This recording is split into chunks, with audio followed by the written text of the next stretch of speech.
Hello, everybody. Hello, Thomas Potts. Hello, Mr. CCTV. Welcome, welcome, welcome. Hi. I did not fall asleep. I just wasn't paying attention. I lost track of time for a moment there. I can't stay long.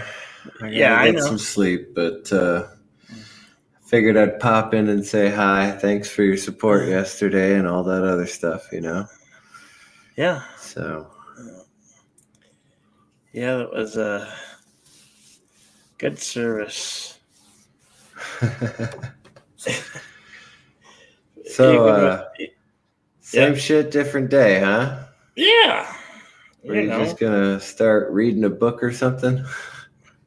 No, I'm not gonna start reading a book. Oh, that would actually require you to read. I apologize. I didn't mean to offend you.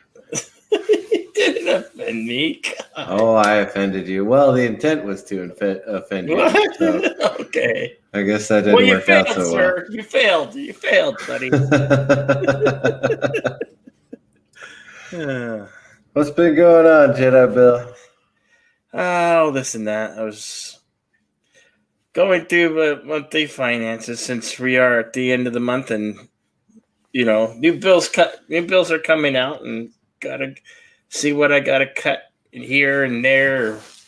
I was like, okay. Months. What are those? I used to live by day and by week and by month. Oh, months are those things called. There's usually between 30 days. Sometimes there's 31. Except for February. There's only 28 days in February. Well, there's my problem. I'm short. I was born in a short month. I don't know why February is the shortest month out of all. Most months get 30 days, and only February with its 28 days. And then if you're a leap year like last year, dude, I just realized my 1 year anniversary on YouTube is coming up pretty soon as a content creator. Yeah. Oh. Wow. It's like a week away. Cool. Holy cow. Well, I guess it would be a week and a couple of days away. Yeah, whatever. Weird. Yeah, I went back and looked at my old videos. Turns out it's been almost a year. I can't believe that. Where has the year gone? Oh, yeah, down the toilet where it belongs. Thank you. You can keep this year. I appreciate it. Would you like me to read a message from Paula Tiffin Simpson? It's from Facebook. You think I should share that? If it's not nothing. It's good. It's all good. Yeah, sure. Yeah, no problem. It says, wow, the clothes Richard was not a fashionable person. Quite opposite, I think. Your Grand Animals for Adults spell, but they were color-coordinated clothes for kids from back in the day. Away his work uniform was dark tan, gray, black pair cargo pants with a polo shirt. So far, I've made about 8 boxes of clothes to donate to people, and about 5 pairs of cargo pants, 1 pair of jeans, 5 polo shirts, and see more. Oh, this is quite a long message. Anyway, And Parrot Head, thank you. Thank you for spelling it Surge instead of Sarge, because everybody knows what a Sarge is. Sarge. A Sarge is a bottom-eating fish. I'm a sergeant. It's much different.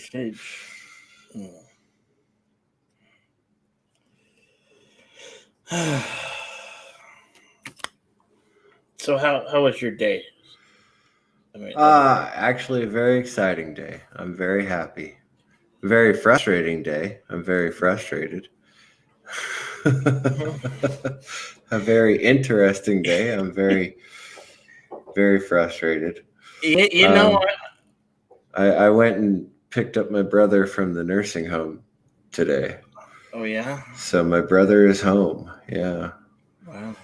I'm pretty happy about that. Now, I'm happy about that, but I'm also irritated by that. Why is that? Well, you get into a routine even after only a few months. Uh-huh. And even though it's his house, I didn't live here 3 months ago. I live here now. Uh-huh. And I've been living here for a couple of months. So he kind of disrupted our routine. But not against him or anything like that. Plus, he doesn't have his full memory back or anything. And so it's a lot of do this, don't do that. Can't you read the signs,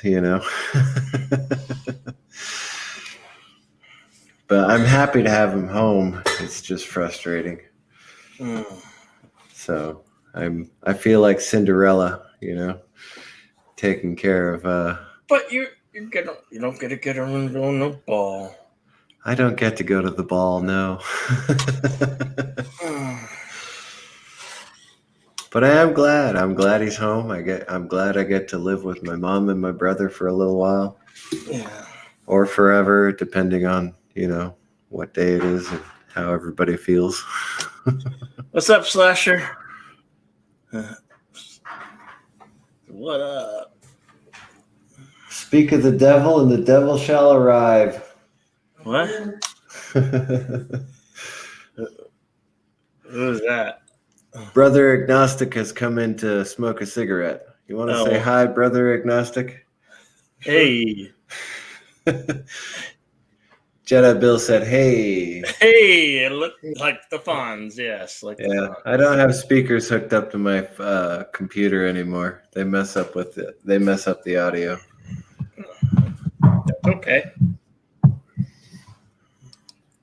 Uh-oh. Elihu. What's up, Elihu. What's up, Elihu? It's pronounced A.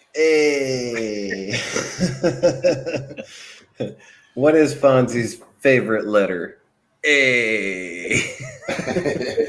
Is it hey or A? Is it A A with an A or H with a H-E-Y. A. Like, hey, don't you look at my undergarments in my dirty laundry? I wouldn't touch your dirty laundry with a 120-mile pole. Hey, my laundry's clean. I did my laundry earlier today. Thank you very much. I did laundry the other day. Yeah, I'd buy that for $1. Okay, I can use a buck. Okay.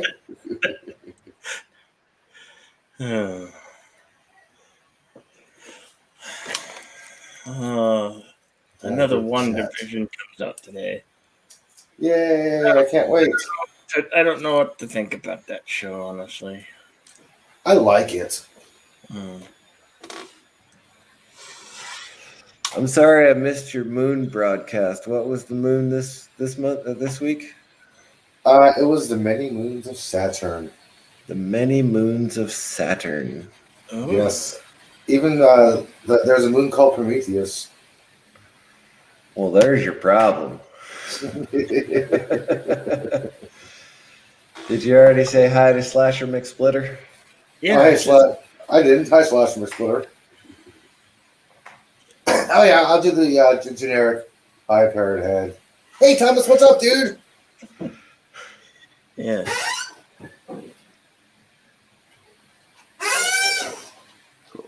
I was going to say, you need to grease that chair, buddy. It's time to drop WD-40, okay? I've been too lazy, man. It's something. My gosh, order some from Amazon or something, dude. I live 4 blocks from the hardware store. 4.5 blocks from Target. That's a long walk, baby. Or a 3-minute scooter ride. I got an electric scooter now, so it's 3 minutes. Hello, Captain Trek. How are you? Hey, Captain Trek. Oh, Captain, my Captain. No, actually, Thomas, I did not say project in front of that P word. I said moon. Hey, Prometheus is a Latin word. You can get used to hearing it. Yes, because it's a moon of Maybe. Saturn. As long as you run in a straight line when a spaceship is falling on you in a straight line.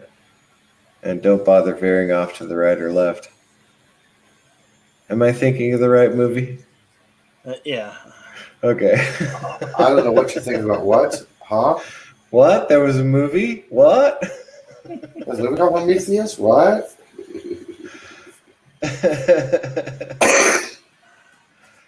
And Kronos lives. Kronos lives. He does. I cannot wait for 20 days, 14 hours, 41 minutes, and 53 What's seconds. happening? What's happening then? Perseverance lands on Mars. Another rover. Not humans. Another rover. Hey, this is unique. It has a helicopter. Oh, much better. No, hold on. Wait, a helicopter on Mars? Yes. How long are the blades on that helicopter? Let me pull up the fact sheet on it real fast. Its height is about 19 inches. Rotor system spans about 4 feet. Good God. Okay. I mean, I understand the thin atmosphere and everything, but really, did they have to waste their money on 4 foot 4-foot rotor blades? Yeah, check this out. For a 19-inch camera? Seriously? Yeah, check this out. I'll show you. What's this thing at? HTTP. HTTP, where are you? HTTP, come on. Hey, Here it is. I'm only two away from the 2 subs from the watch party. Oh my God. Oh, yeah. Sparkly Vampires on Ice. Boogerville. This is the helicopter, okay?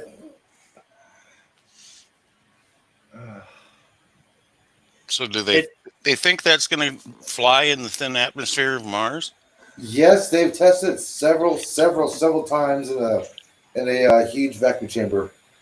Okay, vacuum chamber is fine, but did they include wind? You know, gusts, yes, updrafts, downdrafts. Yes, NASA has a nice wind tunnel. All right, I'm just saying, great for them, but they're also the ones who calculated in yards and meters and crashed one of their probes into a planet. Oops, hello, I know. Carlo Albanese. Hey, Carlo. Yeah, I know. Oops. Dana, oops. Well, I know my name is on the is on that probe. Did you have it tattooed there? You probably regretted it the next morning, huh? Elihu has his name tattooed on every probe. On every probe. Now, my name was included when they before it launched. Include my name on the probe. So my name is going to Mars. So I'm going to Mars. My name is going to Mars. Hello, Valeria. Hello, Valeria. It's been a long time since I've seen you, Valeria. Who's Valeria? You've been around a lot more than I have. Sorry, Valeria. I don't know who you are. Have you ever been here before, Elihu? Physically or mentally?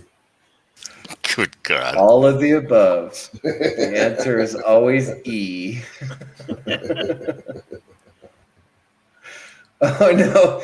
Carlos said your name isn't tattooed on his probe. Oh, wait, he found it. Hey, Snow Dove. What's up, buddy? Dude, you wanted to get the word big on your attached on your dick, but you're going to put the letter B, huh? Bad joke? Yeah, that was a bad joke. Yeah. It's a valiant effort, though. Yeah. It's late. I'm sleepy. Yeah, no worries. I can't stick around for long myself anyway. I need to hit the sack myself. How long have you been awake thus far? Oh, actually not that long. I think I got up at 5 o'clock this morning, so yeah. Oh. There is a link to help the GoFundMe for the Admiral's family. I pinned it at the top of the chat. I believe we're almost to 4,000. Pretty close. We're inkling. We can do it. We can do it. We can get it to 4,000, and then so on and so on. You know, I wish I figured out what the hell's going on with my PlayStation, because no matter where I move it, I cannot find Xfinity, and I ask my neighbors like I have moved my router. But my laptop reads Xfinity, my PlayStation will not. I'm on the free Wi-Fi, and I've been downloading Batman the Telltale series, season 1, since about 10:30 this morning, and it's only halfway done.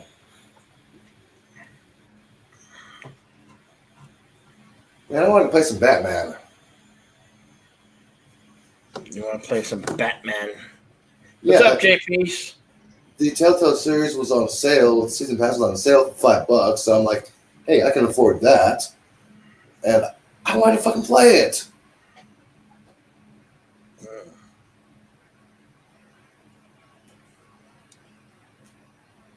Let's play that game, man. Just sell something. Can't play it till it's done downloading. No, it sucks. That's why I have one of them wire thingies sticking out of the back of my computer that makes the internet work. Wait. Okay, Professor Brainy Specs, you just posted in the group. Why are you so done? You're not done. What's done, Professor Brainy Specs? AAPs.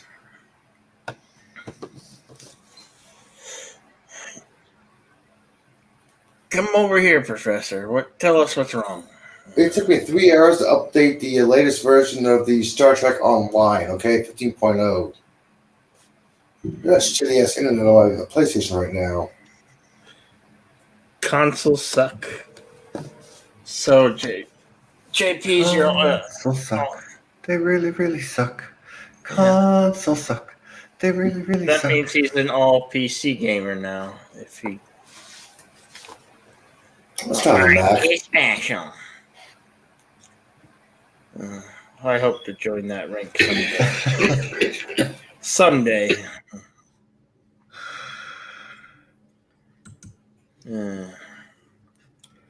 What, gaming? Yeah, on the PC gaming after when I eventually build my computer. Okay. I've tried gaming. I don't like it. Yeah. But everybody here knows that. Yeah, we know. It's okay. To each his own. Yeah, I mean, if I'm going to play poker or solitaire, it doesn't take any special equipment. Mm-hmm. Just happens to happen that I had a gaming computer built, so now I'm one of the bestest YouTubers ever. Oh. Your system is probably underused. Oh, far underused, yes. Of course, my time is taken up with other things like, Yeah, I understand that. We understand that. We understand that. Trust. Like going outside and stuff. Outside? What is that? What is outside? There's this blue tarp above us. Well, it's outside the four walls. Well, actually, the tarp that is stretched above us is pretty amazing because it changes colors sometimes, right? And people are constantly painting white fluffy things on that tarp, and what's amazing about this tarp is they keep moving it back and forth constantly. So those white fluffy things keep changing positions on that blue tarp above us. Now, the most amazing thing about that blue tarp that's stretched above us is this great big yellow bright light that keeps moving across the blue tarp. It's like, holy cow, how did this great big bright yellow light keep moving across this big blue tarp? I'm still confused. The funny thing is when the tarp turns gray, you don't really see the yellow spotlight that goes across the sky. Yeah, water drops and the water's falling. Well, I have a white tarp all across the ground. You're lucky. I'm sure there's a white tarp across the ground at my house too, but I'm not at my house. Damn it! And so does Deej. And don't forget, do not eat those icicles. You're eating poop. Oh, I eat those icicles all the time. I'm getting ready for my surgery, so yeah. Chocolate icicles. That's gross. That is so gross. You don't like chocolate ice? You don't like bird turds? No, I really don't. They're delicious. Add a little vodka.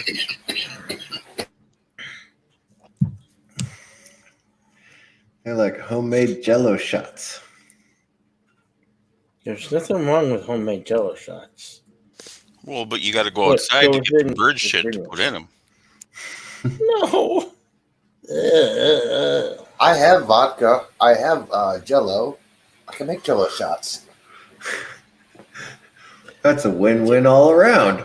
Hey. Jedi Bill is going to get fed some Jell-O shots.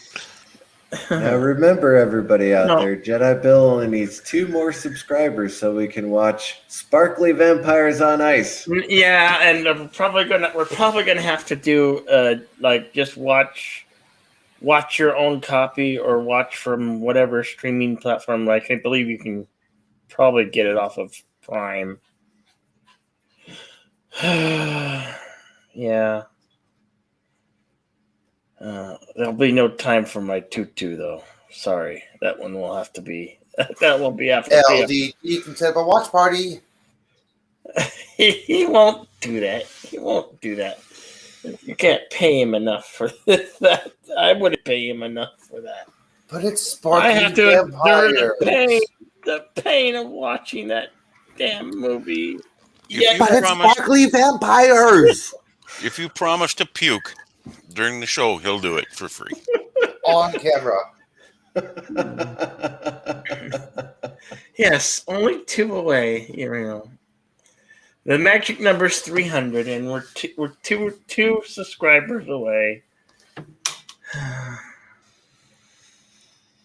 I might get a vomit all over again. You know. I haven't done a riff party in a long time, but I'd love to riff on Sparkly Vampires on Ice. I have never seen a Sparkly Vampire movie. Any of them.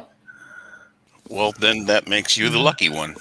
Yeah, I know. I'm so blessed. I don't own a copy either. Valeria makes a good point. Valeria makes a very good point. Yes, I know. Actually, I know where I can get my hands on a copy of Sparkly Vampires Volume 2. And I'm pretty sure I can get it uploaded to SciTube so we can all watch it together. And I'm pretty sure I could set up the... what is the official movie called? What's it called again? What's the official Sparkly Vampire called? Twilight? It's the Twilight Saga something. Something with MOON. Something moon. Twilight. Here it is. 2008. Let's see. Nobody asked you to look it up. Oh, Twilight, Dark Side of the Moon? No, the first Sparkly Vampire Twilight movie. That's a Led Zeppelin album. Dark Side of the Moon. Guess what? I can download it in 3 minutes. I found a link. Everyone's looking for the movie? If anybody has Prime, I believe it's available on damn Amazon Prime. I'm not on Prime. I'm on a free link. Aren't you special? Yes, I am. Army hearty, sail the high seas. Yes, Parallax, you own the book. Yes, you are special. You're more special than I am. I actually think I threw that book in the furnace, in the wood burner. Oh, New Moon. My New Moon is the one we're supposed to watch. Nude Moon? Nude Moon would probably be better, but not by much. Yeah. Oh, you mean the XXX version? Okay. Well, it is a Wolf Moon tonight. Yeah, I've seen New Moon. There's a lot of arts in it. It is a Wolf Moon, and there are vampires and werewolves, so hey. Werewolves and thunder. Hey, Short Bus was a good movie. No, where do you find a Twilight? I don't know where to find a Twilight. Does anybody know where to find a Twilight? Do you want a link for Twilight? I don't need no damn link to no Twilight. I'll put the link in there. Jedi Bill, you're the one who swore up and down at 300 you'd do Twilight. It's not my fault. It's your fault. All I have to do is hit Control V. I know. I opened up my mouth. And I went all the way past the knee. And I was going, I love you. What from Twilight? Yeah. See, is he at 300 yet? That's too much. Two. This is 297. Damn. Come on, 3 more people. Let me subscribe. 3 more people so we can have a Sparkling Vampire watch party. I think Jedi Bill unsubscribed from himself. Is that possible? You can't even subscribe to yourself. You can't? It can't be done. It cannot. He tried. When he was at 199, he was like, I'm going to subscribe to myself. No, I didn't. What was it? We did that watch party at 100, and now I'm on the verge of 300. I'm like, I can't get up the steps to 300, and I don't know sure I want to because I have to watch that damn movie. You heard it here, folks. Jedi Bill, get it up. He keeps unsubbing people so he doesn't get to 300. No, I don't want that person in my sub. Jedi Bill is unsubbing people. He's purposely staying under 300. Exactly. That's true. What I didn't read the article. The next 10 rules. Sorry. And where are the next 10 rules? Oh, okay. You want them right now? I can get them right now. And with that, everybody, I am going to bed. Good night. Okay. Later, dude. Good night, Mr. CCDV. And away he goes. Exit stage left, even. All right. Let's see if I can bring these up here. I had them up just a moment ago. No, I don't want that. I don't want news feed. Oh, Spark the Vampires? Okay. What? No, I said news feed. God. Oh. All right. Admiral Oliver Doom's Undeniable Rules of Life. Rule number 32. Freedom of speech means nothing without freedom of thought. That is rule number 32.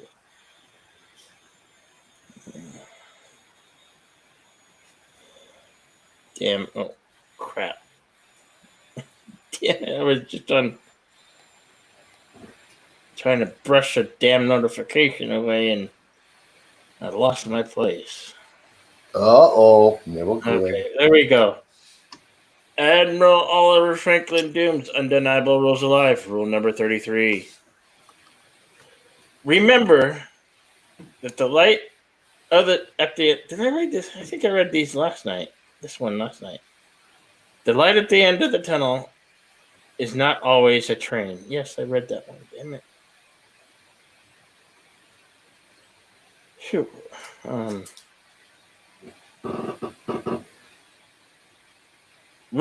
Undeniable rule of life. Rule number 34.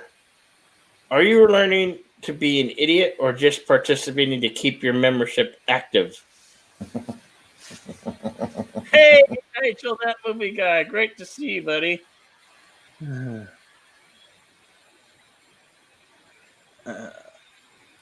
All right. We'll keep Number these things. 35. Number 35. Yeah.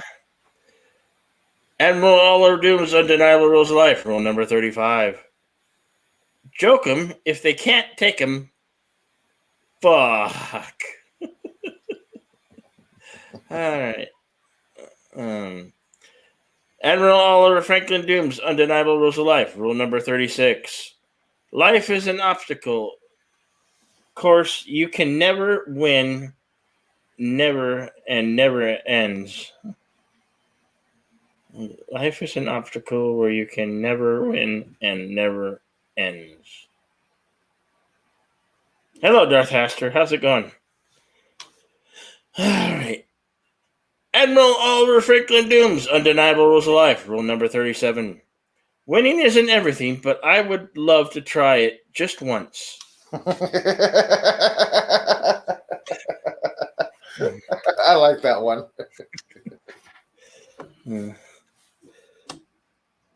What? I just hit 300? Oh, watch party! Watch party! Watch party! Watch party! Oh. Yes, 300! I see it! I see it! I see it! I see it! Yeah. Watch party! Oh my gosh. We have to watch that. I guess we're watching that with Saturday. No, we can't. Can we do it Saturday or should we do it Sunday? I think we'll probably do it Sunday. Wow, it took you 32 minutes to get 300 subscribers tonight. Nice. Huh? 32 minutes, half hour. Woohoo! Okay, you want the link now? I'll give you the link to the movie. What?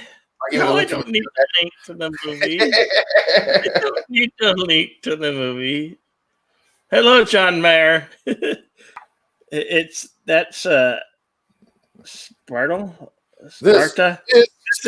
This is Sparta. Yeah, 300. This is Sparta. That's right. This is Sparta. All right. Keeping up with the rules. Admiral Oliver Franklin Doom's Undeniable Rules of Life. Rule number 38. My life would probably be a lot better if I just accepted the fact that you are stupid and best left ignored.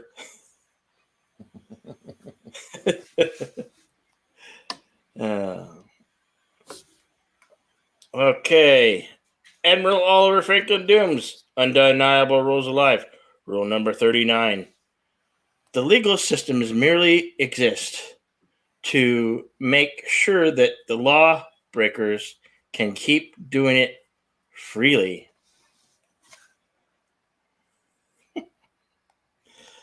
Okay. Admiral Oliver Doom's Undeniable Rules of Life. Rule number 40. If you would give up everything for love of another, then your priorities are completely screwed. If you would give up everything for the love of another, then your priorities are completely screwed. That is rule number 40. Hey. What? Is that 10 yet? Yeah, that was already 11. That was 11.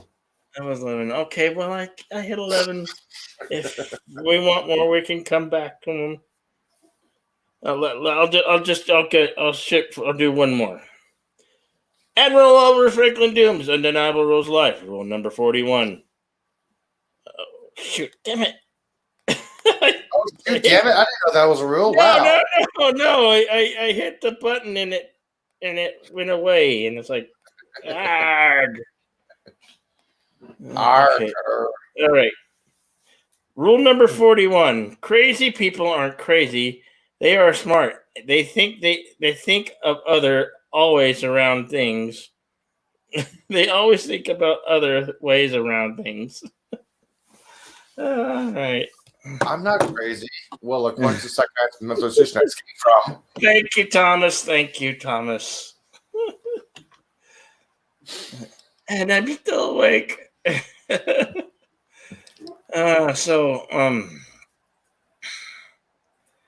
I think we'll do that watch party this Sunday at 3 o'clock. Sunday. It's 300, 3 o'clock. Well, 3 o'clock is 300, man. Well, a lot of people are going to be. When does Bird of Prey do that Futurama? I think it's at 1 Usually at 3 o'clock. o'clock. Oh, shit. No, he usually starts at 2 Eastern. So it'd be 1 Central.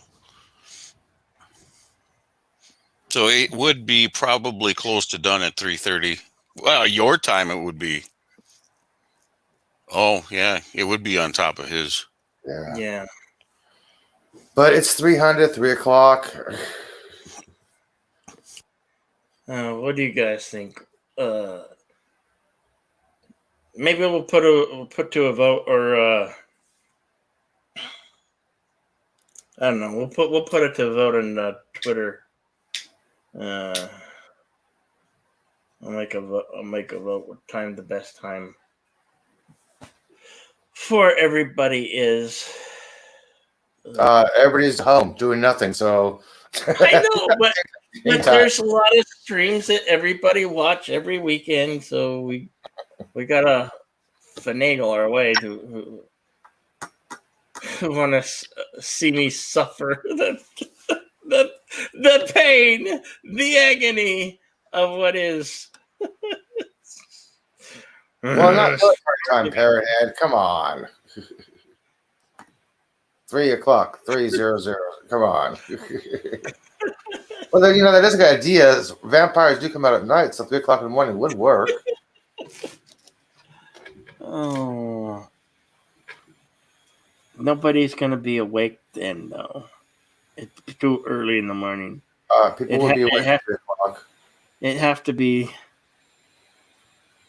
Well, I was going to say just noon, 12 p.m. Make it a lunchtime movie for the Central Time Zone. We'll start at 11:55 in the morning. That for you. That'd be 12 my time. Yeah, nothing good, Poe. Nothing good. What's nothing good? He's asking what's going on. Nothing. Absolutely nothing. Hey, Poe. And I guess I have to go get. If you guys are gonna make me hold up to the other part of it, what I said, which I don't have. What, you gonna put glitter all over your face when you're watching the? No, I somebody who, if you guys have really the been pink watching tutu. I remember that pink tutu picture. Yeah, I remember that. No. I said if I get to 300, I would watch that damn movie wearing the pink tutu. So where's the tutu? I have to between now and Sunday, whichever time we can decide on. I guess I have to find a pink tutu somehow. Where is it? I don't know. I have to find one between now and Sunday, and good thing Nina ain't gonna be back until like Tuesday. So let's see if Amazon has one for overnight delivery. What? I would need 2, and I would have to either duct tape them together or, like you guys suggested, staple them together. And I don't even know if that's going to be because I got a big spare tire here that I haven't got rid of yet. There are safety pins in this world, you know. Safety pins. Pink tutu, $11. Pink tutu, $11. Amazon Prime, Pink tutu, $11, $12. Wait, they're saying, they're playing a joke on me because you're only seeing $296. False alarm. I saw 300. Nope, I see 300. Right now, I see 300. I only see $297. Let me refresh. Refresh.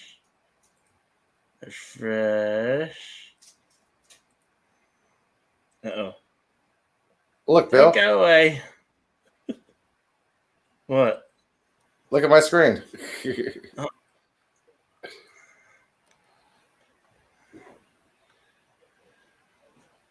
Yeah. Well, I just refreshed it. It goes down. 300. 300. That's a hustle. Yeah, 300. Somebody was kind enough to kind enough to subscribe. What? Oh.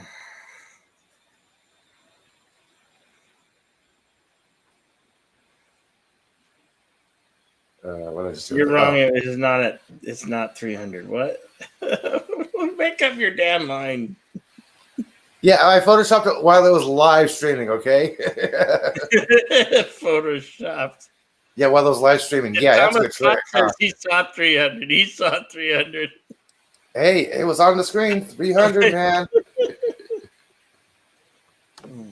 You know, Amazon has pink tutus. $11 to $20 total. I'm looking right here. 24-hour delivery. Mm-hmm. Yeah, but they don't make them my size. And Thomas Potts put it on the Discord. Yes, they do. Thank you, Thomas.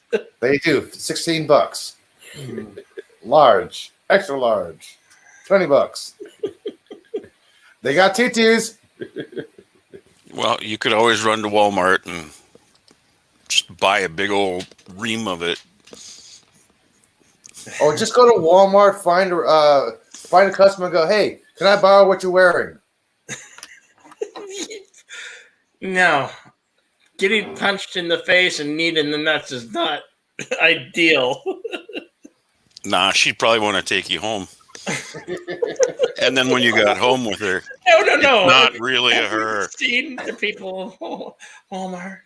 No. Yeah, that's why I said that. That's why I said that, man. Dude, you got those old security guards, those greeters, man. They've been around. They've seen some stuff. They know what to do. Stand back and let everything go. Let it play and laugh. Oh, that's a 301.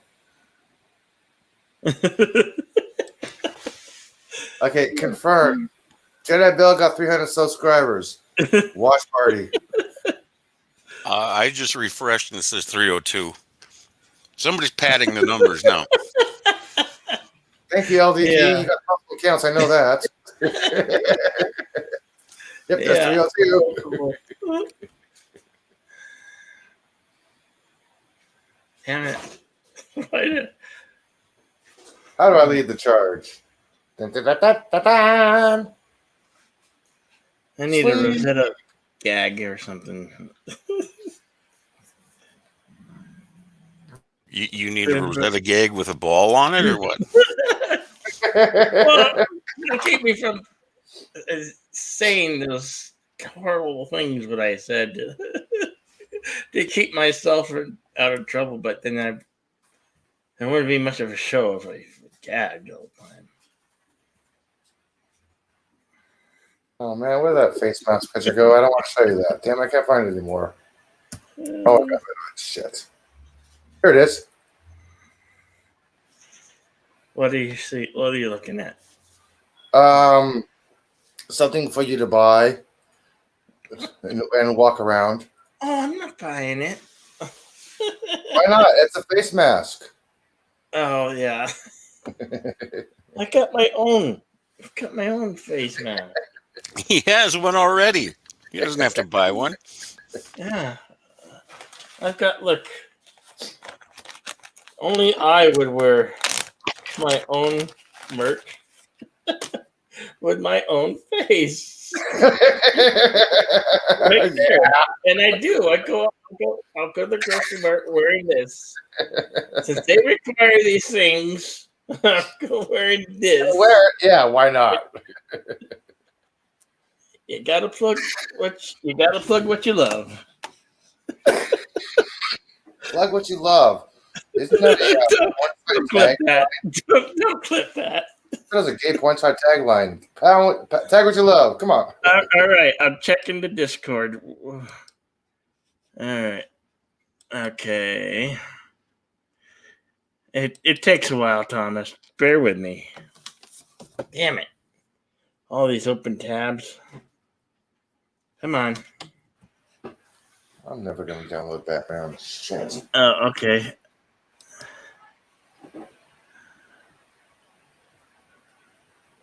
Yeah, I see it. Thank. Okay, hang on. I'll share. It does say that. Share screen. All right. Hide that. And click. There it is. Yep. What's it say? It says 300. Right there. Right. It does say 300.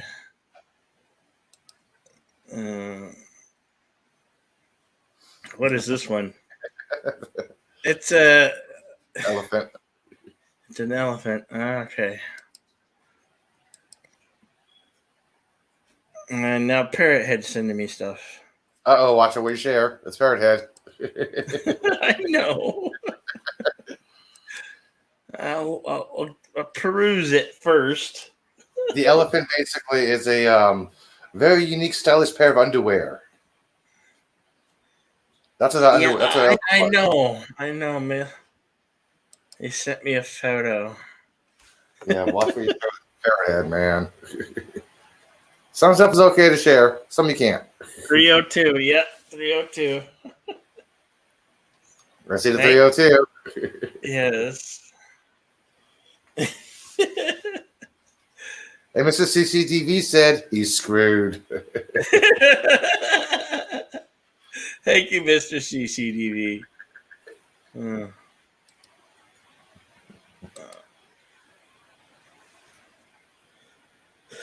Oh, no, 9 months. It's been 9 months now. 9 months I've been on. Damn. 9 whole months. So, what, you giving birth now? No. My math off. I hate math. Because I get to 12 when I get to the end of April. April? Yeah.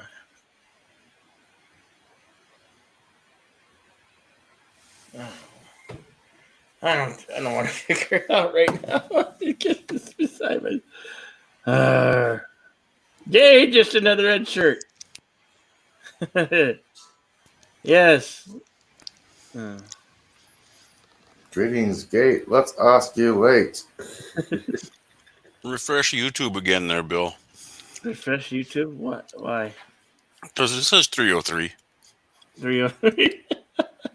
Nigel, I did not hear about rebooting the Star Wars sequels. All I heard about is that The Mandalorian is going to be tied into the last 3 movies.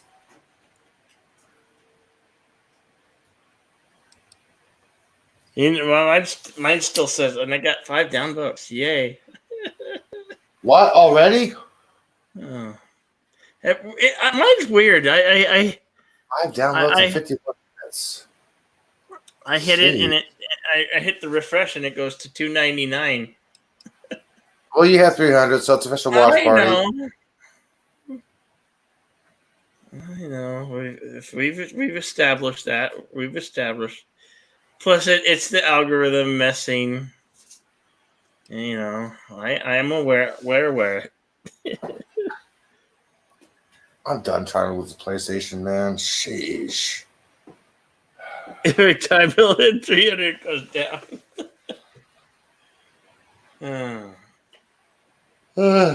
Just another extra. You should, if you have a moment, you should definitely drop in for a while if you can. You know what a link is? I believe I sent it to him on Discord, and it's on my Discord, and anyway. What's going on with the volcanoes? Any volcano action? Besides Fuego and Papa Paquetti? Just another red shirt. Hey there. What's up, dude? Oh, not a lot. Did you get the reference, though, from the greeting? Did you watch either Bob Hope or Warner Brothers cartoons? Old ones. Yes. Jerry Colonna, the guy with the big mustache and the gap in his front teeth and the bugged out eyes. He was used in a couple of cartoons as well. Yeah, he always said, "Greetings, gate, let's," and then it would be a complicated word that rhymed with gate. Palpitate, osculate, something like that. That was invariably his entry line. Oh. There's a great one with this cat thinks he's pitching a woo with a cute white female cat. It's actually a hand puppet a dog has got on his forearm, and he's caressing her. He's getting it on. He's just doing his best Italian lover impression, and all of a sudden he reaches down and it comes down and he squeezes the dog's nose, and all of a sudden he pops up and around and his eyes get big, his teeth have a gap in the front, and he goes, "Whoa, something new has been added." And it's a straight up Jerry Colonna impression. Oh, see, you learn things from cartoons on Saturday mornings. Besides, which cereal is the best one to buy and what toy is a good one? Yeah. Hey, I learned about classical music. I found the Bills and educations. Yeah. I found out about Franz Liszt's Hungarian Rhapsody and all kinds of opera. So yeah, no, I love the old cartoons. I have a whole collection on DVD. DVD, what's that? No, that's the thing that came before Blu-ray. Except I don't think I haven't seen them on. I started with them on DVD, so I'm sticking to it. I'm sorry, I'm looking at Fuego right now, and there's this huge major explosion. Whoa! Where? Shit! Where? Fuego. That's Spanish for fire. Is that a place? Let me share this and rewind it for you real fast. Sorry, this was like holy shit. I can't find the main screen, but I got the small one here. So I'll rewind this when you let me know when you get this share. You got it back. Okay. Let me rewind it for you, and I'll show you what I meant. This is what I was looking at. See how small it is right here? Yeah. Okay, this is going to happen in any moment now. I'll hit the full screen for you.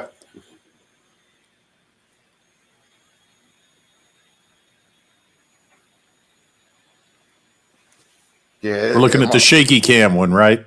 Yeah. Yes, that's a shaky cam. I'm like, half the time you can't tell if it's wind or earthquake vibrations, but I think the shaking here was a little bit of earthquake because you're going to see what in a minute.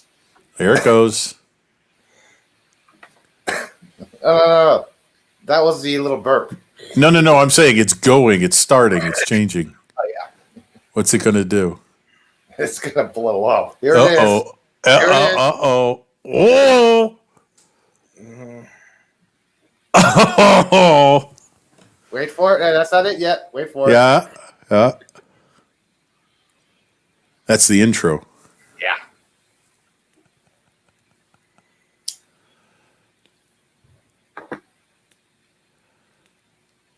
tab.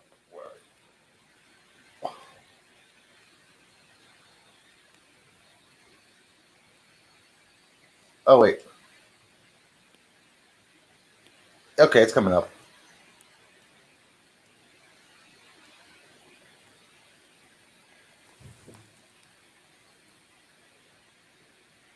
I've got to hit the mark index on it, but oh well, you'll see it. Oh, gosh. I'm trying to actually find the close-up single cam of it instead of the small version of it. I think the camera's down right now. Good night, Valeria. I ain't messing with nobody numbers. I don't want to watch that damn thing. I'd rather watch the 300. This is fucking. But I did say if I get to 300, I'll watch that damn. I mean, it was at 100 when I did the first Twilight movie. And I yacked. Well, Bill, you're at 304 on my right now on my YouTube feed for you. Nice. Yeah. I like it. How many downvotes? Last time I said top 5. Yeah, it's funny. If I went to your channel, it says 299 subscribers, but when I'm looking at this post, it's 304. YouTube, what are you doing? I don't know. Well, YouTube is up to its usual games. That's it. Come on. Just messing with you. I tried to find the actual. There it is. There it is. What'd you find? The actual explosion. Hang on. Before I go. I found a close up. I hit rewind and I hit paused.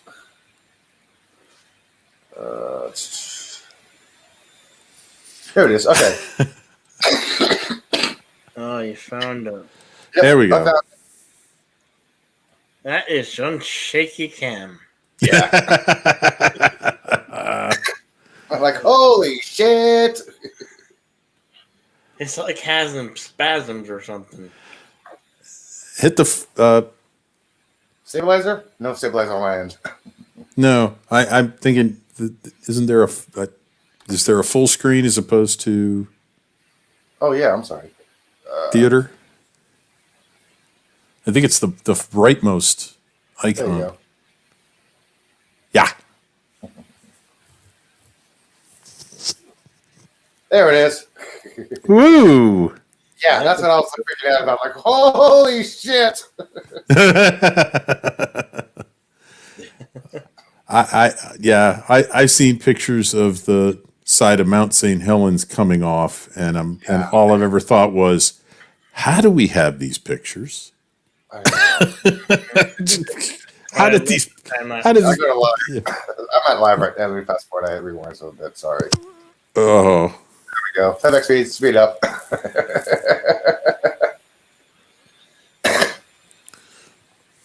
This happened a few minutes ago, by the way. Just to be warned. This is in the past. mm-hmm.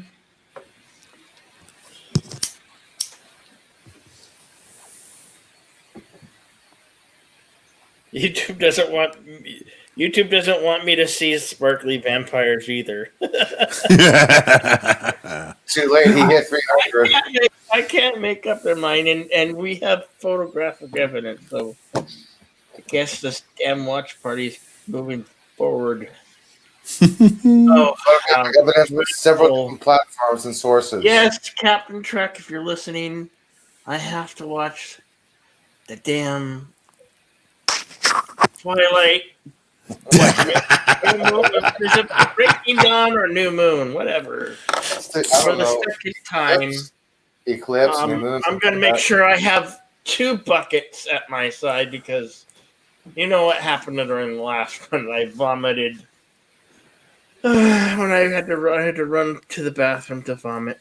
Mm-hmm. One for the vomit, one for the diarrhea.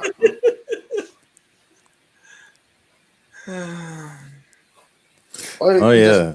Hire a piss boy. Oh, piss boy. I need to look like. Oh, piss boy. Find somebody who looks like you. You look like the piss boy. On that note, I'm signing out. Good night. You're leaving, Fluger? Yeah, I gotta get some sleep. I'm dead tired. Night, Fluger. You have a good one. Good night, Fluger. Well, I'm tired, but I'm Thank you for dropping in. Maybe we'll catch you on the brew. Yeah, maybe I'll hit the brew if I wake up. If you I am wake not. up, you could be the first to tell Captain Trek if he doesn't know already. I would. I am not working tomorrow. I have.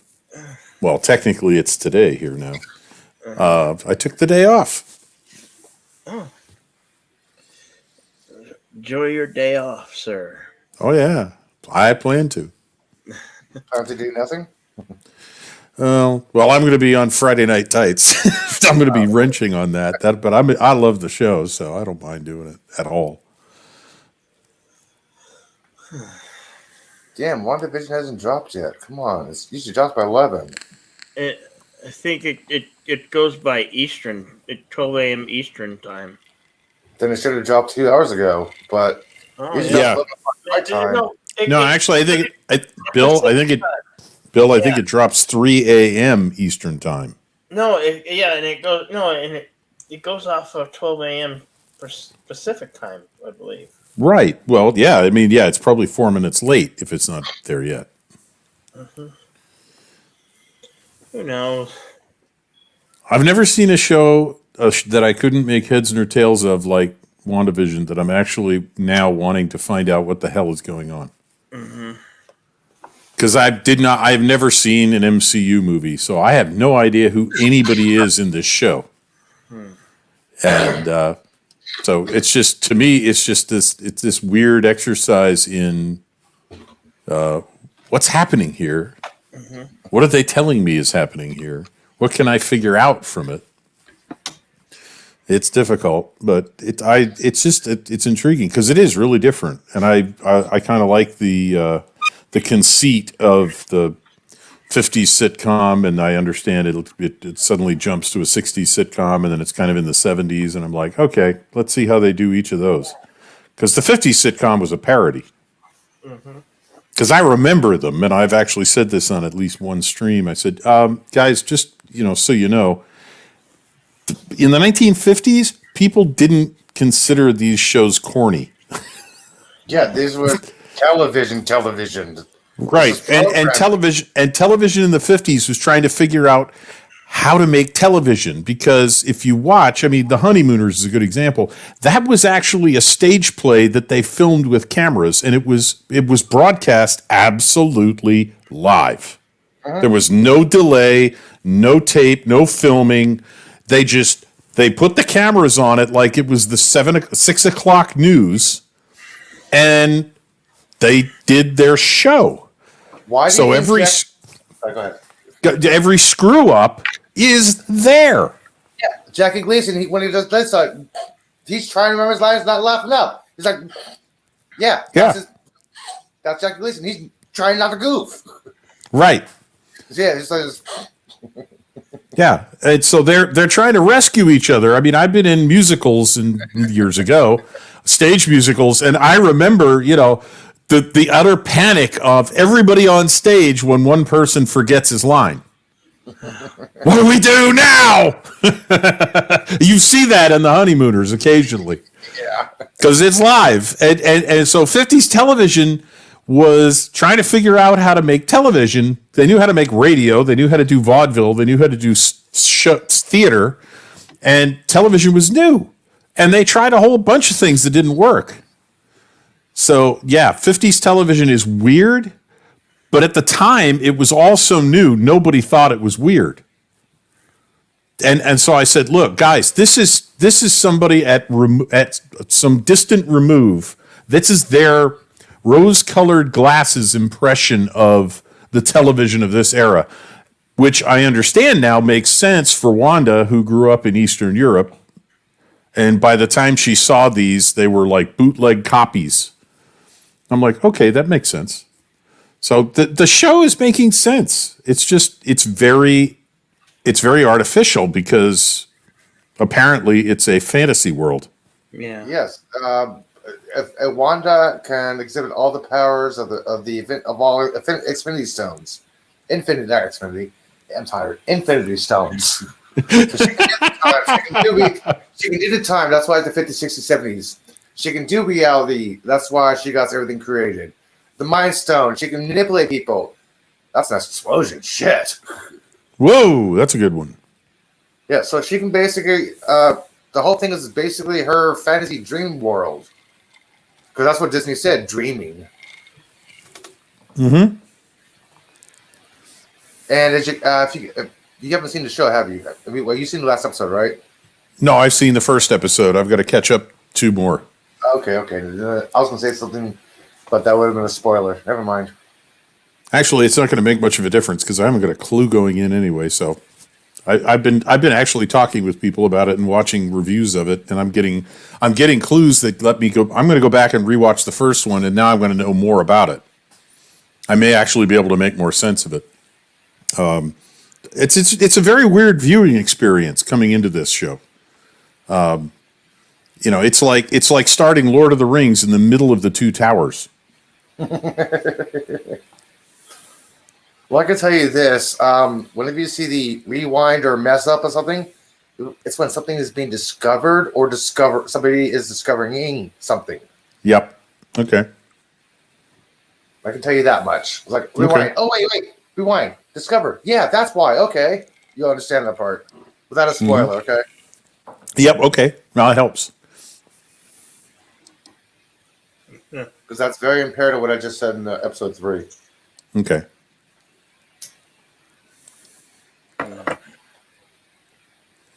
Another good one. Oh, I hate to be in Guatemala right now, but I would want to be in Guatemala. I'd like to be in Guatemala a long way away from this with a very long lens. Super telephoto one. Yes. About 1,000 millimeters. That would be good.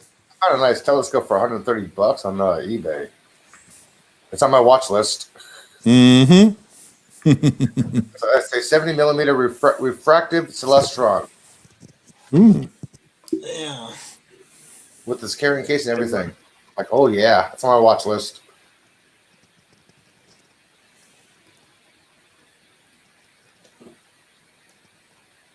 I can actually afford one finally.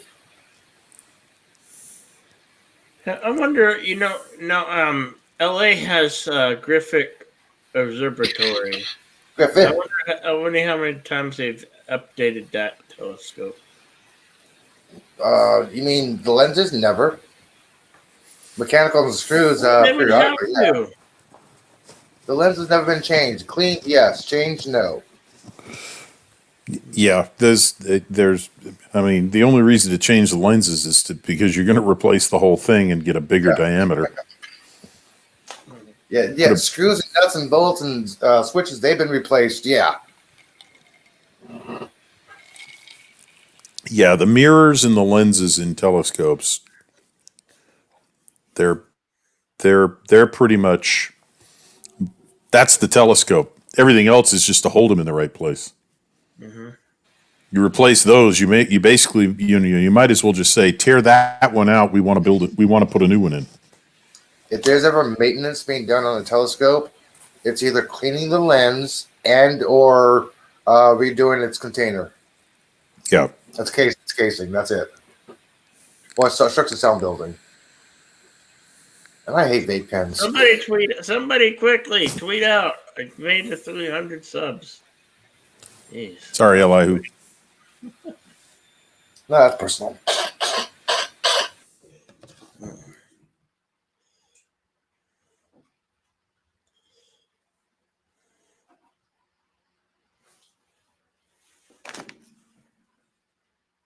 No, what?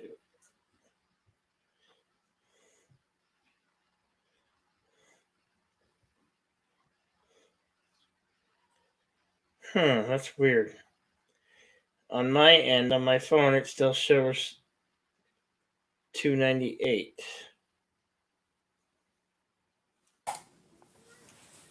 Oh no, it says 299. Somebody's messing with it. Tweeted. Somebody's unsubbing. Hey, I tweeted that picture, man. Somebody keeps on unsubbing. You guys are silly. Okay, Greg Grunberg is silly right now. What he just tweeted. What? Greg Grunberg is funny because what he just tweeted. What did he tweet? I had a Jewish space laser strapped to my X-wing. Didn't help in the end. And Yvette, you should come in here. We're celebrating maybe 300 or not 300. Wait, Yvette's trolling the chat? I don't know. No, she's not. She hasn't been in the chat tonight. Oh. I'm just whistling her to drop by for a bit. Well, you got to say her name 3 times. Yvette.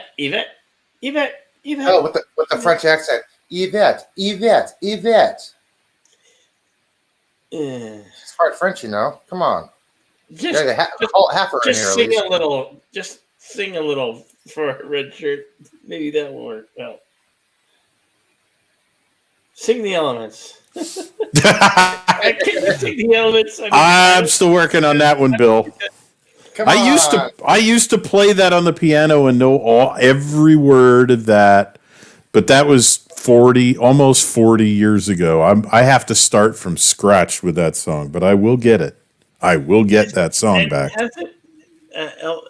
Has it been a change of that song, or because elements? Well, the elements have changed, but for its day, it was the complete periodic table. Yeah. There have been elements added. I've always wanted to be able to want to sing that song, but you really lose your breath trying to sing that song.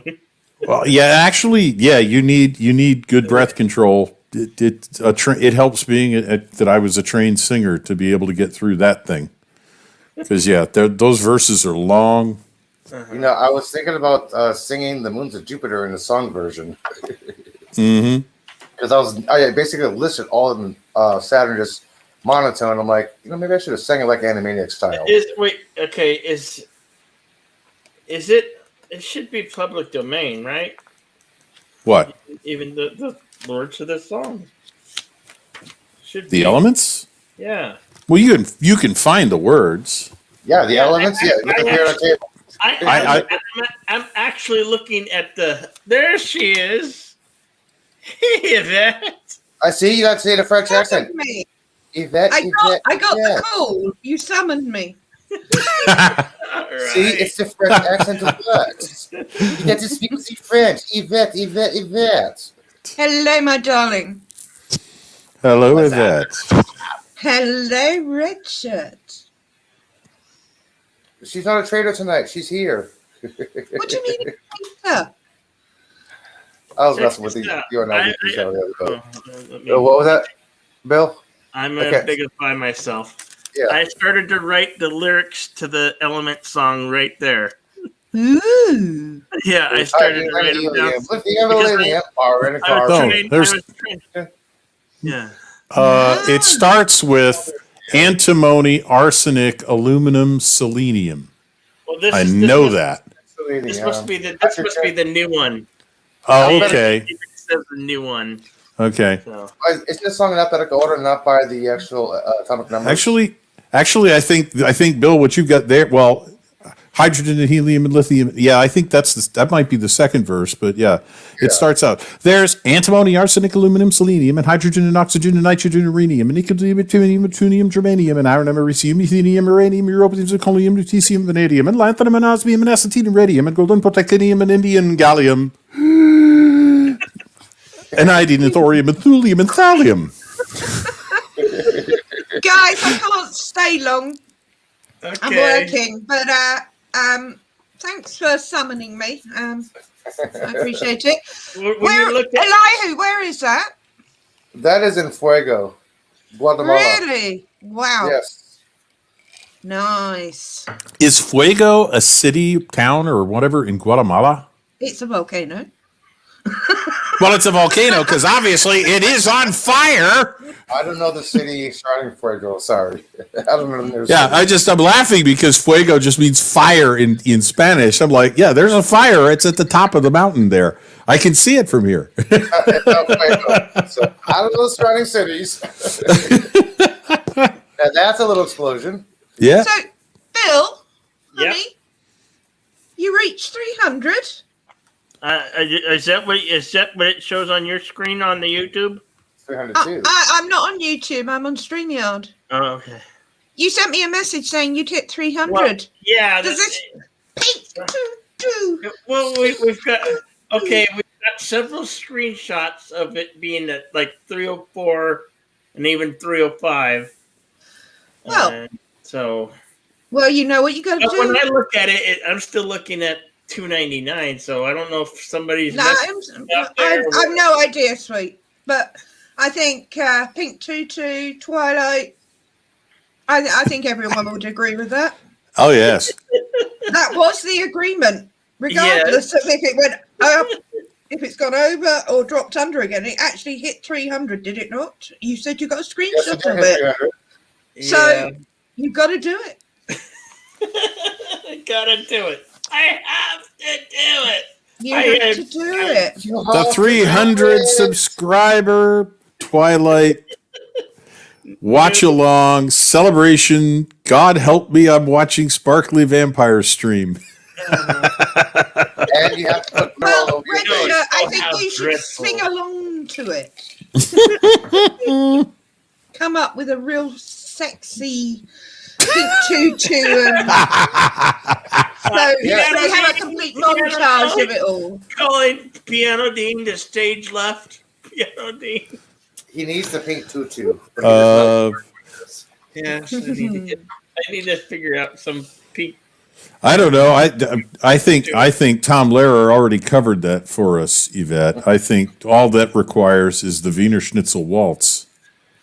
I just want to hear you sing. You know that. Of course. So don't argue with me. Do it.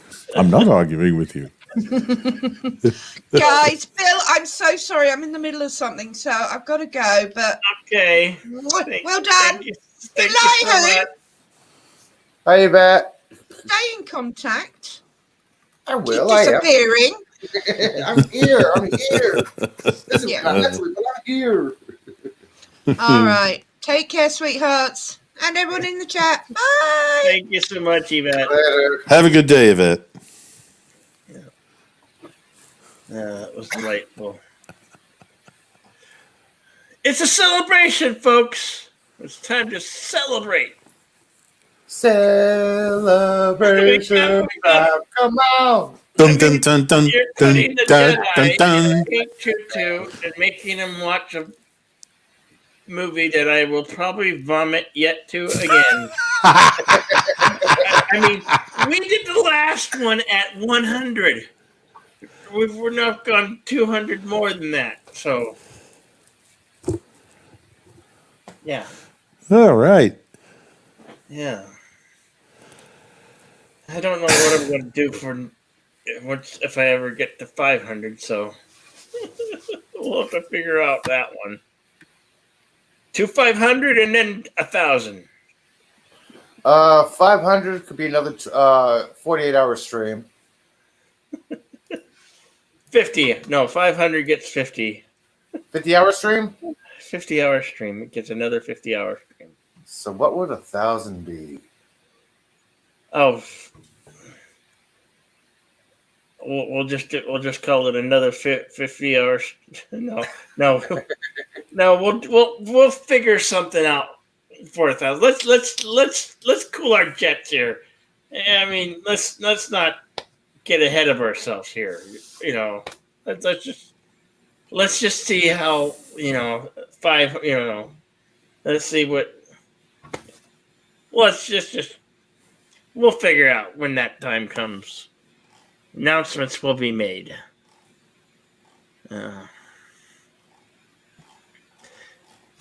And maybe at 5. Oh, look at that one. That was pretty. That looked like a butterfly. Flutterby. It's a lot of smoke. It's Ghidorah.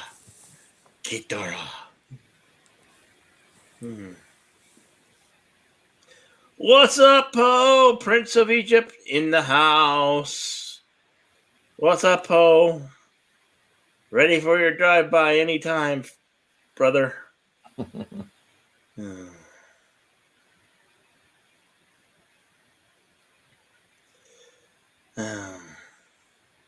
Oh yeah, I am sleepy. You sleepy? You sleepy, Eli? You sleepy? Hey. Why you get so sleepy at the time of night? I don't know, because I got up at 5:30 this morning.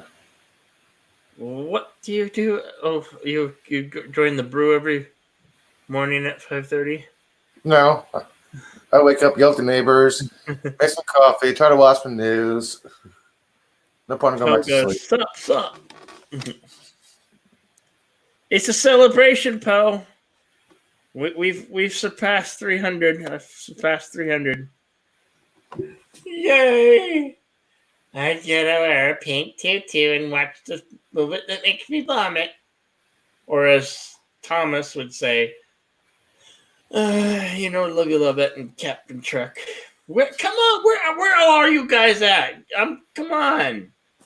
I need to hear it. Come on. Come on. It's time to come with the jokes. It's a celebration, though. Thank you, Poe.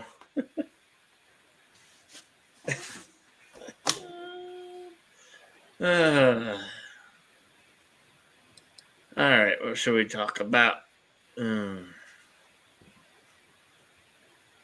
Sparkly vampires? Oh, we already did that. Well, we've been talking about that. That's already taken care of itself. Apparently. Well, I am going to go to sleep. Well, go to sleep then. Yes, I'm a wimp. Go to sleep then. Fine. Thank you for dropping in. Yay, I was here for the milestone. I feel so special. Good night, Elihu. Later, just another red shirt. Later, Bill. Yeah. Later, everybody in the chat. Later, Poe. Anytime, Poe. Where you go, JPs? Are you still out there listening? Come on, come. Now's the time to come with the vampire jokes. Since we're talking, or we're just gonna wait till we. The cruel joke is that if I watched that thing and it's under 300. What? We watched it for nothing? You guys, that would be really cruel. I mean, come on. Don't be cruel. Yeah.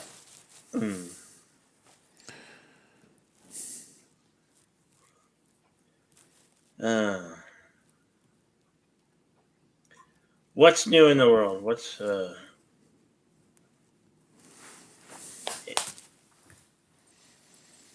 anybody got anything? No, it was about a half an hour ago or so, but Carlo mentioned, he thought that The Mandalorian was done. I don't think it's done. It'll be probably a year and a half to 2 years before they come out with the third season of it. They're going to do something with Boba Fett first, I think. But I don't know. I forget who put it up. I haven't watched this video yet, but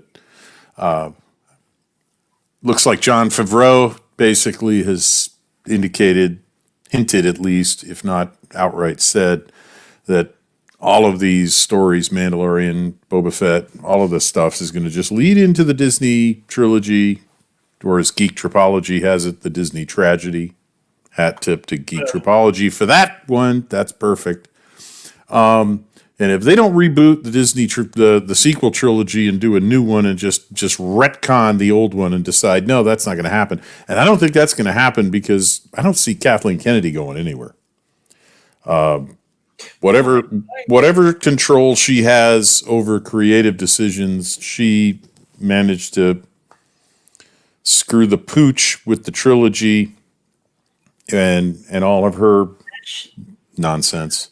No, and she'll never apologize for it. Well, no, but because she's not ashamed of it. She's proud of it. She thinks it's great. She made her point, and to destroy males. Yeah. That's that. The Force is female was not a subtle message. No, I know. It was not a subtle message, and that was not from Nike. I don't care. Who honestly buys that bullshit? Who buys that bullshit that it was from that was just a thing from Nike? Who buys that bullshit? I don't buy that bullshit. That was all them getting together saying we're taking the males out of the fucking equation here. Yeah, we're gonna put our own narrative, and who cares about the rest of the. And we're going to create our own new characters, and we're going to destroy the old characters so they can't compete with them. And that they did that, and it pissed off the vast majority of the fandom. And I reposted or quoted a Nerdrotic post on Minds today, and I put my own comment, which was basically, at this point, I don't see a positive future for Disney Star Wars. Congratulations, Disney and Lucasfilm. They're going to continue to piss on the actors. Yeah. I mean, in the end, no matter what Favreau and Filoni do with the stories they're putting out now, they're just going to take all of the characters that people have started to like again and characters people have started to care about, and they're going to run them straight into the trilogy and basically destroy all of that, along with everything that came out in the first 6 movies. So, screw them. I mean, they're going to have to do something truly drastic to convince me that there's any reason to be hopeful or whatever. Enjoy it to the extent that you can. It's certainly taken a lot of the wind out of my sails. I was probably one of the more optimistic people on this. I wasn't, I didn't think that they had fixed Star Wars with 5 minutes of Luke at the end of The Mandalorian Season 2.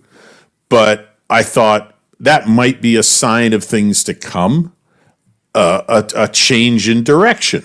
At this point, I don't think it's a change in direction. I think it's it's just a come on. So prove me wrong, Disney. Go ahead, make my day and prove me wrong. Do something useful, do something good. But right now, all I can say is, and I closed out my comment with, they better hope they can make money in China. That's my feeling. Disney, as far as I'm concerned, has destroyed. I mean, I've been to Epcot twice. I've been to Disney World 4 times. The first time I was there, they'd only been open 2 years, 73. I've seen the evolution of Walt Disney World. I've seen the evolution of Epcot with 2 visits, and it wasn't good because 96 was probably as good as it got at Epcot. Epcot in the first half of the 90s was amazing. That wasn't true in 2012 when I was there. That was not at all true. It was not amazing anymore. And Disney doesn't just suffer from mismanagement, but they do. Yeah. But they suffer from a lack of imagination, which is ironic. I know. They've had Imagineers and all that. Well, yeah, but the Imagination Pavilion and the collapse of it, the trashing of it, and it is trashed. To me, is like it's a microcosm of what's wrong with Disney and what's gone wrong with Disney. The Imagineers don't imagine anymore. They don't. They toe lines. They work within very, very tight boxes of things they're allowed to do and things they're required to do. And it shows. There is no what's the word? Innovation. Right. No innovation anymore. Innovation is dead. Nothing original. Nothing. There's nothing in the pipes. Somebody come up. And they're busy destroying all of the proper intellectual properties that they've had for years. Dumbo. We all know the Song of the South disappeared decades ago. Dumbo is being declared problematic. The Aristocats is problematic. Come on. Disney is basically coming out and saying, we're really sorry. Almost everything we've been doing for 60 years is really kind of evil. So we're going to be better now. You're not going to be better now. They're not. Is that because PC culture or cancel culture? What? It's PC culture, intersectionalism, critical race theory, which is why probably why the crows in Dumbo are the big thing. I laugh at it because, well, wait a minute, they're crows. Yeah, they're Jim Crows. Who's embarrassed about Jim Crow? Well, who wrote the laws? Well, if you listen to the Hollywood today, they'd probably say, oh, Republicans. No, they weren't Republicans. They were Southern Democrats. They were Dixiecrats, as they were called at the time. Dixiecrats. Yeah, they were Dixiecrats. And, Robert Byrd was their standard bearer.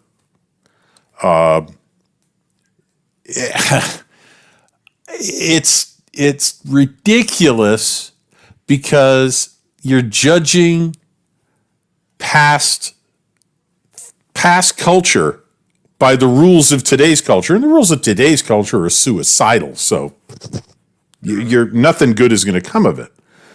But Disney doesn't have a past, and if they don't have a past, they don't have a future. Yeah. So good luck, guys, because again, I hope you welcome your new Chinese overlords because they're the only people who are going to make you any money from now on if you keep going with this nonsense. And I am so depressed by saying that because, as a kid, I couldn't wait for the Wonderful World of Disney on Sunday nights. Mm-hmm. I've been a fan of Disney since forever.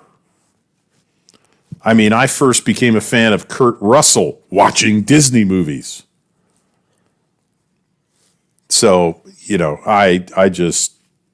I'm appalled by this. If there was, if there were anything that could be torn down, Disney is probably one of the things that I really don't want to see go away, but I'm watching it just kill itself in front of my eyes, and it kills me. It's horrible. Carl, you think Star Wars and Star Trek should be given to the fans? Absolutely, I agree with that part, and have good fan films on their channel, like like the CBS Star Trek continues. They still have the rights, but reward the fans for quality. Now, I don't think they do, but and without recognizing the past of human folly, we will only be damaged to repeat the past. Shouldn't be censored, but should be explained. That is why what is wrong. A lot of people don't recognize the crows being. Yeah. Well, yeah, Carlos is right. I watched the movie. I forget the title of it. I think it was his number, but the Jackie Robinson story. Mm-hmm. The first black baseball player to play in the major leagues. And you watch the movie, there is all kinds of Jim Crow, pre-civil rights movement, racism, institutionalized, meaning the government enforced it and the companies also enforced it. You know, there was we don't serve their kind here. That by the way, that's a wonderfully evocative line in the cantina scene. If you remember in Star Wars, the first Star Wars movie, when 3PO starts to walk into the cantina and the bartender goes, "Hey, we don't serve their kind here." Yeah. That's a Jim Crow moment. I mean, because that's what would be said to, you know, a group of people from out of town who showed up at a cafe and wanted to sit down at a table and they had a black person in the group. We don't serve their kind here. That is straight from the Jim Crow era. And it hit me right between the eyes when I saw it in 1977. I got it. I saw that immediately as a, you know, they don't have the same rights. Mm-hmm. They get to stand outside. So, yeah, you could do the Jackie Robinson story and you could take out all of the racist comments and the racist scenes, and then the movie would make absolutely no sense. Because why was it such a big deal for Jackie Robinson to be playing in the major leagues? I mean, he was a great baseball player, after all. You have to have that for the context. And yes, Carlos, you have to explain it. And it's pretty obvious in the Jackie Robinson story. It's horrible. And you can't take it out of Blazing Saddles because the more stupid the character, the more racist they are. That's part of the humor. That's part of the joke. So, you know, to just take it away, pretend it didn't happen, erase it, doesn't help. Mm-hmm. It doesn't help. Because if you take it away in all the old movies, when you have a scene in Star Wars in 1977 and they say, we don't serve their kind here, nobody makes the connection then. Because they've never seen it. Yeah. And they don't know what it means. Mm-hmm. So that's the danger. And people, a lot of young people don't care.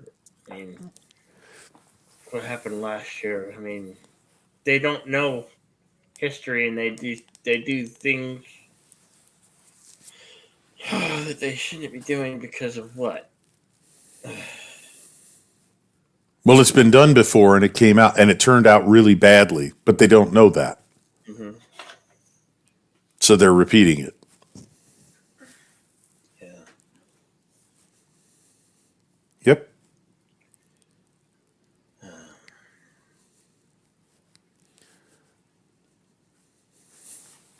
I would.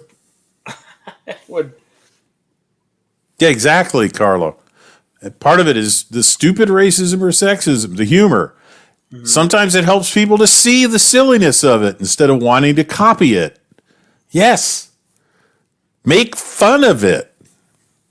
You know, make it the butt of humor. Make it the punchline of the joke.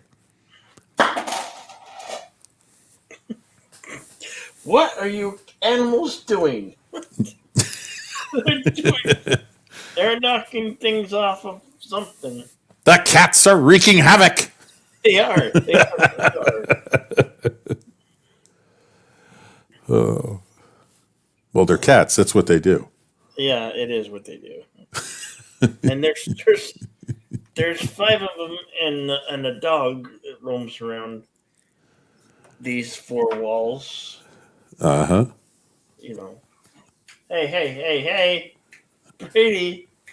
Who's doing that?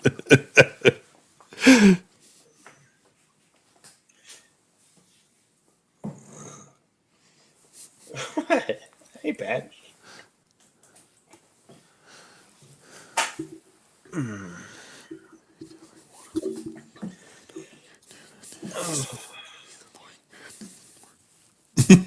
It's Yeah.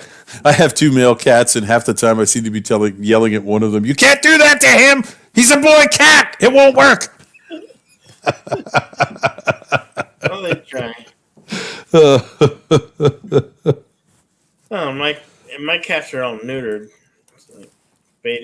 Mine are too, but that doesn't stop one of them from trying. I know. It's a dominance thing, to be honest. Yeah. Well, there's 2. I have 2 female cats, 3 boys, 3 tomcats. Mm-hmm.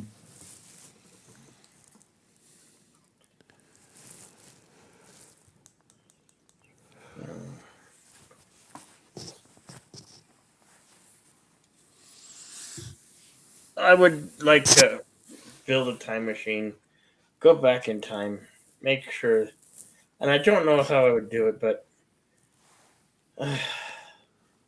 if I could, I would save all the properties, all the IPs.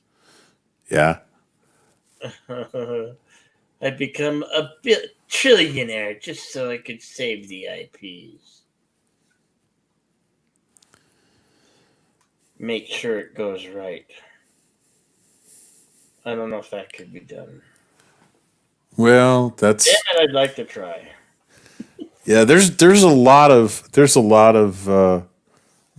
different types of science fiction stories about time travel, but one of my favorite hard science fiction writers is Larry Niven, and I read a collection of his short stories, and 2 of the chapters were not short stories; they were actually the transcript of a speech he delivered to a Boston convention, a Boston science fiction convention. And the first one was called "On the Theory and Practice of Teleportation," which is brilliant. And the second one was "On the Theory and Practice of Time Travel." And teleportation's more interesting. And there's a lot of great ideas in there. And any up-and-coming science fiction writer reading that could get ideas for a story, because he says, well, just, what happens to society if teleportation works across one city block but no farther? Then it works across from city to city. Then it works across a country. Then it works anywhere in the world. Then it works between planets. And all kinds of things change. And all you have to do is extend the range of your theoretical teleportation system. But time travel was interesting because he says, there's one thing I can say, that time travel cannot change the past to change the future. You can't go to the past and change the future by changing the past. And the reason that's true is because if it were possible, eventually someone would go travel back into the past and make it impossible to invent time travel at any point in the future. And at that point, time travel would never have existed. So if you can change the future by traveling into the past, time travel ceases to exist. And I went, that actually makes sense. If you can change the future, you can prevent time travel from ever being invented by going back and doing exactly the right thing at exactly the right time in history. And at that point, no one would ever have time travel anywhere in the timeline. So Larry Niven, as my favorite hard science fiction writer, made the best argument I've ever heard to say that there's no point in writing time travel stories where changing the past changes the future. Because eventually it will change the future to make time travel never exist. And then you're all done. So he is amazing. And his two stories there, I think the book is called All the Myriad Ways. It's a collection of short stories. I'm pretty sure that's the title of the book. And there's some wonderful, wonderful stories in there, as well as the two speeches that he gave. And for pop culture fans, he actually did, I think it was another speech. He speculated on why Superman and Lois Lane can never get it on.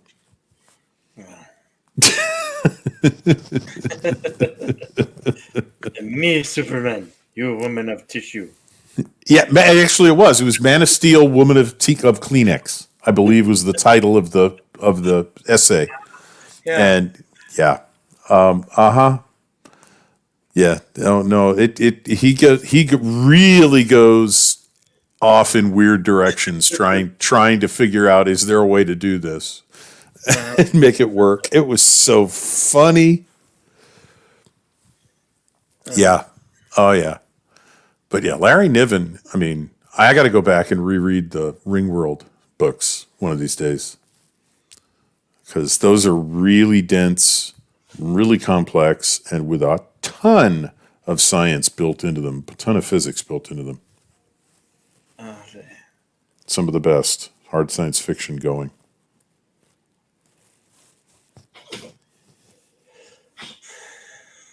We need reinforcements. Come on, people! It's a celebration, and I really need to step away for a brief moment in history so I can take care of some business. But I'll be right back. Hello, Kellogg's House of Horror. How's it going?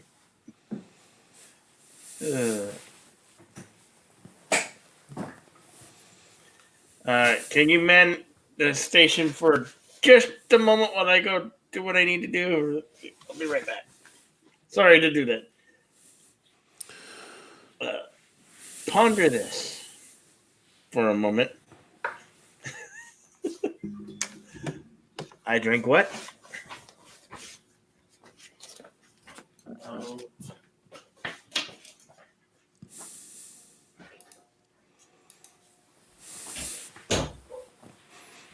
Yeah, I don't think anybody should be offended by your thoughts, Carlo Albanese.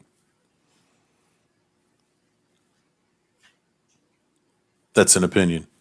I mean, that's your opinion. That's anybody who gets offended at an opinion is working at it.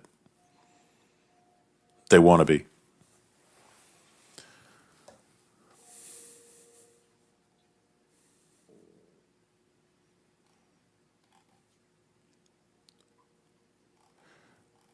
And yeah, I think giving Star Wars and Star Trek to the fans and soliciting fan stories, outlines, storylines, and so on wouldn't be the worst thing they could do by any stretch of the imagination. It certainly couldn't be worse than they've done in recent years. All right, I'm back, folks. Hello, everybody. Hello, Carlo. How's it going? It's going well, is it? Yeah. Sure. It is going well. Kellogg, how you doing?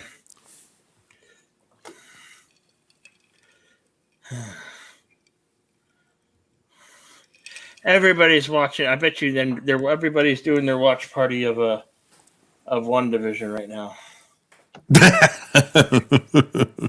Wookiee Supremacy, what's going on, brother? Hey, Wookiee Supremacy, hello. You thought you were Bert and Ernie? Hey, Bert. Oh, don't worry about your jokes, Carlo. It's okay. Comedy's a tough. It ain't easy. I mean, Nope.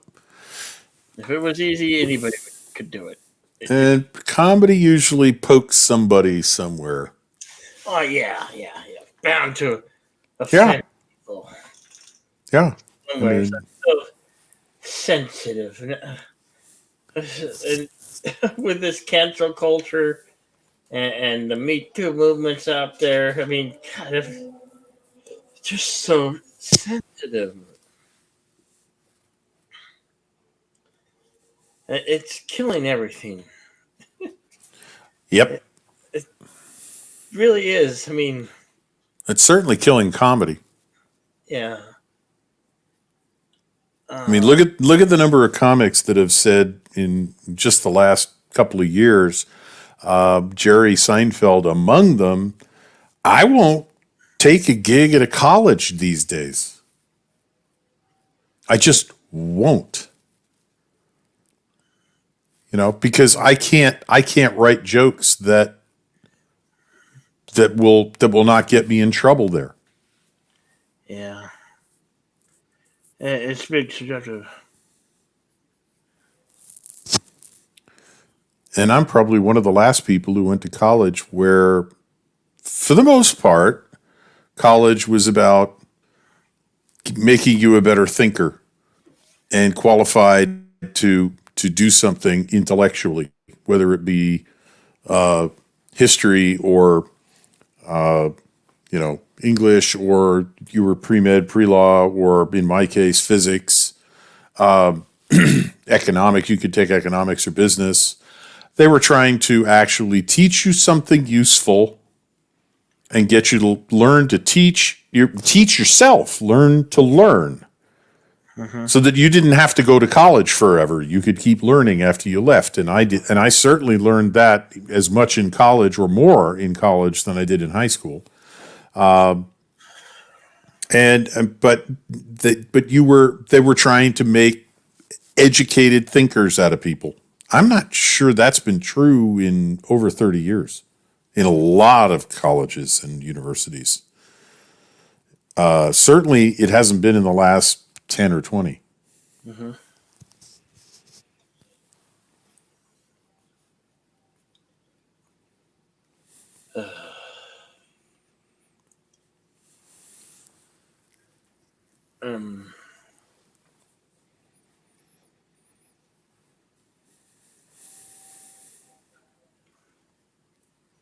Shoot. Damn it. What the? What? I hate when the thought escapes here for a moment. Just like the short attention span. That's it.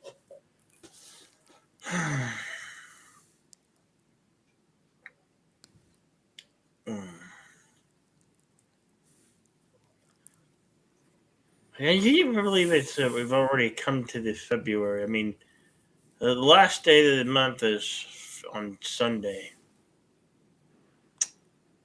And it's February. This year's already trucking along, isn't it? Yep.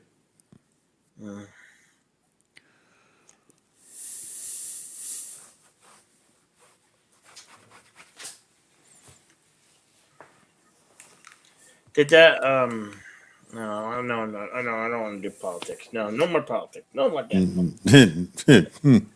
Yeah. I don't know why I started thinking that for a moment. Probably because the mask thing. Yeah, don't go there. Yeah. Yeah. We won't.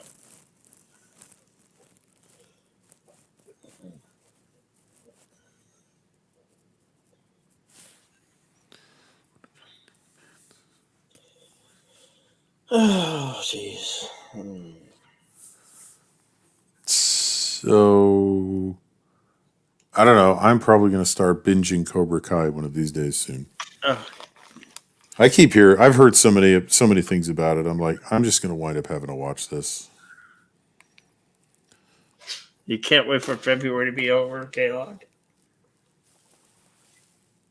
Yeah, there's that damn Hallmark holiday. Did Hallmark? Yeah, it's a Hallmark holiday for sure. Holiday. Oh, God. Yeah, it's also an Entenmann's Candy Company holiday. Oh. Or whatever that is. It's the one with the yeah. They do the assortments. Mm-hmm.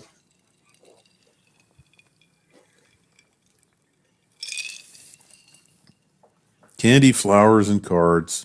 Yeah. And it's usually right after Christmas that stuff is already up. Mm-hmm. Once the 26th, you already see in the stores all the. I mean, for years and years, it's marketable. It's the holidays aren't about holidays anymore. It's about what crap can we sell? Decorations. I mean, it's just gone crazy and nuts. So, some people spend on certain holidays, Christmas, uh, Valentine's Day.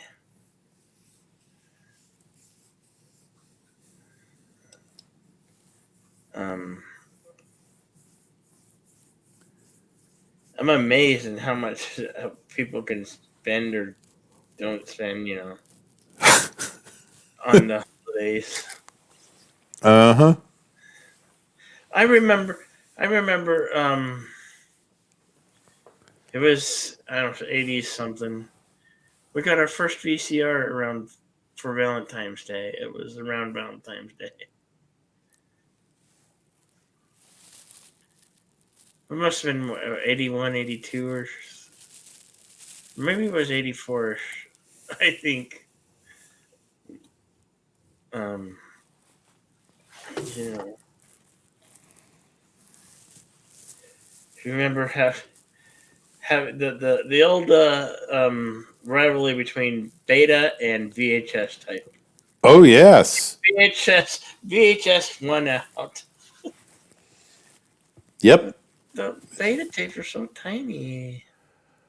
They were a better format, too. But VHS won that one. Yeah. And I've heard different theories as to why. I'm still not sure how that worked out as it did. But yeah, VHS won, even though beta would have been the better way to go until digital. Mm-hmm. And of course, laser discs were an abortive effort to do digital storage of video because they were too damn big. And when DVDs came out, that was a game changer. You know how it was 8 tracks and vinyl? Oh yeah, I had 8 tracks in vinyl until I graduated from college. There was another art form, reel to reel, where you would have your audio on reel to reel. Yeah, but that was very high end at the time. Yeah. That was the equivalent. That was the equivalent of today of 4K. 4K right now is probably where reel to reel was in the 70s. See you, K-Log. I mean, reel to reel. I was in a recording studio in the early 80s with the singing group I was in college, and they used reel to reel tapes to record onto. That was their master, as I recall. They used cassettes to test things out and make mixes and put them in a mix, 4 channels on a cassette and put it in a Denon cassette player and play that over their speakers. But as I recall, the studio we went to, their master recording was on reel to reel tape, and everything got got transferred off from that. So yeah, that was the high end stuff, very high end. I think it's still people who still have like reel to reel audio albums. It's still considered a bit high end. It is. It's a very high end analog format, and it doesn't wear the way records do. Vinyl LPs do. Yeah, but how does it sound? I've never really heard it. I've seen them on TV and movie shows. Yeah, I heard them. Like I said, I heard it in a recording studio. A very good reel to reel tape deck can get very, very accurate recordings. Okay. And if you play it back through really good equipment and really good speakers, you get really good playback. Yeah.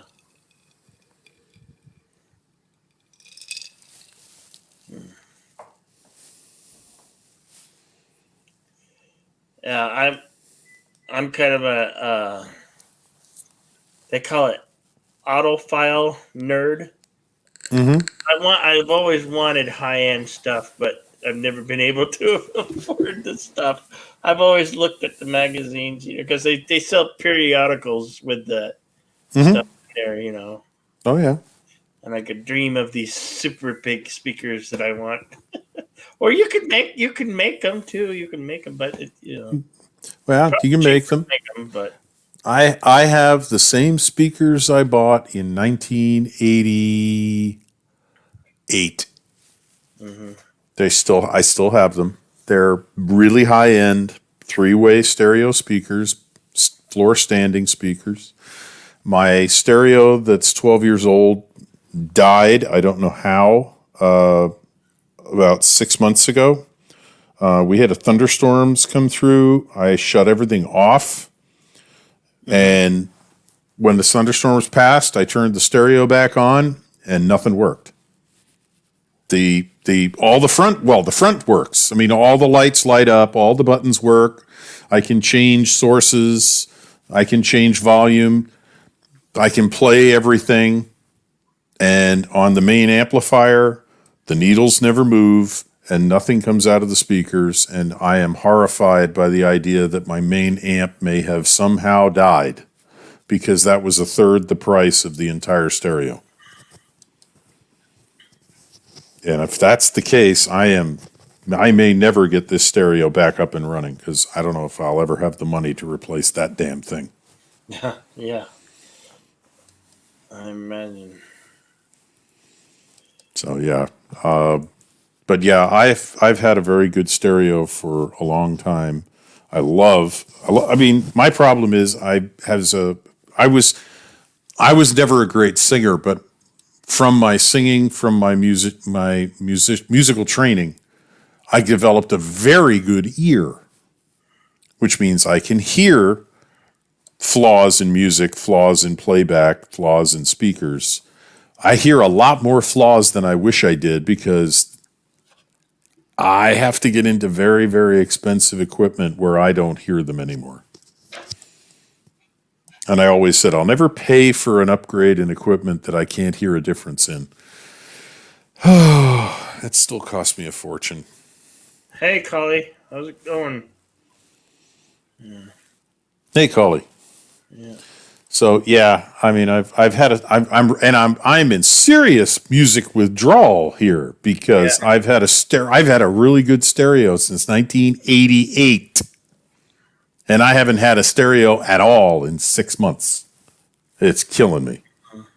I used to play, everything I played on my television went through the stereo, so those were my speakers for everything I watched on TV. Now I'm going to get through the speakers on the television. You can spend so much money on stereo equipment. You can have an amp. You can have a power station for your amp. You channel where you put all your speakers through an amplifier and regulator. Yep. But if you could. There used to be an high-end stereo store in Phoenix that I used to love to go. I would just spend hours in there dreaming of, of the systems I wanted to build. Mm-hmm. I did that too. And then I walked. Yeah. The audio and sound. What an awesome home theater system I wanted to build. I basically wanted to build myself my own theater, and since if movie theaters are closing, you might, a home theater is not as crazy an investment now as it was, and given how much the price on large flat screen TVs has come down, if you're not going to demand an OLED 4K TV, you can get one hell of a lot of screen out of a really good LED television. Well, I want to know what a good projector is, and like how long they probably last longer than most LCD LED TVs, because nowadays those TVs are they'll go once the LEDs start going out, you basically need to it's time to buy a new TV set. Yeah, but LEDs are really hard to burn out. I mean, they're not like, they don't like plasma that burns in, or a CRT that just, craps out. My dad had a 75-inch. He's got a 75-inch screen Samsung TV, and if within under 2 years, under a year, I think, the LED started to go out in that TV set. And he was under warranty, so he was able to get a replacement set. Right. But that sounds like a manufacturing defect, and they replaced it under warranty. I've got it's a minimum of 10-year-old Sony LED television. Mm-hmm. It works every bit as well as it did the day I bought it. Mm-hmm. I mean, Mrs. Redshirt keeps pestering me. She wants a bigger one. And she wants to hang it on the wall instead of stand it on the TV table that's there. But I'm like, yeah, but this works. Yeah. I'm like, I don't want to buy something just because there's a better one, newer one, bigger one out there. I'm like, no, I want to buy something when what I have dies. Mm-hmm. And, the stereo, I've got to figure out where I can take it to get it, troubleshoot it, get a troubleshooter to look at it, somebody who's a technician, and see if they can figure out first of all, what is it that died? And then second of all, what are the chances of fixing it, or do I have to replace it? Well, I know some high-end projectors, you could spend like $8,000 on a high-end projector, and you can have you can make a screen, just a white canvas or white wall, basically, and project up to have like 120 inches of screen, because right. But it's extremely high end, very expensive. But oh yeah, if movie theaters are truly going by way of ancient history, that building your own home system, Well, keep in mind that the viewing distance on flat screens, LEDs, and all of the successors to them is much, much shorter than the viewing distance for the old CRT televisions. Mm-hmm. The old, I don't know if your parents ever told you, don't sit so close to the television, it's bad for your eyes. All the time. That was true of a CRT. It's not true of an LED or anything like it, OLED or any of the others. So the viewing distance for my 60-inch television is 2 to 9 feet, or 3 to 9 feet. And I'm like, 3 feet away from this thing, I'd feel like I was sitting in the third row of a movie theater. I mean, it would be right there. Yeah. And 5 feet wide. I mean, yes, we sit at 9. We sit at around 9 feet for reasons that have to do with the stereo speakers. So yeah, I would love to have a 72-inch or an 80-something inch television, but right now I got more important things I need to spend the money on.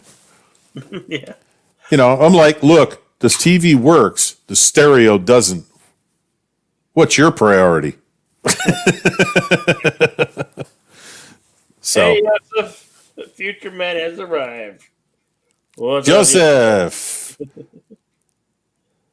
Yes, projectors require darkness, and if you're that's the other thing. I mean, that's the reason I bought an LED rather than a plasma, because plasmas were not as good in bright rooms, right? With lots of light coming in. And my old living room where my TV was, there was no way to block it out completely until we put a shade on the bow window behind the chairs. And even then, it was only meh. So he's right. If you have a room that's, it's like a basement room or a windowless room, oh yeah, you can put a projector in, just turn the lights out, put really dim lights in in the room for people to be able to get up and leave if they have to without tripping over things. But yeah, projectors require that you have the whole theater ambiance. Lights go down. Here we go, folks. Right. So that's also a consideration. Mm-hmm. I mean, because I've never had a house that had a windowless room that I could turn into a home theater. Yeah. Including the one that I own now. There really isn't a room in this house that could be turned into effectively a home theater even if we wanted to use one to do it. So we have 20-foot high windows on the front and the back of the great room in this house. The two ends of the room are essentially glass. Yeah. Not going to be dark until the sun goes down. Yeah. Right. I've seen like really high-end home movie theaters where they basically it's the dark room because it's a theater. Yeah. If they use projectors, they do have to have because you wouldn't want to have sunlight coming through and not be able to see. Yep. Basements are easiest to do that with. Yeah. We don't have one. Or very large attics. Yeah.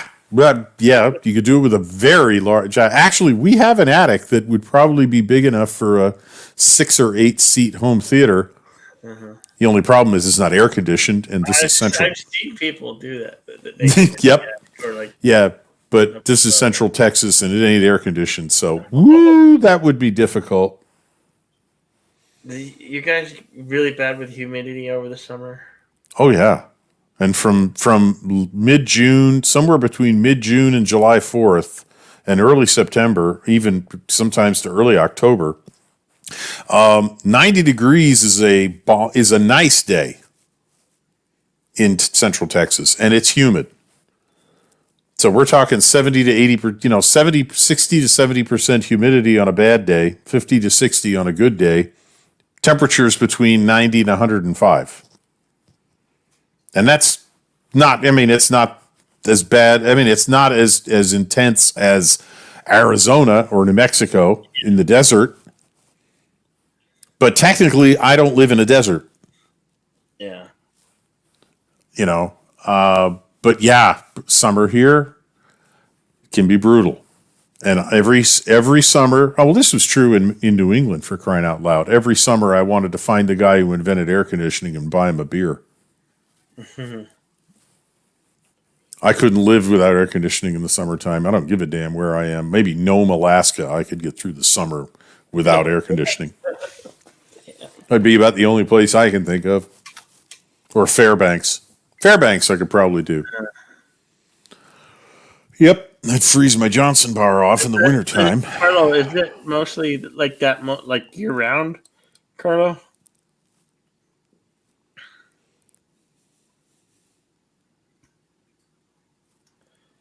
Cloudy and rainy, huh? How many days out of the year, though? I'm curious. About 300. Well, there's only 365 days, so that's most of the year. Damn. Well, Seattle is between 300 and 330. Cloudy, drizzly, rainy days.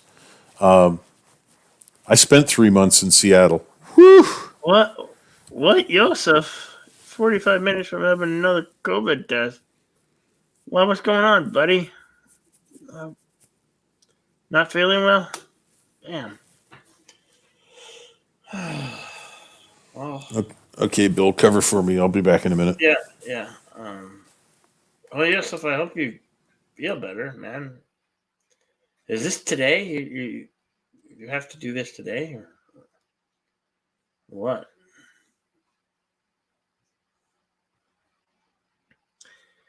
You're next to the sea, okay. Government requirement.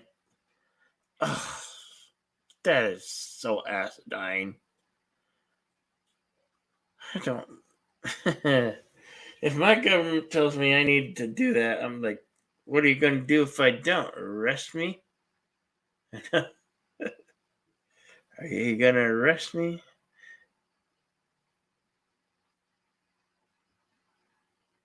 You feel just fine, and yet you have to get the test. That sucks. That's bullshit. That's bullshit.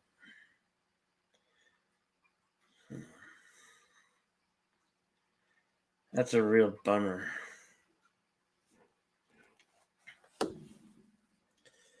Damn.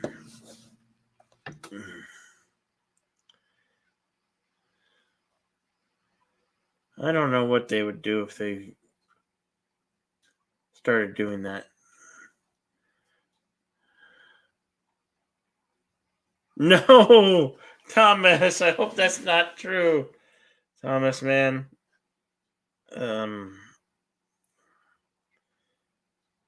That would be very, very bad. Don't get the Chinese version of the test. Joseph, stay away from the Chinese version. Don't be their guinea pig.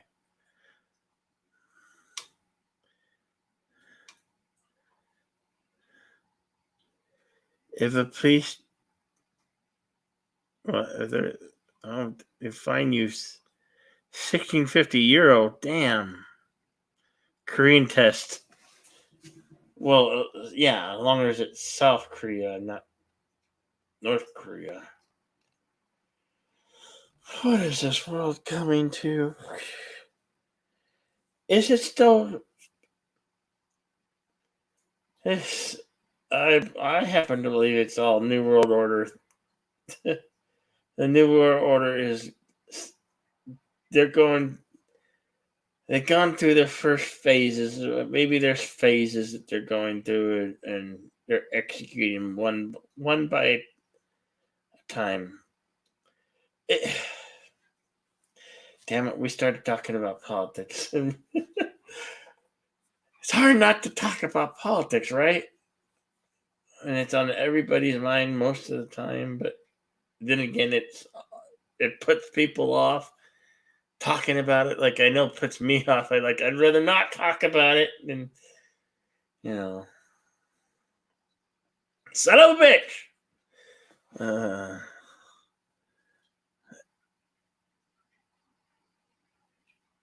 Because of it can't.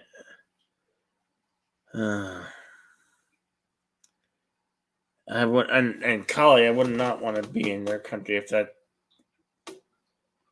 I don't know how bad of a strain is that one from that region.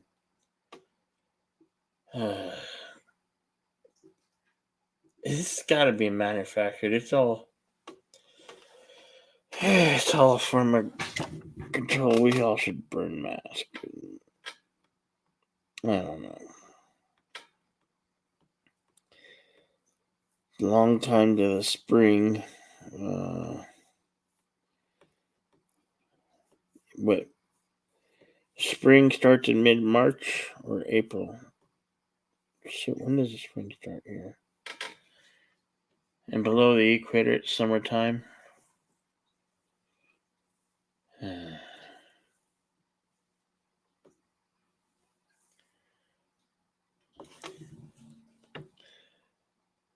There still need people to have more power. They should kill.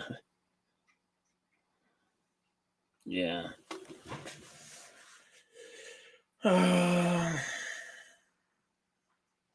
Don't want to talk about politics, geez.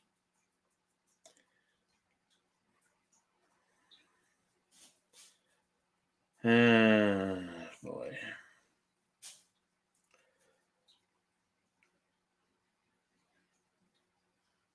You don't believe in too many. In what? In the New World Order? Too many governments? Well, I don't know.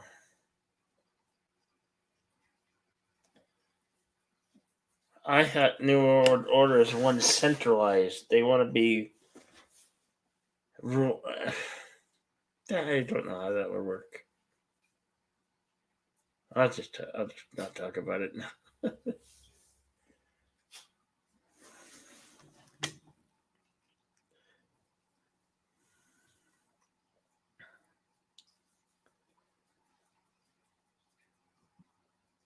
Yeah, I know it came from a lab from China, right? This Chinese Communist Party. I've heard many facts and stuff that points that way. It came from a lab from China. Mm-hmm.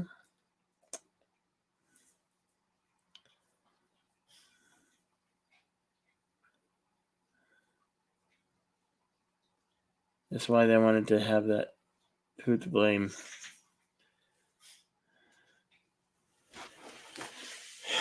Well, somebody going to be making money on them vaccination, and I mean, what they had since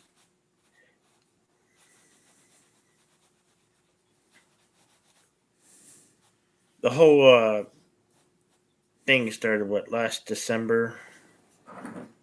Not last December. December of what, 2019. That's the earliest the Chinese have admitted, or that anyone has admitted to the disease being present. Yeah.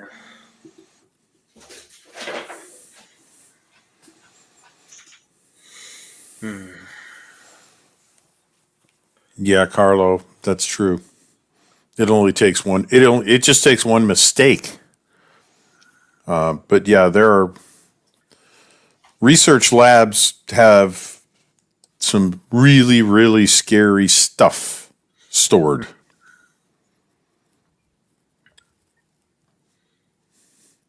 And level 4 labs have terrifying stuff stored. Well, yeah, those. Well, the world. They have there's the CDC and the World Health Organization. Mm-hmm. They've got stuff that will kill people just by breathing the air in little vials. U.S. AMRID. U.S. AMRID, the Army's. It's an Army research facility in, I think it's Virginia. They've had some crazy stuff. They've had a variant of Ebola there. I used to spend summers, a week or two every summer with my grandparents on Long Island, and everybody on eastern Long Island knew about Plum Island. It's right off the end of Orient Point, the North Fork, the end of the North Fork. And that had the Department of Agriculture ran it for decades. That had a animal disease research lab, the Plum Island facility. And boy, there are all kinds of stories about screw-ups, releases from Plum Island. I mean, hell, if you want to dive into the conspiracy theories, Lyme disease came from Plum Island because Old Lyme, Connecticut, where patient 0 was identified, is directly across the Long Island Sound from Plum Island. It's only about 15, 20 miles. Mm-hmm. So, they're there, and the viruses are there, all kinds of them. So any of those labs is a potential disaster waiting to happen. They just need a mistake. Mm-hmm. And it could be, they make another Hollywood movie like Outbreak. Yeah.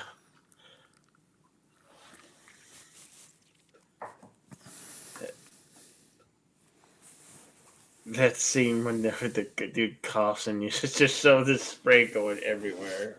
Uh-huh. That was a really good scene. Scary as hell because something like that. Well, Carlo, there's one. If you haven't seen, Carlo's talking about. It's also the same with like nuclear weapons and power plants. Mm-hmm. Oh, there's a hobby horse of mine.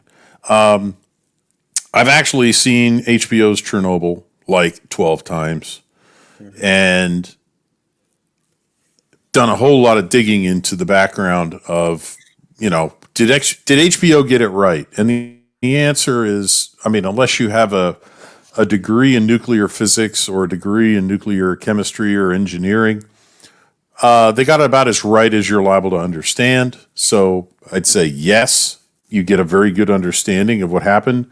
And the big thing that blew me away, because I studied amplifiers in physics and electronics. I had to design my own electronic experiment. So I made a delay timer circuit that would let me build a trigger, start the circuit, and then when the delay timer hit my preset now, it would fire off my camera flash. And what I was trying to do was take a high-speed photograph of a light bulb shattering. So I went and I scrounged all over campus and all over departments asking for, do you have any dead light bulbs, burned out light bulbs? I want them. So I had a whole box full of burned out light bulbs, and I'm in a dark lab room where I've rigged everything up, got the camera set up, and then I turned the lights off and I opened the shutter and I dropped with a punk. I would burn through the string holding a light bulb over my test rig, and it would drop and shatter in front of the camera, and that would trigger, timer, flash, take a picture. Yeah. And the only problem I had was that my timer was unable to get below 30 milliseconds, and it turns out that light bulbs shatter almost completely before that. I needed about 6 milliseconds. So the experiment was a success because I had a result, but the thing is, with testing and with circuits, there's the idea of negative feedback. Negative feedback is most commonly used in anything you want to be stable. Positive feedback, you know what it is. It's why you have to tell everybody, if you want to come on The Soup, you got to have earphones or earplugs or, right? Because if you're just listening to it on your computer and you have a microphone and the microphone comes out of the computer and goes into the microphone, comes out of the computer, that's a positive feedback loop. That's being amplified every time. Mm-hmm. And very quickly you get screech, right? Positive. We just call it feedback. Technically, that's positive feedback at a microphone and a speaker. The type of reactor used at Chernobyl used a positive feedback reaction. The more it reacted, the more it tended to. The hotter it got, the more it reacted, which made it hotter, which made it react more. And as soon as I heard that in the final episode of Chernobyl, in the court testimony that Jared Harris, the actor, gave, I forget the name of his character, I went, you've got to be shitting me. You built a nuclear reactor with a positive feedback mechanism. Yeah. That's balancing a marble on top of a beach ball. And you have to keep that marble from falling off the beach ball. No wonder an operator error caused a disaster. Seriously. I mean, you have probably the world's most unstable reactor in that design, because no other reactor's ever been made with a positive feedback loop. It's called a positive void coefficient. That's the technical term. But and I was in a stream where I told that, and they said, and somebody asked, well, why did they build it that way? I said, well, they gave that in the show as well. It's cheaper. They didn't have to use enriched fuel. They could use regular, ordinary uranium. They didn't have to enrich it. They could build a very basic reactor, and they built a reactor they could refuel while it was running, which meant they had a huge building over the top of the reactor to house the refueling mechanism, this big, long, tall crane, which meant they couldn't put a containment building around it. So when the reactor blew up, it blew the roof off off of the reactor. That blew the roof off the building, And there you go. You have a nuclear searchlight pointing into the heavens. Yeah. And so, that's not the thing. I'll say is, and I just want to say this because it's important to me, and I mean, Chernobyl scared a lot of people for the right reasons. It also scared even more people for the wrong reasons. The wrong reason is it could happen again. As long as you're not operating an NCRB or whatever it was called, 1,000 reactor, and there's only 11 of them that were ever built, and I don't know how many of them are running today. All of Chernobyl's been shut down, all 4 of them. Yeah, they had to build a whole dome to contain that. Yes. Yeah. Yes. That's a second sarcophagus. The first sarcophagus was falling apart, which they built the year it had happened. Yes. If you don't have a positive void coefficient reactor that is that can go unstable and therefore critical the way Chernobyl did, you can still screw up. Don't get me wrong. There have been other nuclear accidents. I mean, 3 Mile Island was also a meltdown event, but it didn't expose the melted reactor to the environment. The containment building worked. The only other one that has exposed melted core material to the environment was the Japanese one back in 2011. The Daiichi, whatever it was, Fukushima plant, where they had, what's that? Yeah. They had the earthquake followed by a tsunami, and the tsunami wiped out their backup generators by flooding them. Mm-hmm. So everything failed at almost exactly the same time. Right. And they had a cascading failure across all the reactors. That's the worst one other than Chernobyl. Right. But you built it on top of one of the most seismically active locations on the globe. Mm-hmm. Sorry. That's a bad place to put a nuclear reactor right on top of the ring of fire. No. That'd be like building it on top of one of Elihu's volcanoes that he likes to watch. Right. Seriously, it would. I mean, come on. Let's put a reactor on top of Mount Etna. It's a dead volcano. Yeah. Uh-huh.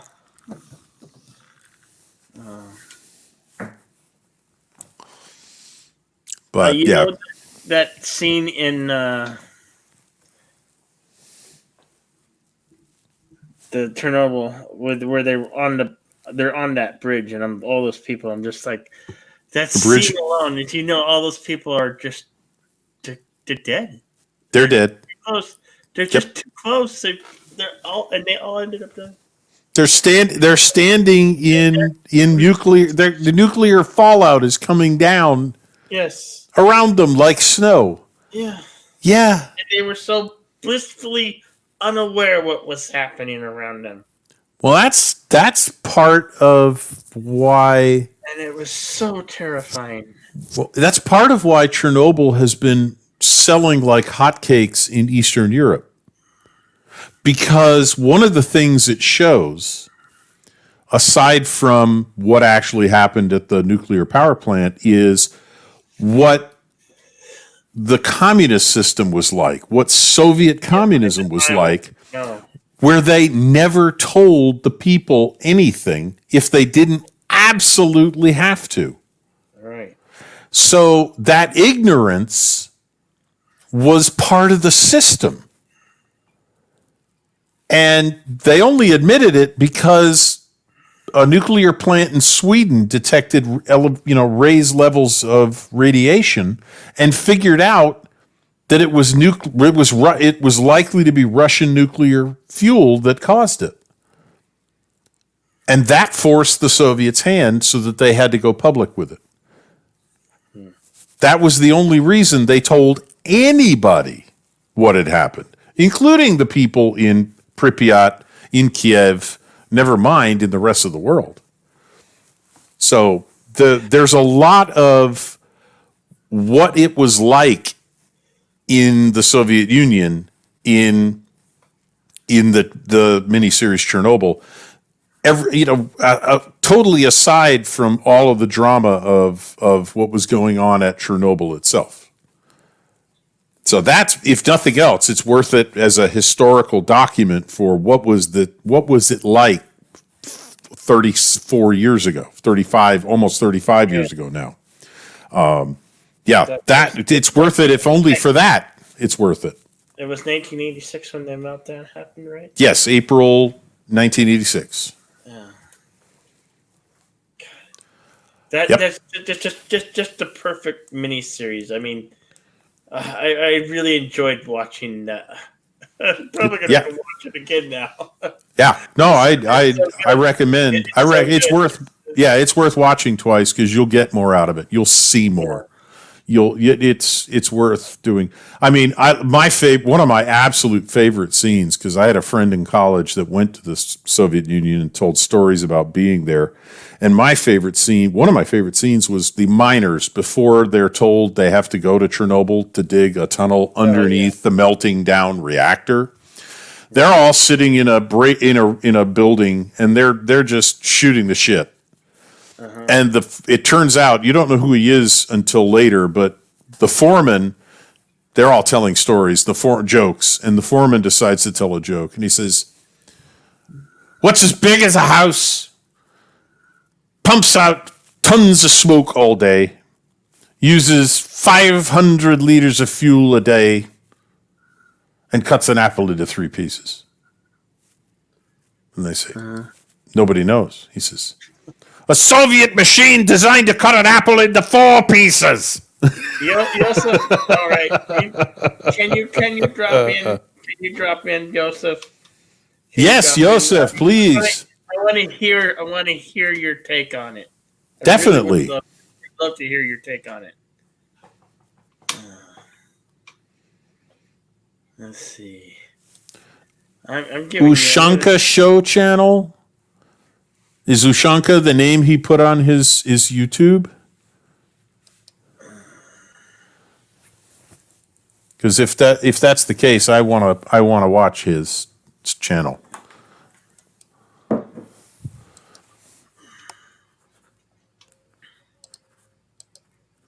All right. Joseph, check your Twitter DM. Links there, my friend. I got to hear your take. Come on, you just. If I do too. Spared, I want to hear your take on this.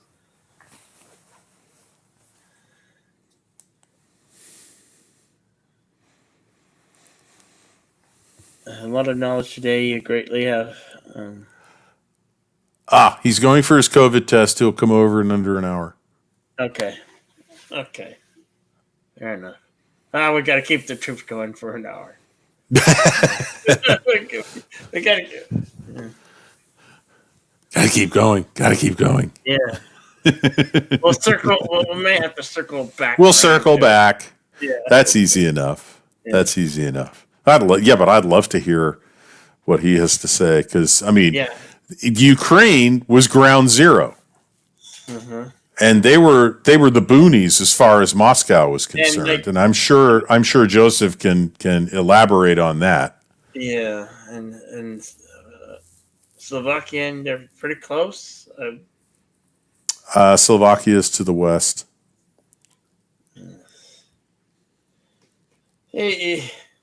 It's much easier when you have a map in front of you. I don't think so, Carlo. There's plenty of soup. There's plenty more soup. It's only 2:40 in Central Time. Yeah.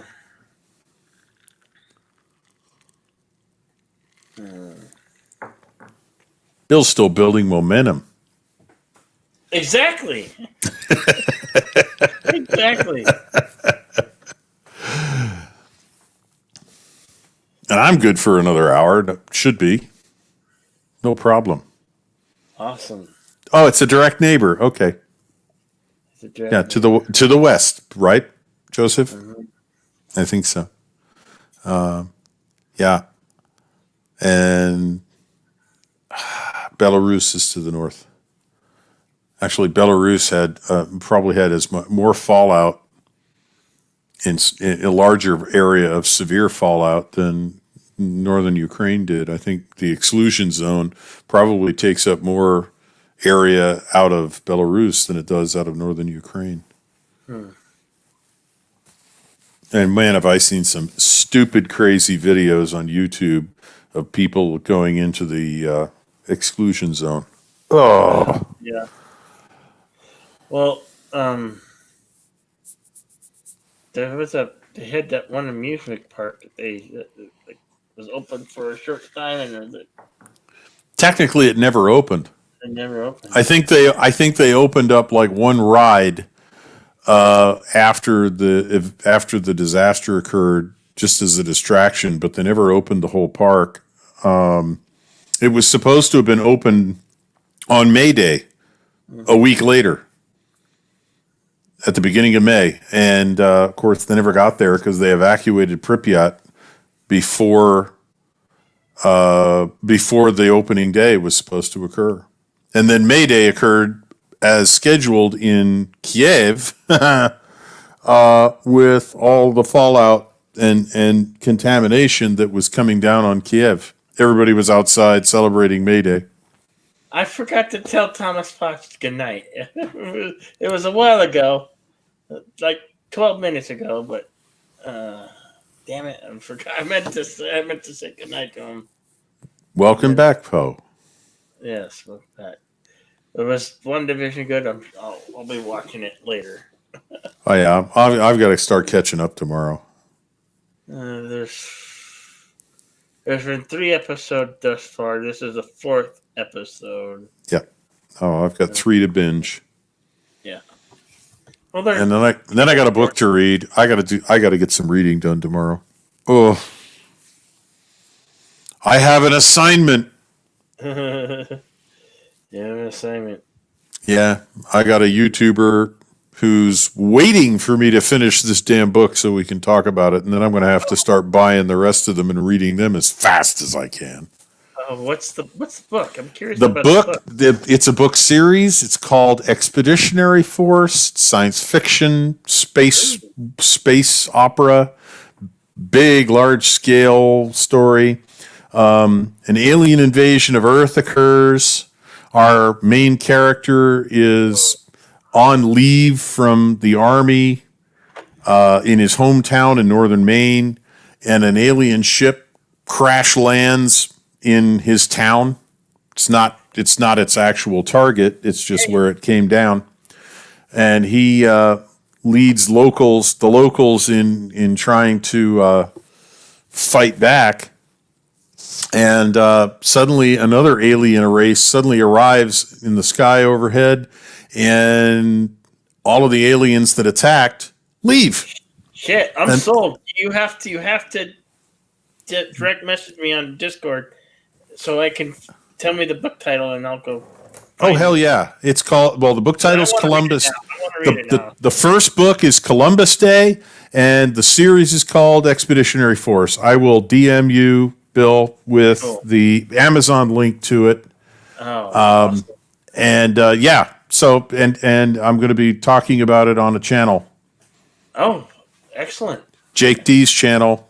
I don't know when. I have to finish reading it. He's waiting for me. But yeah, he is waiting somewhat impatiently for me to finish reading it. Cool. So yeah, he wanted to do the first episode on Columbus Day, I think. I'm like, no, I'm not going to finish it by then. How many pages is it? It's about 500 pages for the first book. It's not a hard read, I mean, by any stretch. It's just not a short, little compact paperback, like you'd normally see in a 7 or 8 book series. It's a fairly substantial book, but it is an easy read. So I mean, I'm going through it. I just have to have time from all of the other things I do to sit down and read, which I haven't done in a long time. I'm out of the habit, so I'm trying to get back into it. I have it on a Kindle, So I can read it on my Kindle or I can read it on my phone. And it is good. Oh, it's going to be an interesting conversation, though, because, boy, do I have some problems with this story. It's a good story. Yeah. Don't get me wrong. It is a good story. I have some problems with the style, the way it's written, what you're told and not told up front. So, yeah, there's going to be a bit of an animated discussion about it, I suspect. But it's I don't disagree with Jake, who's very excited about it and wants to talk about it. It's a good story. It's worth reading. I have a spoiler. I'm not going to tell you, but I've found out one thing that makes me hopeful that it's going to be more interesting as soon as that happens, and I'm waiting for that to happen. So I'm sticking to it. And obviously, the author's managed to make it go for, I don't know, I think he's got 7 or 8 books written already, maybe more than that. So, yeah, it's already a well-established series. I'm just catching up. Mm-hmm. So that's going to happen. That's going to probably be my first regular streaming appearance on YouTube, where I'm going to be on a scheduled show talking about something that I have to be prepared for, on a regular basis, whether it's every week, every 2-3 weeks, every month, whatever. I don't know. We'll see how it goes.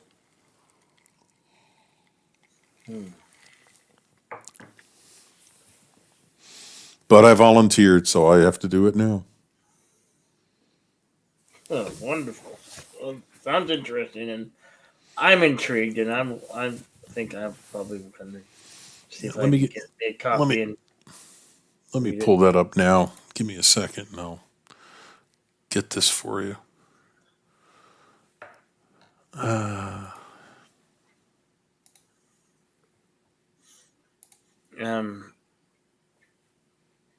Yeah, with movies being such shortage, and not a whole lot of good TV shows or good quality sci-fi shows. Yeah, I'm going to be starting to hit the books a little bit more. My dad likes to read, and I haven't actually read books in a long time. But I love stories and science fiction, and how do you feel about Jules Verne? I mean, Jules Verne is classic. Yeah. I read 20,000 Leagues Under the Sea. Mm-hmm. I was quite young, probably junior high school. And my impression of him at the time was he must have been paid by the word. Because I other than Tolkien, I had never read any book by an author that spent as much time describing a scene as Jules Verne. But then I'm gonna really like reading going into that. Yeah, well, Jules Verne for his that's another one where you have to understand how old. I mean, keep in mind how old Jules Verne's stories are.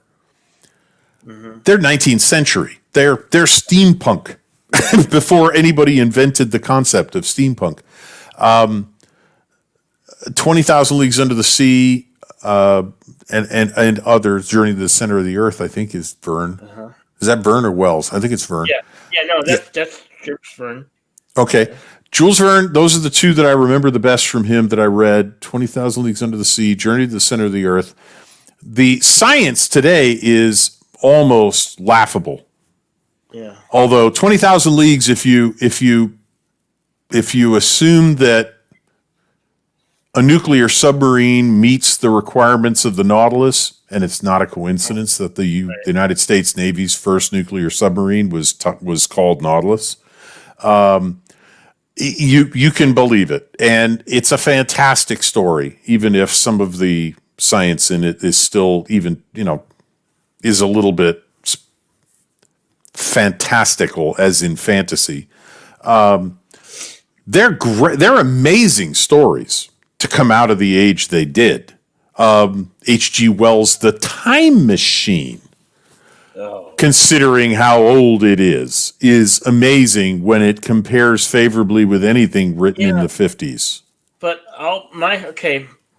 from my personal frame of reference, I've only had the film, so I'm gonna dip into the book now and enjoy a whole new world of a version story. And I'm always told that they have to kill so much of the story to make it into a movie or a TV show.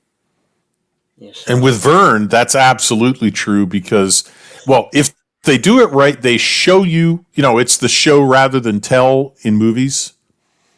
So like Peter Jackson did so beautifully in The Lord of the Rings, he showed you what Tolkien would spend a page and a half describing. Right. So yeah, but read those books for sure. Just don't expect them to be easy reads. Neither Wells nor Vern. I'll be referencing the encyclopedias to find out what's this word. Some of it very possibly. Yes, some of it very possibly. All right, here we go, Jedi Bill. All right, here we are. Let's see. There's other great works I'm probably be dipping into, like The Count of Monte Cristo. Great story.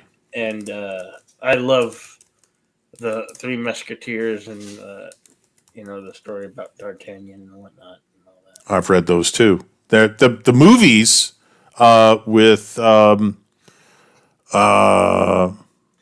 York, what's his name? The one who was in Logan's Run. Yeah. With him as D'Artagnan and those are the ones I've seen. Raquel Welch. Yeah. Those are actually really good movies. And I've read the books, and quite frankly, those movies stand up to what the books were like. Okay. So the books are fun. The books are a lot of fun. Yeah. But those movies are as much fun as the books. I love the movies. I need to get those on Blu-ray. Mm-hmm. In fact, that's the next thing I'm going to put on my Amazon wish list. Yeah. Go for it, buddy. Michael York. Holy crap, what an Earl that is. Let me know if that doesn't actually compute when you click on that, because it's a paragraph. I put it in a DM on Discord. Yeah, I see it. Amazon and its damned Earls. Oh my goodness. I should probably have plugged that into Tiny Earl just to get a reasonable one out of it. No, yeah.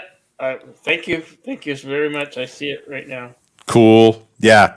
And there's plenty more where that came from. Oh my God, it's so affordable. I'm buying it today. Well, on Kindle, it's free. That's the first one's the only one that is, but yeah. I don't have a digital reader. I'd have to buy a digital reader. I got converted to that when I went on vacation. My wife, at the time, had an old Kindle she wasn't using anymore, and she bought all 7 of the Harry Potter books, downloaded them to that Kindle, and handed me the Kindle and said, "Here you go. You got all 7 Harry Potter books to take on vacation." And instead of carrying a stack of books that was bigger than my high school book bag, I had this little, it looked like a small folder, and I read 5 of the books on vacation. Okay, 9. Okay, well, even in paperback, it's reasonable. Yeah. Yeah, but I mean, I'm like, I read 5 books on vacation. I didn't have to carry all of them.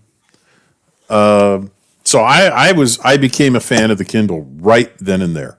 Well, I wonder if I think I can probably pick up with the Amazon Fire, the little one for like $50 or something. Yeah, you can. I mean, if you get them with ads on them, you can get them for relatively little money. But you just got to put up with seeing ads periodically. Yeah. I buy the one that's, I spend the extra money to get the one that doesn't show me damned ads. But yeah, it's really comes down to, are you willing to put up with buying and storing paperbacks? If you're not, the Kindle is a beautiful replacement for paperbacks. Uh-huh. If you're still like, I don't have a problem with paperbacks, buy paperbacks. Yeah. Because nowadays, Kindle books are no cheaper than paperbacks. And until they go back to being a lot cheaper, they're not that big a deal. You know? They're just not going to be that big a deal until they go back to being cheaper than paperbacks.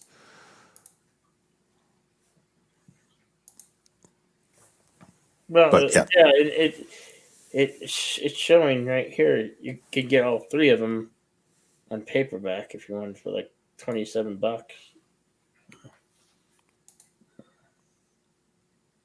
That's quite a good deal. I mean, for me, paperback would be. I don't mind. Yeah, I don't mind. Yeah, well, it's got the paperback. I mean, it saved me buying. It saved me from buying a digital device. But oh yeah, you know. I like tangible things, and I do like to turn the pages. Let's put it this way: I still own a closet full of hardcover books. I don't have the room to unpack them all now. Yeah, that's understandable. I don't have a library anymore. I had a room that was nothing but books in my old house. 7 bookcases in one room. I brought 4 with me. And one of them is already 3/4 full of videos of my DVD and Blu-ray collection. And the rest of it's out in the living room. And then I got all of my office supply crap and some of my memorabilia and some, collectible stuff behind me. I don't have room to put all the books out. The bookcases are already taken up with other stuff. Yes, of course, Carlos. Admiral Oliver Franklin Dooms, Rules of Life, number 129. Yes. Remember to live life as if awesome and incredible are downgrades. Absolutely. Goddamn right. Yeah, did you do another 10 rules? Bill? I did. Okay. I did. I'll catch it on the replay then. I did them earlier. Yeah. I'll catch it on the replay then. Thank you. 12. No problem. But yes. And Captain Jack, I know Captain Jack puts that in his description every day. So that's. Yep. If we can enjoy these wonderful undeniable rules of life each and every day, and I'm going to continue to read them because, quite frankly, I'm enjoying reading them to y'all, and it's a way to get it out there more, and honoring our dear friend, So absolutely.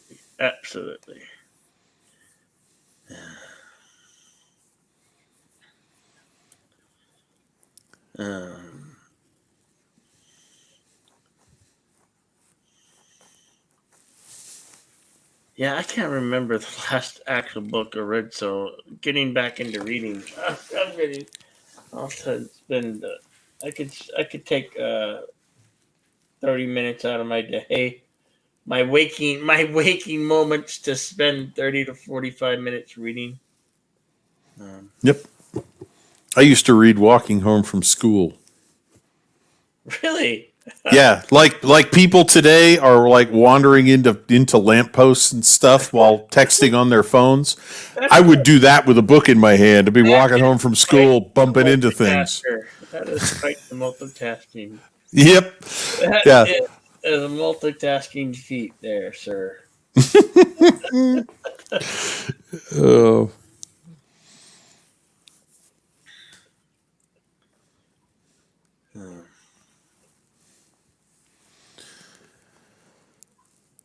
Do you ever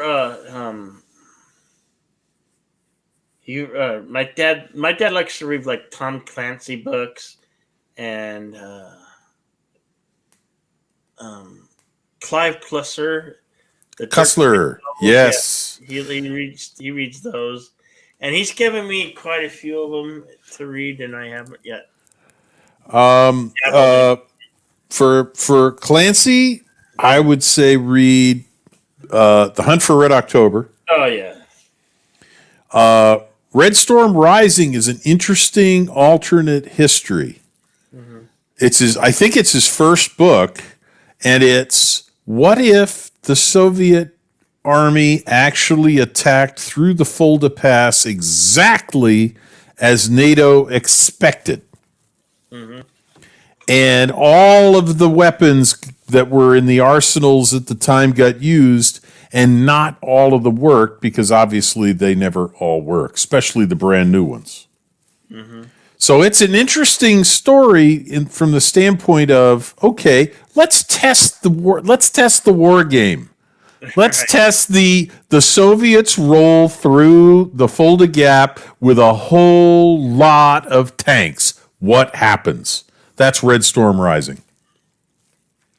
Hunt for Red October is, of course, a great movie, and it was a great book.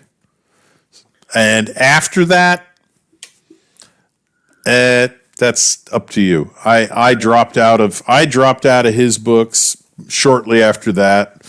Cussler, I read a bunch of the earlier ones. My favorite was Raise the Titanic. Yeah.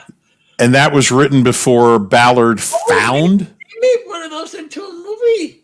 Yeah, I know. Titanic. I remember liking that movie when it came out. Mm-hmm. I haven't seen it since, but I was 10 or 9, whatever. But I remember enjoying that movie for some reason. Yeah. Read Cussler's. Yeah, read Cussler's book, Raise the Titanic. If you were going to read one of Cussler, that's the one I'd recommend. Well, I've been in the car on whether we're traveling to California from Arizona or whatnot, and heard the Dirk Pitt novels and Inca Gold. I gotta get me a copy of Inca Gold because I love that story. Just hearing it on audiobook, I might even get it. Damn it! I need to get something that I can listen from audio. Or can you? I could just plug in, use my computer and listen from audio.com, right? Yeah, should be able to. Yeah, Red Storm Rising, Mountains of Elysium, like that one. It's a great book. Yes, it is a. That's where Clancy was really good. Was he had all kinds of contacts on the actual quality of current military weapons systems. Mm-hmm. Is that likely to work, or is that a white elephant? And he put that in his books. He speculated about what would happen with a Patriot missile system or a this or a that. And his speculations were actually fairly reasonable. Mm-hmm. As far as maybe subsequent events proved. But yeah, Red Storm Rising is one of the most complicated war game books, because of course it is a war game. It didn't actually happen. So if you think of it as a continent-sized war game, that's Red Storm Rising. It's a very good book. A lot of fun. Very interesting, because again, not everything works. You know, there are snafus all over the place. People don't get the word. This system turns out to be a complete dog. If it were any more of a dog, it would shed. Tanks break down. Missile systems go.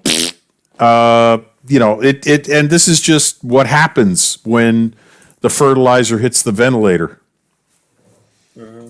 You know, things go sideways, pear-shaped, and otherwise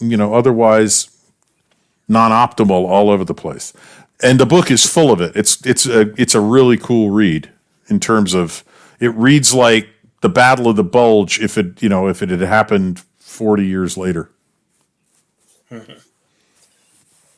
So, yeah, very good one.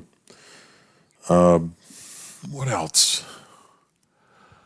Oh, that you reminded me of something. Now it's gone. Let me think for a second. You talked about something. I'm going to try and remember this other story. Oh, yes. Alistair MacLean. Alistair, I think I'm pretty sure he's read those books too. But that is Have you ever seen or read Ice Station Zebra? no. Oh, read it. Okay. Read it, then watch it, because Patrick McGowan, who was the prisoner, Yeah. he plays the secret agent. And he does a wonderful job. And he doesn't say it in the movie, but in the book, the secret agent has been questioned by the captain as to why you're really here. What is your story, sir? Mm-hmm. I mean, this is a U.S. Navy nuclear submarine. We don't allow visitors. So what makes you so special that you should be here? And of course, the agent tells him this whole story about Ice Station Zebra and why he has to go there. And in the book, as he leaves the captain's cabin, he said, it was a good story. I almost believed it myself. Mm-hmm. And throughout the story, he keeps feeding them another story and another story. And you don't know until the very end of the book what the real story is. The story changes all the way through. There's a little of that in the movie, but there's a ton of it in the book. And that's one of my favorite ones. And if you're into cars, The Way to Dusty Death is about the Formula One circus in the 1950s and a Formula One driver who is trying to solve a mystery without getting himself killed in the process. Mm-hmm. So yeah, Alistair MacLean was one of the best writers of. He was the predecessor to Clive Cussler, or the guy. I'm sorry, I just blanked on the author's name. Hunt for Red October, Red Storm Rising. Tom Clancy. Yes, Alistair MacLean was them in the 1950s and 60s. He wrote some absolutely wonderful, heavy action, almost James Bond-like mysteries and stories. And they are full of twists, turns, and red herrings and everything. You don't know until the end what's going on in most of his stories. Those are a lot of fun. And if you haven't read them, I highly recommend Alistair MacLean. Alistair MacLean. Okay.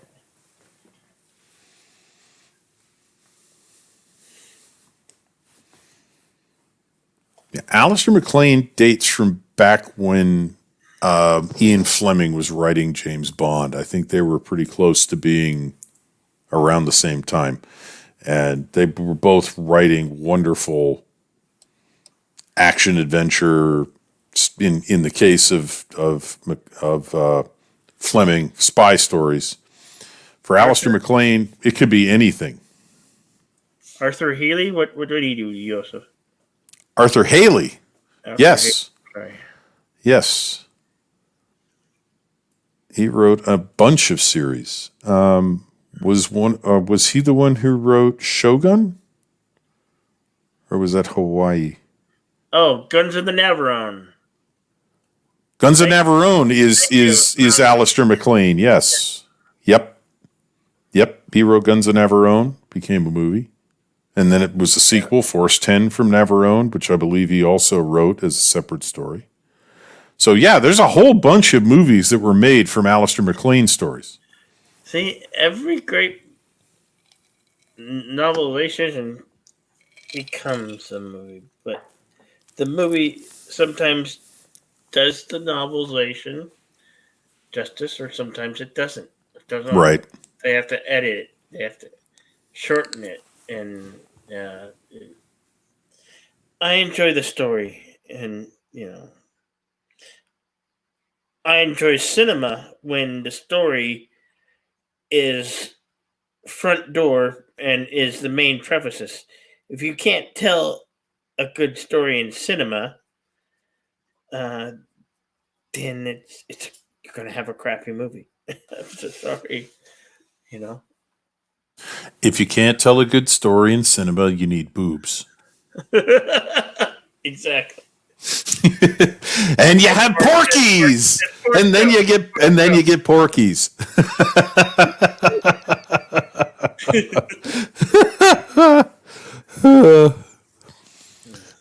But yeah, no, yeah. Now that you mention it, yeah, those are older movies. I haven't seen them in a while, but yeah, Guns of Navarone, Force 10 from Navarone are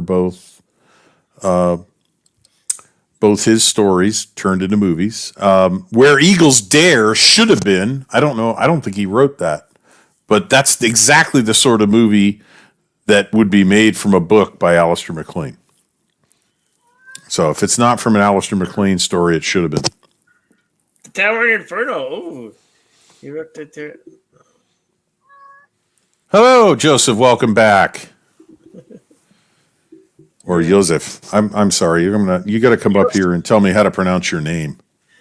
Joseph Patrick from the future man. Come on up. We'll circle back to Chernobyl. I want to hear what you have to say about that. He's on his way. All right. That's good. Oh, he's waiting for the results. Wow, you can get them fast. Yeah, there are tests that do them in 20 minutes.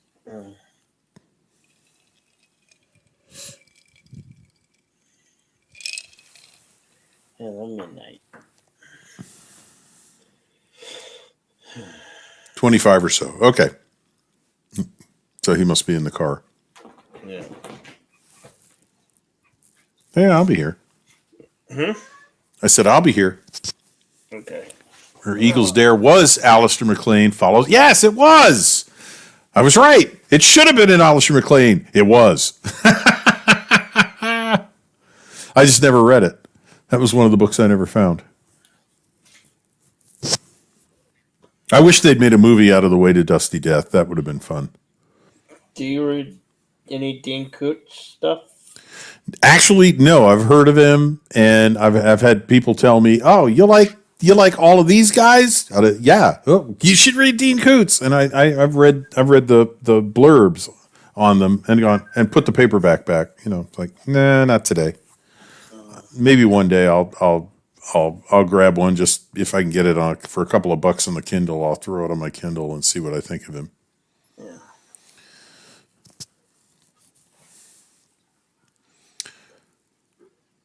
Do you? I know when people go on sometimes instead of music, they go on long drive. You have a long drive, so you got a 2 or 3 hour car drive. You throw in an audiobook on CD or whatnot. Well, nowadays you just probably I don't know if you would use your phone but now if you remember you used to hear all your audiobooks on CD. Nowadays you don't need that because no. Now you just need the right app to stream them. Yeah.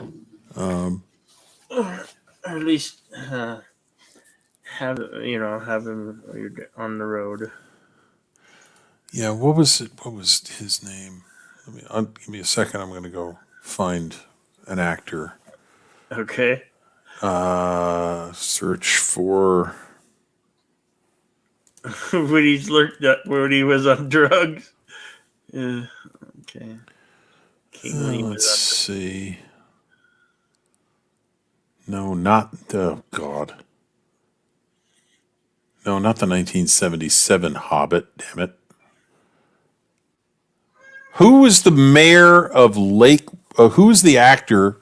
Heavyset, big English actor, who was the mayor of Lake Town in The Hobbit, in the movies. God damn it. Oh, I know how to find him. Hang on. Jeeves and Wooster, because he played Jeeves. Stephen Fry. Okay. Stephen Fry has written, I think, at least 2 autobiographies about different, first part of his life and then the first part of his career. And I've listened to probably a half of each of those on YouTube. And they're him reading the book he wrote as an audiobook. And I'm like, I would love to be able to own those and just listen to it when I wanted to. But I'll tell you what, I would not put that on in the car on a long drive because I'd fall asleep at the wheel and die. I find his voice very soothing and fun to listen to, and it's great to just relax to. But if I'm driving, I don't want to relax that much. I'd need a different book. Yeah. But yeah, that's probably the first audiobooks I'd buy would be his autobiographies. Something intriguing, something to keep you interested in. Negative, which is positive. Are you positive? It's negative. Oh, that sounds like an Abbott and Costello routine. Who's on first? Oh, I've played that like twice already on the Soup, but I'm told I have a shorter version of it. Yeah, I haven't played it since it's public domain. Yeah, they did another one that I love, and it's similar but simpler. Costello has gotten a new convertible, and they're in the back lot somewhere, this alleyway behind the studio. And Bud Abbott is going to teach Costello how to drive. So Abbott's like, Costello's like, okay, Abbott, I got it all ready to go. The car is running. What do I do? You're going to back up, all right? I'm going to back up. You're going to back up. Okay, all right. When you're ready, go ahead. What do you want me to do? Go ahead or back up? I want you to back up. Okay, I'll back up. That's fine. Okay. Now, when you're ready, go ahead. Mm-hmm. So here we go. Do I back up or go ahead? It's just this for 5 minutes. Back up. Go ahead. It's the same thing. It's confusion over the terms, but they did wonderful wordplay. Mm-hmm. And I always love in some of those old shows when without a lot of fanfare, Mel Blanc showed up, and he was in. I don't know if you ever saw any of the Abbott and Costello television show. They shared an apartment, and their landlord was a tight-fisted Scotsman. Because, of course, the stereotype is all Scotsmen are tight-fisted. Mm-hmm. And so one day, somebody comes to the door and rings the buzzer, like, let me in. And they hold the buzzer down. And after about 3 or 4 seconds, a voice comes out of the speaker grill. It's the landlord, voiced by Mel Blanc. And he says, "Stop pushing the buzzer! You're using up all the electricity!"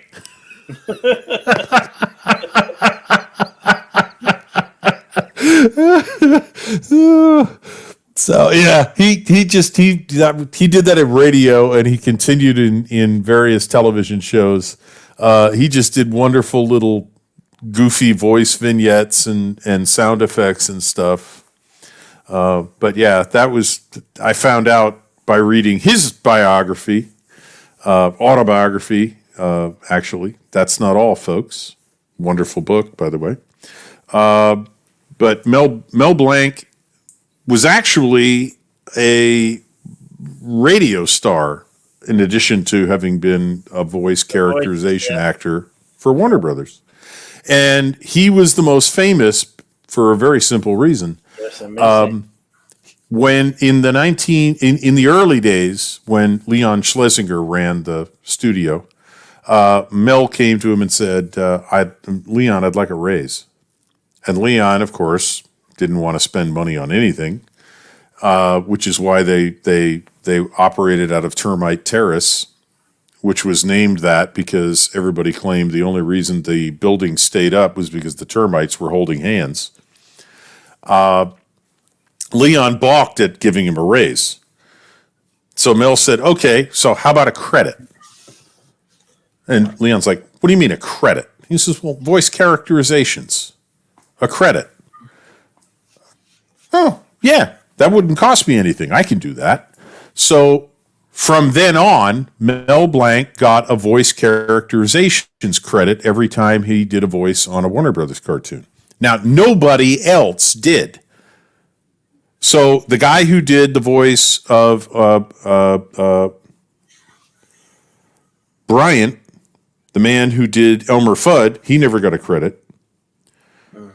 The ladies who did Witch Hazel and Granny in the Tweety and Sylvester cartoons, June Foray, and I forget the other woman's name. I apologize to her and her estate.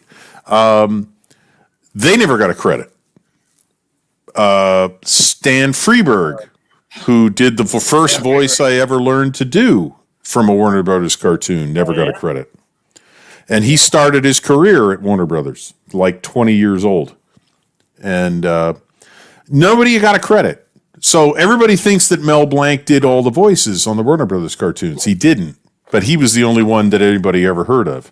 And it catapulted him into stardom. He was an unknown radio voice actor and cartoon voice actor before he got that credit. And once he got that credit, everybody knew he was the voice of the cartoon. But yeah, Stan Freberg did a character probably nobody's ever heard of unless they're a huge fan of the Warner Bros. Cartoons called Pete Puma. And Pete Puma is trying to capture and eat Bugs Bunny's nephew, a little rabbit. And Bugs decides he needs to step in and stop Pete. So at one point, Bugs has completely confused Pete and convinced him that they should have tea together. So Bugs whips up a little tea set, cups, pot of tea, and a bowl of sugar cubes. And he says to Pete, how many lumps would you like, Doc? And Pete says, 1 or 2. And Bugs whips out a wooden mallet and raps him on the head twice and gives him 2 lumps.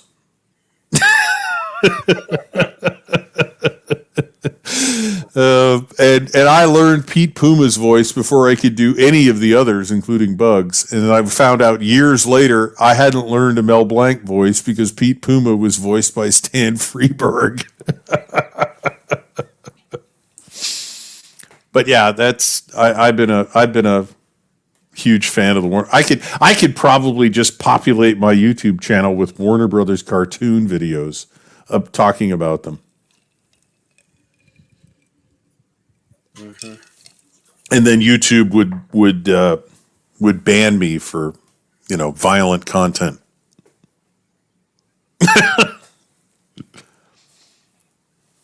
They've censored them. I mean, you can't see them on television anymore. Kids, go to Amazon.com and buy the Golden Jubilee collection. Or actually, there's a network, Boomerang. I paid for a year. You see all the old stuff. I paid like $50, under $50 for an annual subscription to Boomerang. All the great Warner Brothers cartoons are there. Well, the key is to get them uncensored because they've been doing that for 30, 35 years. Oh yeah, and I have them also on DVD. Yeah, that's what I'm saying. Yeah. Get the media because eventually they will just be so toxic they will never be shown again. Mm-hmm. They're almost in the same league as Blazing Saddles. Yes, they absolutely yes. Yeah. So yeah, get those get those on physical media because one day they will be samizdat. They will only be available on the underground distribution network. You will be paying through the nose for bootleg copies of Warner Brothers cartoons. Yeah.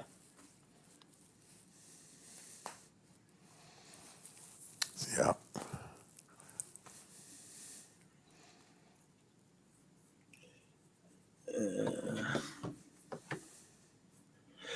so many great works of art in cartoons and novels.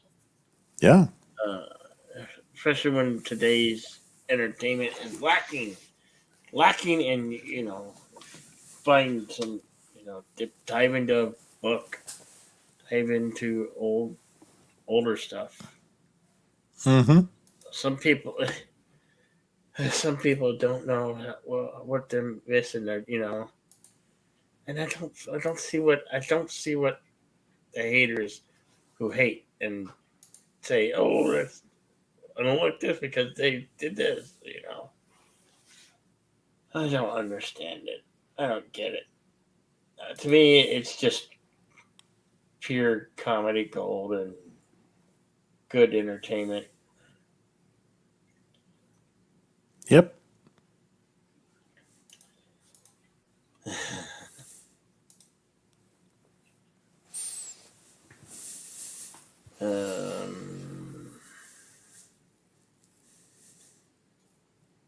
I think some other good novels that my dad has read. Robert Heinlein. If you've not read Robert Heinlein, I can give you a list. Heinlein's book, The Moon is a Harsh Mistress, gave me a whole new perspective on libertarianism. Starship Troopers, the movie was an abomination. Oh, was it? Compared to the original book, it was Hollywood's revenge against Robert Heinlein. If you liked the movie Starship Troopers, find the book and read it. It is much better. Much better. Okay. Yep. And I can use my imagination. Yep. Well, there's a lot more to the exoskeletons, the jumpsuits that they wear, that are barely included in the movie. And in the book, there's a whole lot of stuff about those, but also the whole training school, his whole high school experience. Yeah. Is much more elaborate, and it's what really upset people. That and the whole voting system in the society at the time really upset the leftists, and still does. It's what Hollywood hated about it.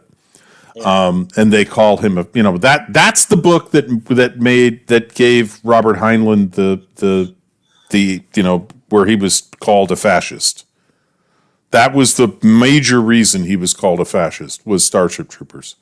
The book is not fascist. What? Okay, and here's what I get mixed up. The definition between fascist and communist. Okay. Now, Alexander would disagree with me. I was having this disagreement with him last night. In its simplest form, one, they're both authoritarian. Mm-hmm. Communist and fascist are both authoritarian and collectivist systems. Mm-hmm. Okay? They are. The main difference is economic.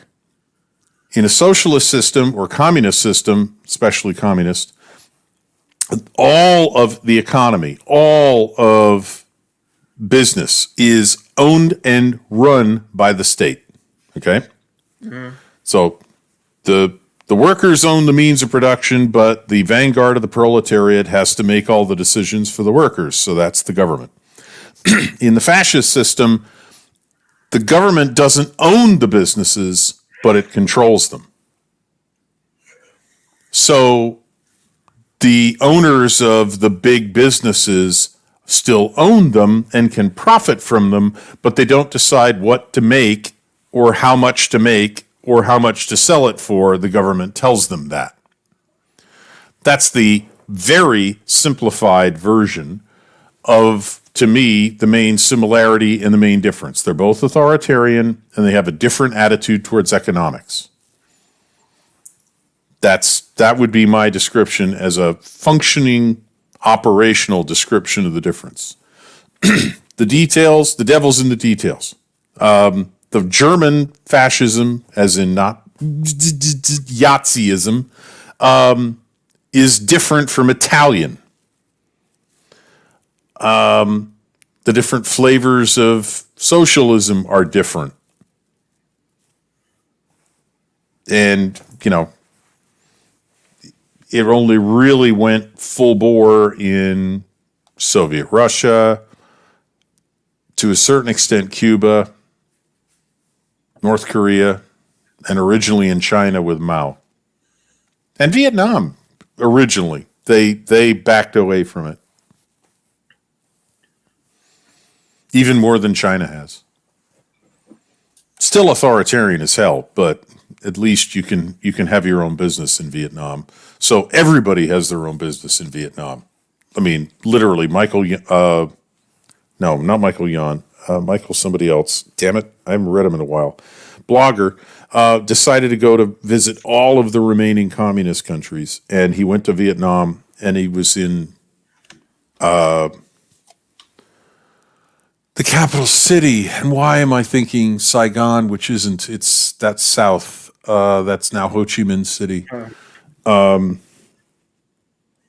Hanoi, thank you. He was in Hanoi, and he said what really struck him after being there for 2 or 3 days was that every single person he met, waiter or cabbie or whatever, had his own business on the side.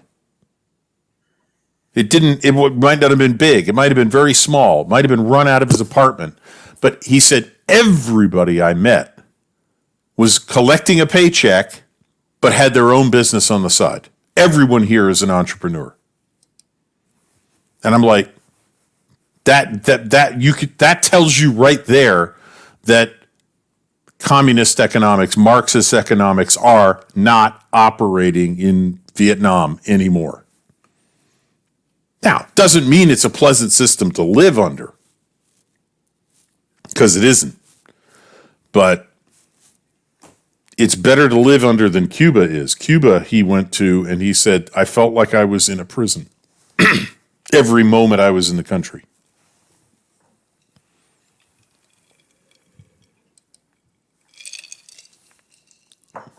So, yeah, it's. Let's put it this way: the easy answer, Bill, is they both suck. Period. End of story. Unless you're in charge of them, and that's why everybody, if they want to institute it, they plan to be in charge. Well, I feel I have to read some of these books that find novelizations, and then maybe go take a look at that film. 1984? Oh God, yes. Yeah. Oh yes. To really get a good grasp on the whole. Yeah. And if you want a good look at Yazism, watch the World War II propaganda film made by Frank Capra, the guy who directed It's a Wonderful Life. Mm-hmm. He made a propaganda film for the United States government in World War II called Why We Fight. And he made it after Pearl Harbor and Germany had declared war on the United States, and the government wanted to educate Americans on why we should be fighting the Germans. Mm-hmm. So the brilliance of Capra's Why We Fight is that almost all of that propaganda film is German newsreel footage. He used their own propaganda footage against them. It's a brilliant. Now, keep in mind, it's still 100% propaganda. It's as much propaganda as Leni Riefenstahl's Triumph of the Will, which glorified Adolf Hitler. Mm-hmm. Why We Fight takes all of the stuff that the Germans produced and turns it into a weapon against them. It's one of the most brilliant pieces of propaganda I've ever seen. By the way, Triumph of the Will is the other one. I mean, it's a scary good piece of propaganda. And she also did Olympiad, which was her film of the 1936 Olympics in Germany. Yahtzee, Germany. Yeah, they're both pure propaganda. So you can watch those and go, okay, then watch Frank Capra's Why We Fight, and it's going to look really familiar because it's a lot of the same footage that you were seeing in the German films. Except Capra turns it against them. It's wonderful. I mean, it's an object lesson in how propaganda works in film. I mean, if I were going to teach a course, and I can't because I can't do this, but if I were going to teach a course in cinematic propaganda, those 3 movies would be high on my list of the movies to have students watch and talk about and learn about. Because it'd be propaganda from one side and then it'd be propaganda from the other against that side. So. Oh, and Triumph of Will was used at Star Wars. Shows how the rebels were bad guys. Oh, here's Joseph. All right. Hello, Joseph. And greetings from the future. Good morning or good night, gentlemen. Good morning. Whatever suits you the best. Yeah. Yeah, I'm here. I just made myself a coffee and had to send like 2 emails before I joined the call. But you have a very good discussion here, so yeah. So definitely, give me a second. I need to stir my coffee, and the sounds are horrible through the mic. Jingle bells, jingle bells, jingle all the way. Yeah, literally. It doesn't sound so bad when you are doing it and you are in the same room, but when it comes over the mic, it's just annoying AF. Hello, Kitty. One of my cats just jumped into my lap and requires attention. Well, yes. I know that. Yeah, I know you know that. Do that to me. You made a lap. It requires a cat. Yeah, something like that. Screen. I haven't been able to see the screen or the chat or like I'm trapped by a cat that's on me. Let's give cat attention now, or it will scratch my eyes out. Kishy kish. So yeah. And she's the only one who gives kisses. Actually, it's. I think it's the better thing to do because when you know that they lick their assholes all the time, and then they come to your face and start licking you, it's like okay. But this one, that's the queen. That's the first one we got, and yes, she's an attention whore the whole time. Yeah, all the years. Oh, I have some of those. Yeah. I mean that's how I got my cat hat video. Yeah. Just lying in there and they just cuddle, on my head. And I'm like, oh, this is too cute. I had to share it with everybody.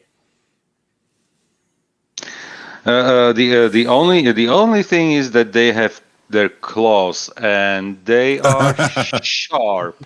Yes.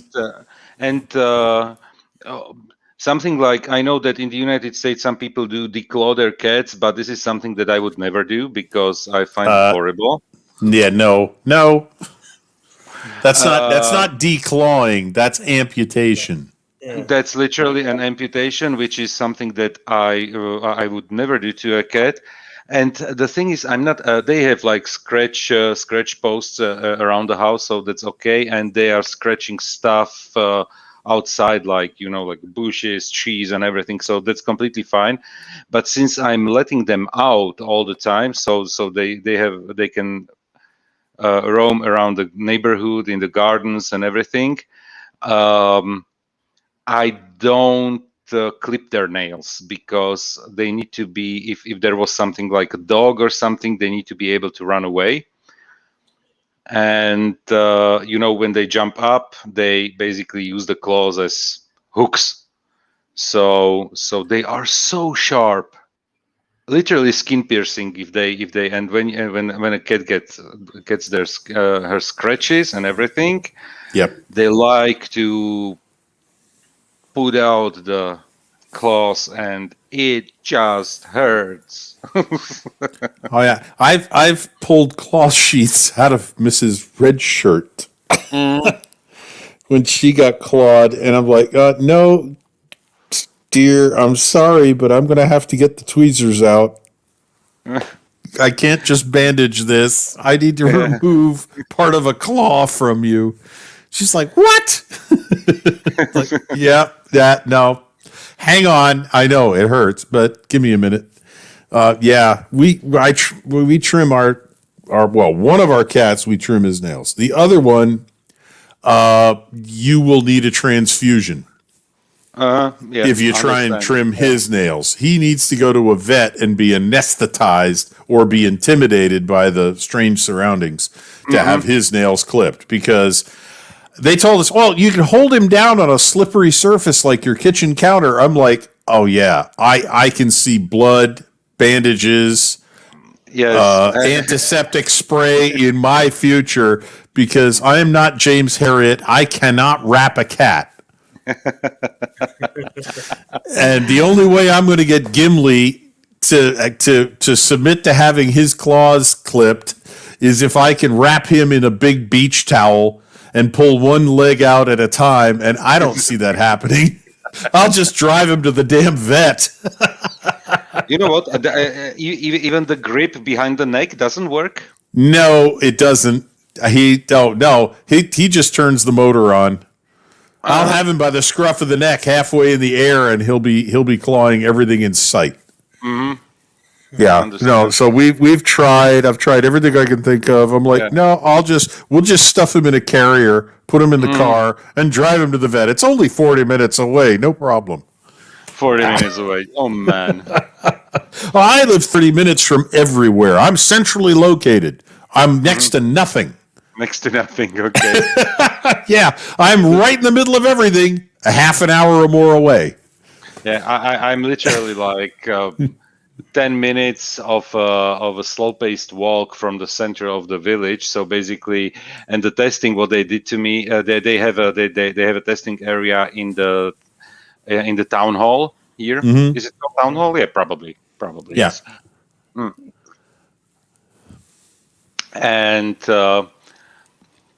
the thing is, our government, they require they just went into a big fight with the virus and everything. So they are requiring right now tests in counties that have more than 1% of infected people when they do the testing. So now they did a test last week. And so I had to get tested this week as well. The problem is I don't live in this village on paper. I still have my official residency in the capital city of Bratislava here, and since they want to have their numbers accurate, they are doing the tests for the villagers that will go into the official numbers of the region during the weekend. So I had to go today. So my wife, since she has everything on paper in this village, she goes tomorrow, but I had to go right now, and I had to pay for it. It's like €10, which is nothing, which is completely fine. But the good thing was, literally, as you were following me right now, it was, I was at home. I was brushing my teeth and everything, and I just left. I came over there at 9:58. 10:01, I got tested, and then I had to wait for the tests, for the test results, which takes something like 15 minutes to get the results from the sample and everything. Yeah, so yeah, and they gave me a certificate, and on the certificate is written negative. Yay. Nice, which is good for me. And I think we will have to do this over and over again, so something like every week, but I don't care. You know what? Since it's literally 10 minutes walk from my house, I can easily squeeze it into my schedule. Right. And it doesn't hurt or anything. So, and because otherwise, if I don't get tested, I have to quarantine myself, and the only thing where I can go is the nearest grocery store. And the nearest grocery store is like the small grocery stores that you find in the villages, and so it's basically your moms and pops, and which is good, but I don't have the time to go over to 3 stores or something. Oh, who wants to do that? To buy here this and there that. Plus, it's of course more expensive than when you go to supermarket. I'm all for supporting those those small shops. So in terms of like fresh vegetables and eggs or meat, I get there. But when I need to buy something like cat food even.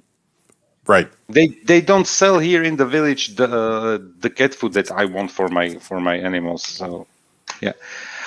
So anyway, I had to get tested because otherwise I wouldn't be able to roam freely around.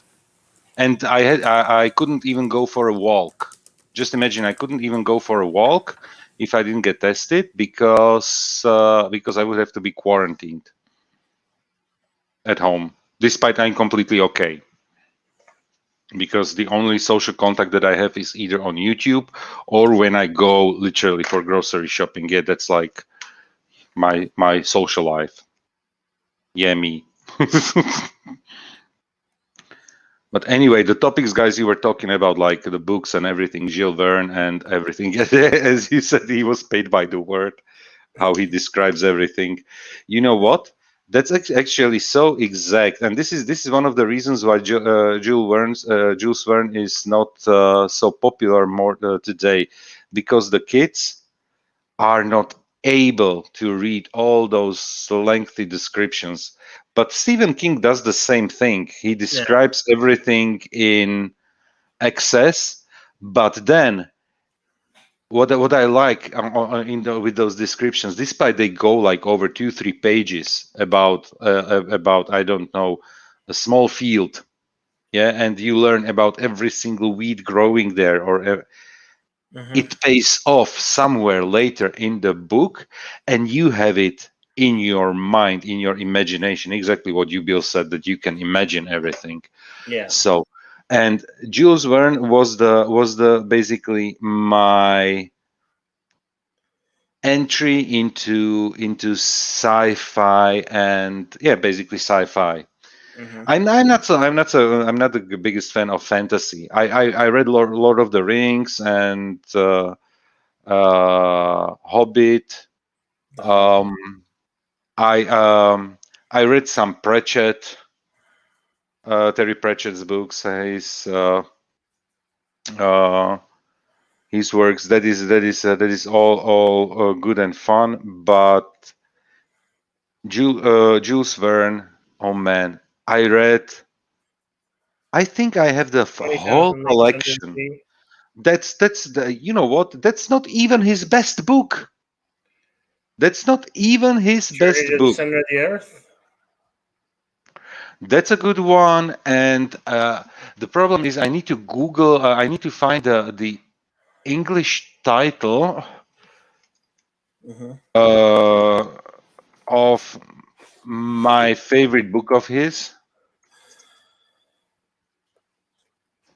because he took a twist on the Count of Monte Cristo from Dumas, and he wrote a book with very similar with a very similar main line, but with a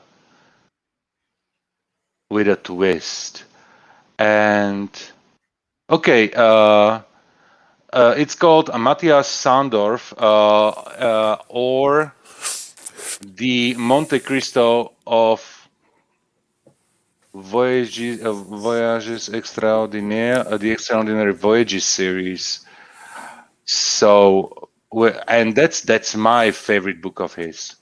It's basically a story about revenge, about betrayal and revenge, and when you remember the original Alexandre Dumas book, he basically the Count Monte Cristo finds gold, and he gets his revenge from money, through money and through wealth, and he basically destroys everybody who hurt him in his life. And this book is very similar, but with a science fiction twist and inventions and perfect characters. You know what? I love that book. Yeah. So we were also talking about H.G. Wells' Time After Time. The Time Machine. H.G. Wells' Time Machine. That's a good one. I'm putting into the private chat because I don't have the stream open on my computer. I'm putting it into the private chat the wiki link to the book I was talking about. Okay. That's a good one. It has like 5 chapters. It's not a particular. It's maybe like 250, 270 pages, probably a book. It has like 5 chapters. The first chapter is a little bit tougher, but from the first page of the second chapter and it's literally like steampunk before it was steampunk. The book is just fantastic. And I'm just thinking out loud. Shouldn't be Jules Verne books already in public domain? Yeah, I believe so. I would think.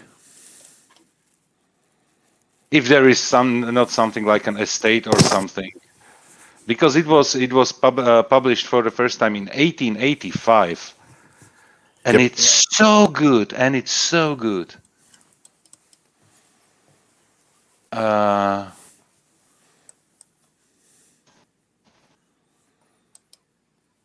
Is that 20,000 Leagues Into the Sea? Jules Verne, public domain. Works by this author published before January 1926 are in the public domain worldwide. There you go. Yeah, okay. Well, that should include most of his books. Yeah. Oh. Pretty much. Who wrote the Odyssey? Homer. You don't want to read that. Why? It's so complicated. It's literally in the old language. Yeah, but it's like the Iliad. It's an epic poem. It's not a narrative. It's a poem. I read the Iliad in high school on my own. It wasn't required. And I will admit, I struggled. Yes. It is, even in a good English translation, and part of the problem is that a good English translation retains the poetic rhythm of the writing. And it's easy to, it's ta-da, ta-da, ta-da, ta-da. Ta-da, ta-da, ta-da, ta-da. And you zone out. What's that? Is it reading like Shakespeare? No. No. Shakespeare is I think even more complicated. But Shakespeare, when you read Shakespeare, the problem is Shakespeare writes drama. So you have literally not like a novel. You have literally the how do you call it? It's a script. It's like a script. Literally, you have this. You have the name of the. You have the name of the character, or you have a small description of the scene.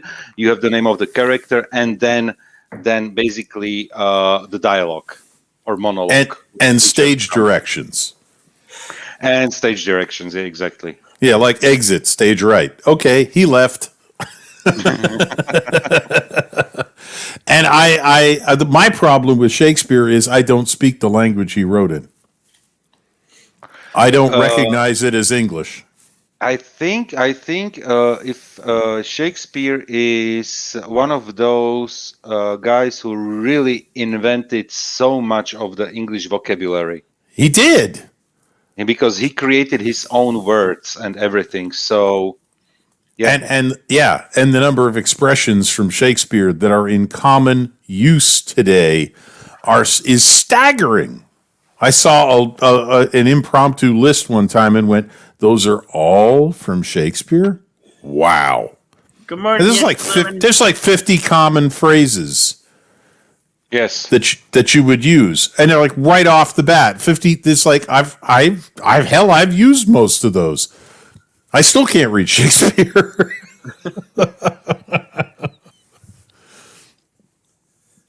Yeah, I had trouble with it. The only Shakespeare I think I actually understood was Macbeth.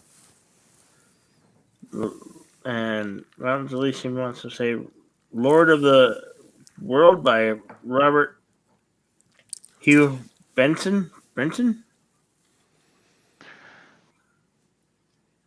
Catholic sci-fi written in 1907, Lord of the World. I've never heard of it. Yeah, Robert Hugh Benson. Catholic sci-fi writer, 1907. Slightly frighteningly accurate. It's a Catholic sci-fi written in 1907. Sounds interesting. I don't know that one, but it should be in the public domain as well. Yeah. And good morning, it's a Lemons. Great to see you back in the soup. Hello, Yitzi. So yeah, so definitely, and yes, I just found a page where you can. I will try to download one of the books. Robert the Conqueror. Gee, I forgot how many books I actually read. What is Liver Rocks? Is that like audible.com or something? I don't know what is that mountain solution? It's on LibriVox. LibriVox. Can be. Yeah, that sounds like an Audible book site. It sounds something like something like it's like Audible. Well, it looks like Latin for book voice. Around the world in 80 days. Tonight.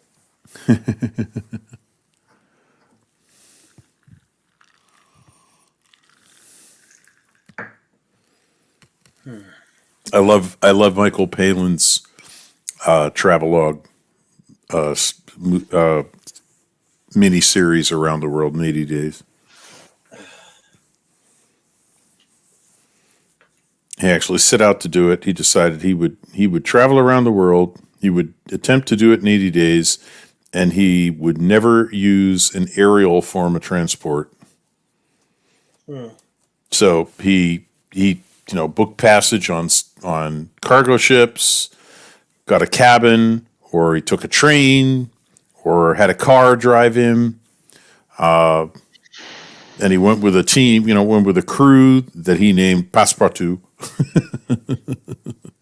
So the crew was Passepartout, and it's his inimitable sense of humor. I mean, he was a member of the Monty Python troupe, and he is a very funny man, and just on camera talking about the experiences of the day, that goofy sense of that rather anarchic sense of humor comes through all over the place in that series. It's very fun. He did a whole bunch of travelogues after that. He actually kind of got a little bit famous for it in the Pythons when they did their 2015 stage show. They did 5 nights of it. I saw the video of that. There was one sketch where they were talking. They were supposed to be 2 pepperbots talking about television shows, and they decided to throw in a little more modern relevance. They said, "And have you seen those travelogues by that gentleman Michael Palin? Oh yes, they're awful."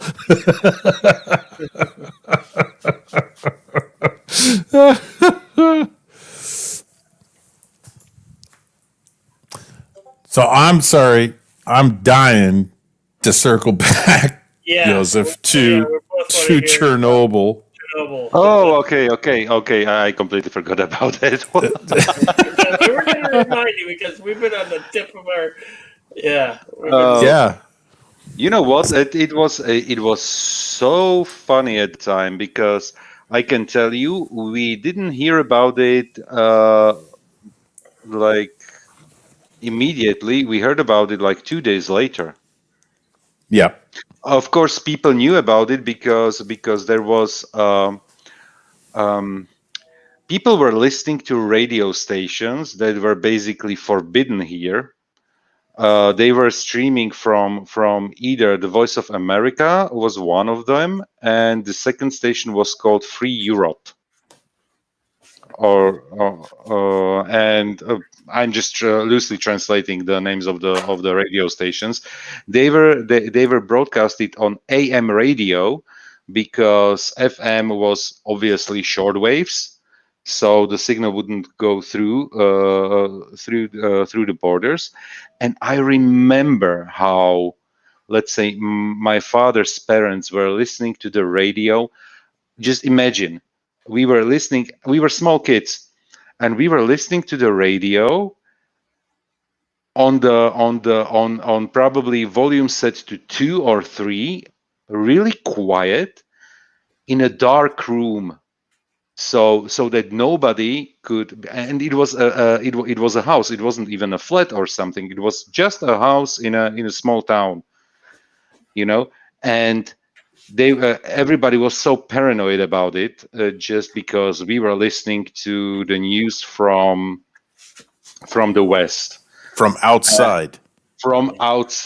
And I wasn't there at the time because they lived in another city, but later I was told the whole story, how they basically heard about it immediately the same day as it happened. It was something like late April, I think, of 86, 26th of April or something like this. That sounds right. It was right in that. It was in the second half of April. Yes, not sure the date. Chernobyl explosion date.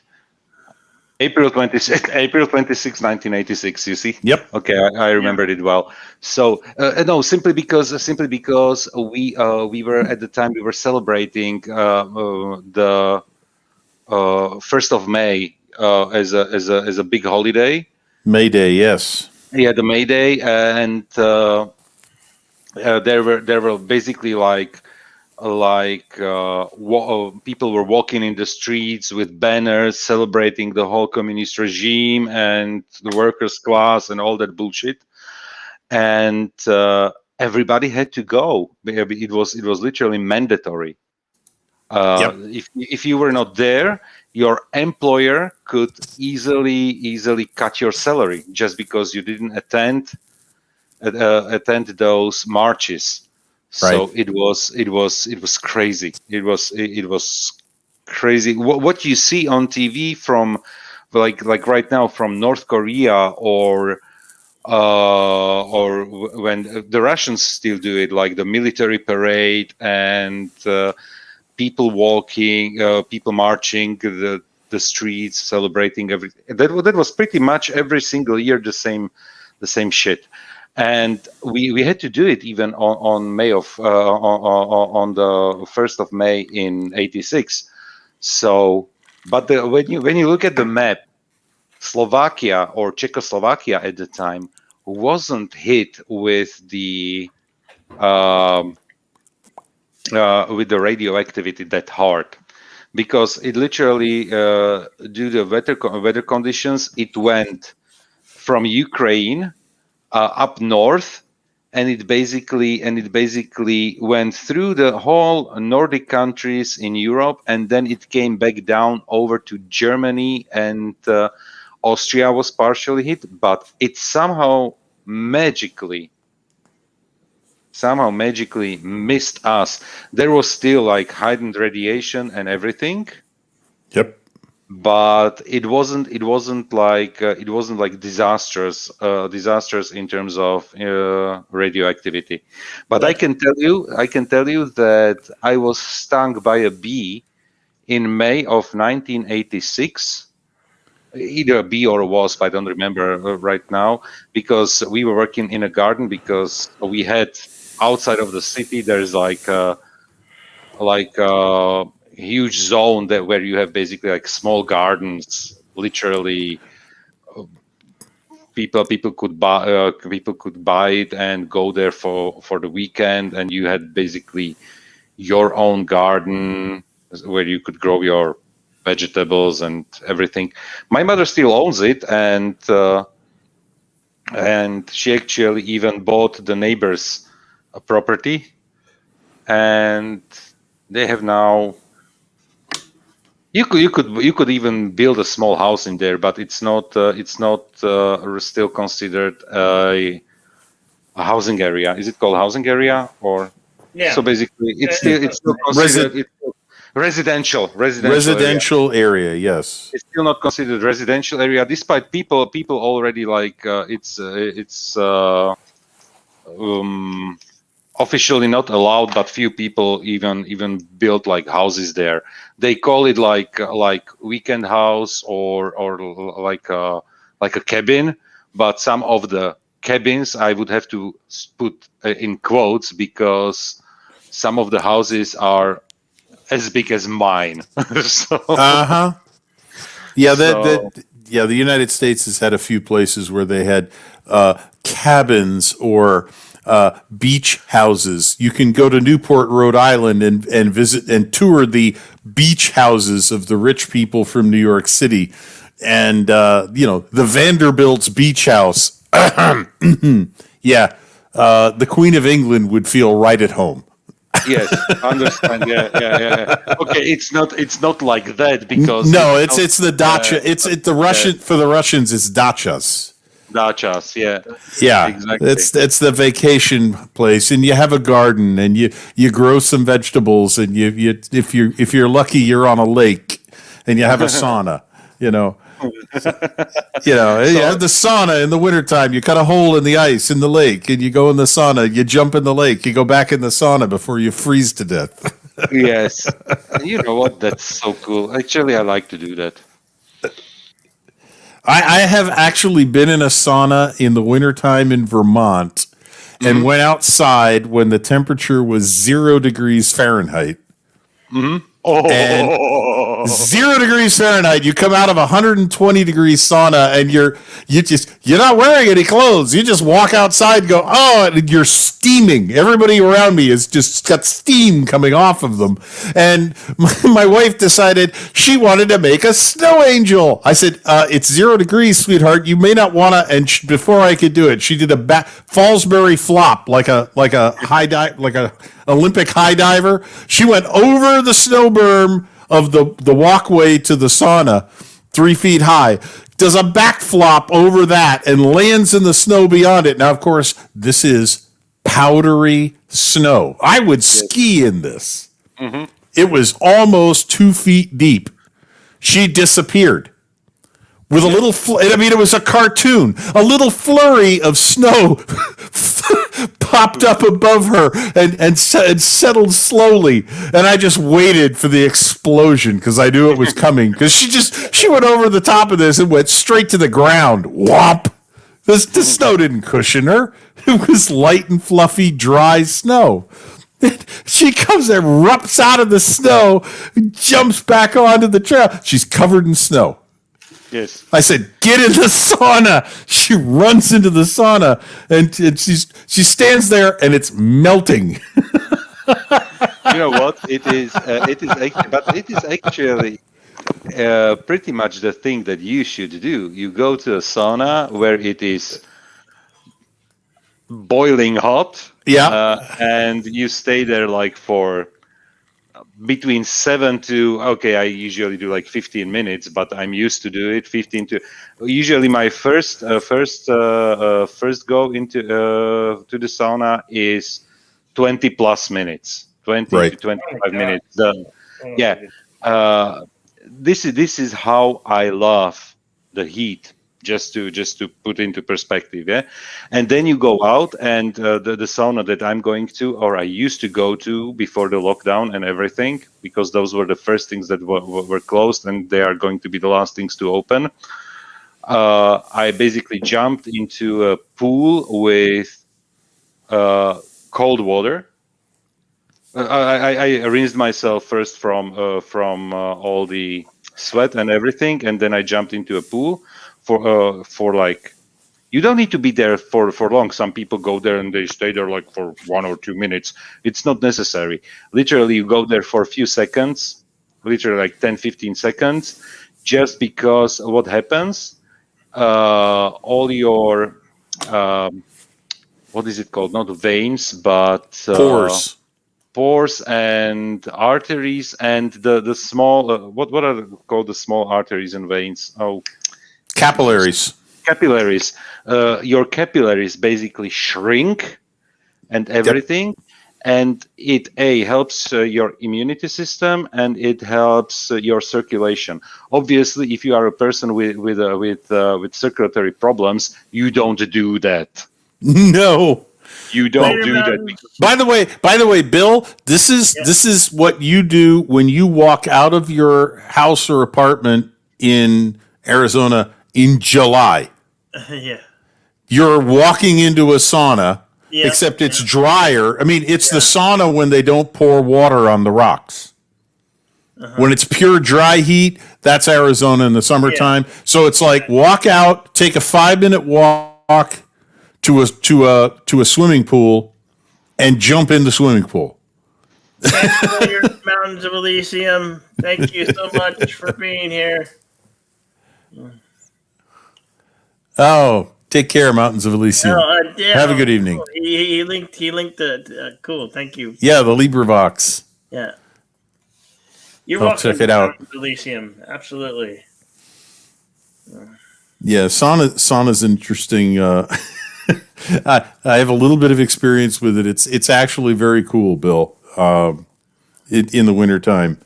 Although I draw the line at jumping into freezing cold water. They had a pond at the place where I went to the sauna, and they wanted me to jump in the pond. I said, "You go jump in the pond.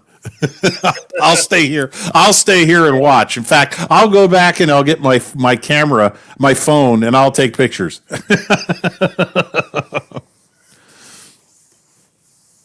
That would be like. But it was amazing to me how long I could stand outside in literally Arctic temperatures, 0 degrees, from coming out of a sauna, and I'm like, I'm cool. I mean, I wasn't barefoot on the ground; my feet would have gotten frostbite. Yeah. But I mean, I had a pair of sandals on, and I just walked outside from the sauna, and I'm like, wow. That feels good. Guys, I need to drop off for a few minutes for a call. I will come back. Okay. I will come back. But I need to drop now, and we'll be back with you in few. Okay. All right. I'd forgotten about that. Yeah. The crazy things we do. Was it Alex Dumas who wrote the Count of Monte Cristo? Alexander Dumas. Yeah, Alexander Dumas. That's actually the movie. That was who was that? Who played the Count? Caviezel. Yeah. Jim Caviezel. Yeah. That's actually a very good movie. Yeah, I love it. Yeah. Great movie.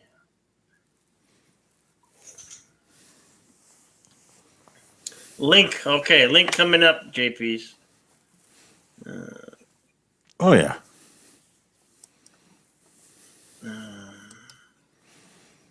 Come on up. You're the next contestant on Insomniac Soup. Uh-huh. Okay, there we go.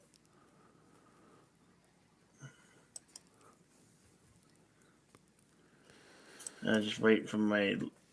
Come on. I hate when the cursor blinks in it. You can't put what you want to do. Damn it. Why is it not working? The button doesn't work. Oh, maybe that's why. Okay, there we go. StreamYard. Or not StreamYard. I meant Discord. I meant Discord. JP's.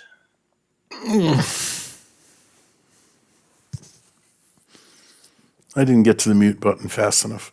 Ow. What's up, JP's? Hello. Hello.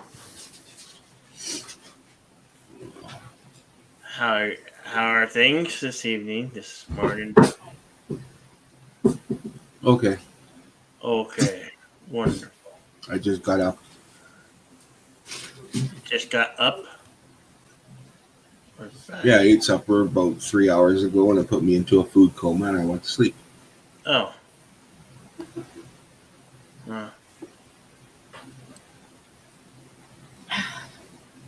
Yeah, I was on here earlier. Yeah, I know. I know you were here. I remember. Like it was yesterday. I've been awake the whole time. 300. Yeah, we are Sparta, but I am Sparkly Vampire in Tutu now, I guess. But it says that you still show $2.99. I don't know what's up with that. But I've got evidence of the 300 mark. It was up to 304 for a second, I think. Oh, God. What? It's like you didn't give me any food. Yeah. And 6 thumbs down. They had to hit that thumbs down 6 times before they left.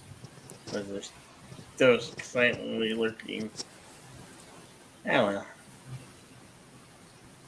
Don't bother me. Yeah, you guys were talking about saunas there, and I had a bad experience, and I no longer go into them. You have even hot springs? Like the hot sauna, I fell asleep in it. Oh. Ooh. Oh. I like somebody woke me up. I went to get out, and as soon as I stepped out into the fresh air, I immediately puked and passed out. Yep. Heat stroke. Yeah. Pretty much. Yeah, that's too hot for hanging out in that long. Any length of time when you're not paying attention to how you feel. That happens so much here in Arizona. I didn't know how long I slept for in there. Yeah, it's a good thing somebody woke you up. That's why there's a lot of deaths in the summer in Phoenix, because My that is like I get heat stroke at the drop of the hat. So yeah, I used to be fine as a kid, but I love the hot weather. Now, anything over 22, 23 Celsius, fuck you, I'm dead. Yeah, I just Bill, I don't know if you were in the Phoenix area, but back in I don't remember when it was, late 80s, early 90s. No, it must have been late 80s. The Formula One circus decided, Phoenix managed to convince the governing body of Formula One to do a temporary street course race in Phoenix. Cool. Formula One's coming back to the United States. They're going to do a temporary in the city course in Phoenix. Awesome. Yeah, I remember that. You remember that? Yeah. The first year they showed up, it was scheduled for June, I believe. Crazy. The track temperatures were so high that every tire they brought melted. Yeah. Yeah. They were literally going 3 laps and having to pit to change tires, and they were running out of tires by the end of the race. So that was a complete debacle. I mean, it was a ridiculous race. Qualifying was a joke. The race was not even funny. The next year they decided, we'll fix this. We'll come in, I don't know, April or May. But the crews were so sick and tired of hearing the locals' standard comment on the heat, i.e., it's a dry heat, that they all, a bunch of them chipped in and had a batch of T-shirts made. They were all black, and they said, on the front in white letters, it said, "It's a dry heat, ... And on the back of the T-shirt, it said, "So's an oven."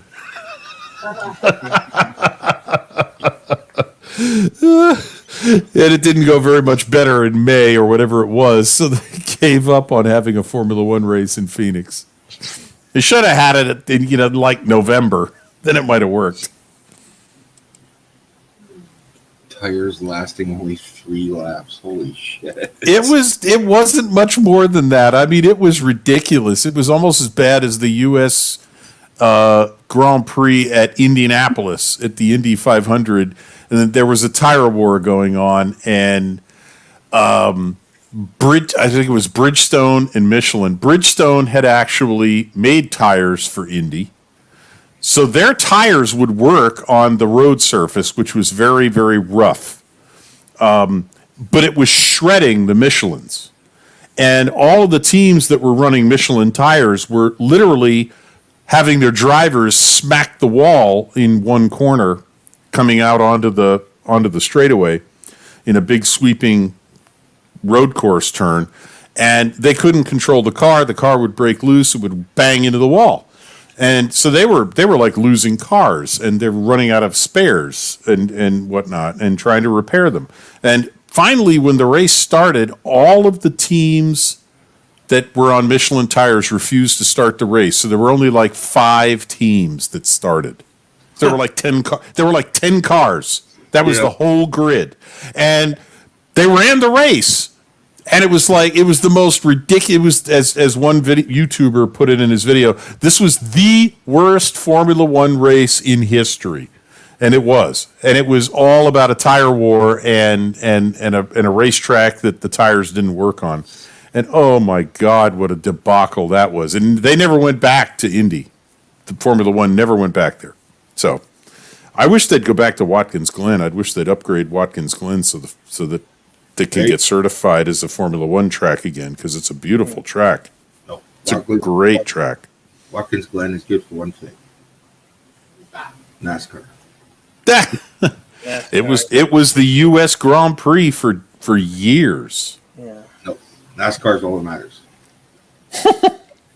And World of Outlaws. And World Outlaw Sprints. Yeah. Yep. You don't tell me that a car that weighs anywhere from 1,000 to 1,100 pounds with a 600 horse plus motor in it is not going to be fun. I used to work at a racetrack that had sprints running. I used to watch the sprint races for free because I was on security duty, kind of, going into the pits and whatnot. A friend of mine ran a sprint car for 2 years. Expensive as fuck. Yeah. But the first time he got that car out on the track, he made it 4 laps and flipped it end over end over the end of the track. Yeah, I've seen that happen too. I've seen it go end over end like 10 times. And he still wanted to go back. Yep. Yeah. No, I drove Formula Fords with Skip Barber for part of one season. That was all I could afford. I quit. I decided that as a hobby, downhill skiing was just as exciting, almost as dangerous, and a hell of a lot cheaper. Yeah, the bill to run his car for his entire season, which is only 10 races, was going to exceed $60,000 Canadian. Yep. because that's only covering travel costs, fuel for the vehicle, and tires, because you have to get tires every 3 races or you're screwed. Every 3 races. Oh, there's a luxury. Formula Fords, you needed 3 sets of tires per race. Yeah, but this was like sprint cars, No, I know. Every series is different. I mean, how many engines are you going to have for a season? How many tires are you going to have for a season? It's all different. But the saying, I learned the saying firsthand. There's only one way to make a small fortune in auto racing. Start with a big one. Yeah. It's the only thing that costs more money than auto racing, or costs anything like the money of auto racing, is sailboat racing. Yeah.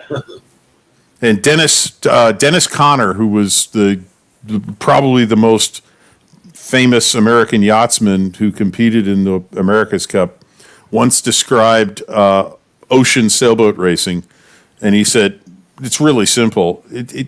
You can do it at home. He said put on oilskins, Southwest, rain suit. Get in your shower, turn it on full blast with ice cold water, and tear up $1,000 bills. That's what ocean racing is like. I was like, yeah, pretty much.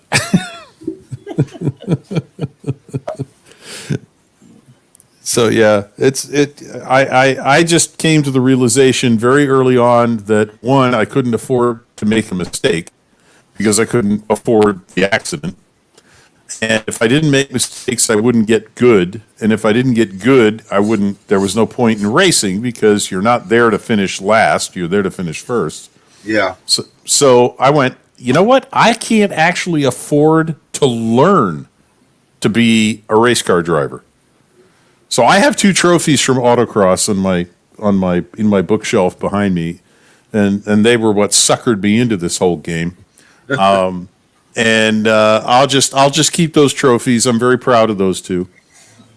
I was in 2 autocrosses. I was 3rd place in my first autocross and 2nd place in my second autocross. And I have the world's most ridiculous, tacky, gaudy trophy for 2nd place in an autocross. If I won a bowling tournament, I don't think the trophy would be this gaudy or big. Yeah, probably like at least 4 feet tall, right? No, actually, it's about 2 feet tall, but it's still ridiculous considering I was driving an Alfa Romeo convertible. And I was only beaten by a Saab 900 Turbo. So, yeah, it just the whole thing was, I was actually packing up to go home when somebody walked by in the parking lot, saw the number on my car and said, I think you need to go over to the awards ceremony on the other side of the parking lot. And I looked at him. I was tired.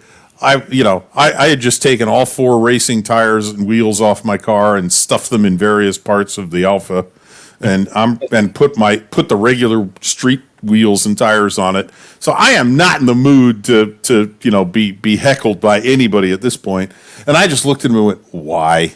I said, "Because I'm pretty sure you won a trophy." What? Holy crap! Thank you. And off I go the other side of the parking lot. They're packing up. They're done with the award ceremony. I said, somebody told me I should come over here and check with you. I was driving Alfa Romeo number 982, and the guy goes, "Oh, yeah. Hang on. We looked for you, but we couldn't find you here." And he reaches behind and pulls out of a box this 2-foot tall gold and marble trophy and hands it to me. He goes, "Congratulations, you took 2nd place in your class." I was like, you could have knocked me over with a feather.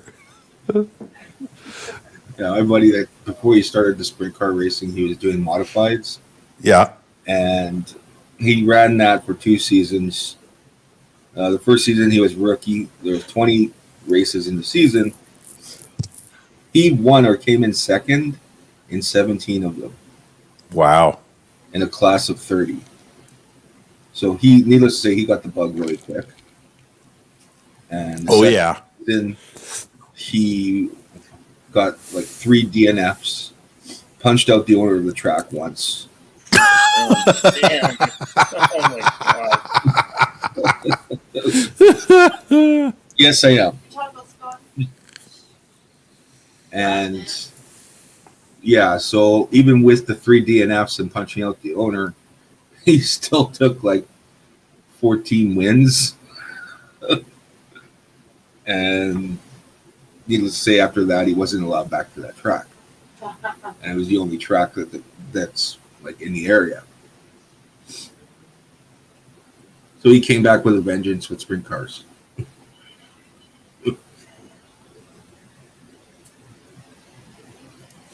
Yeah, my experience on a racetrack as opposed to autocross. Autocross, is a temporary track.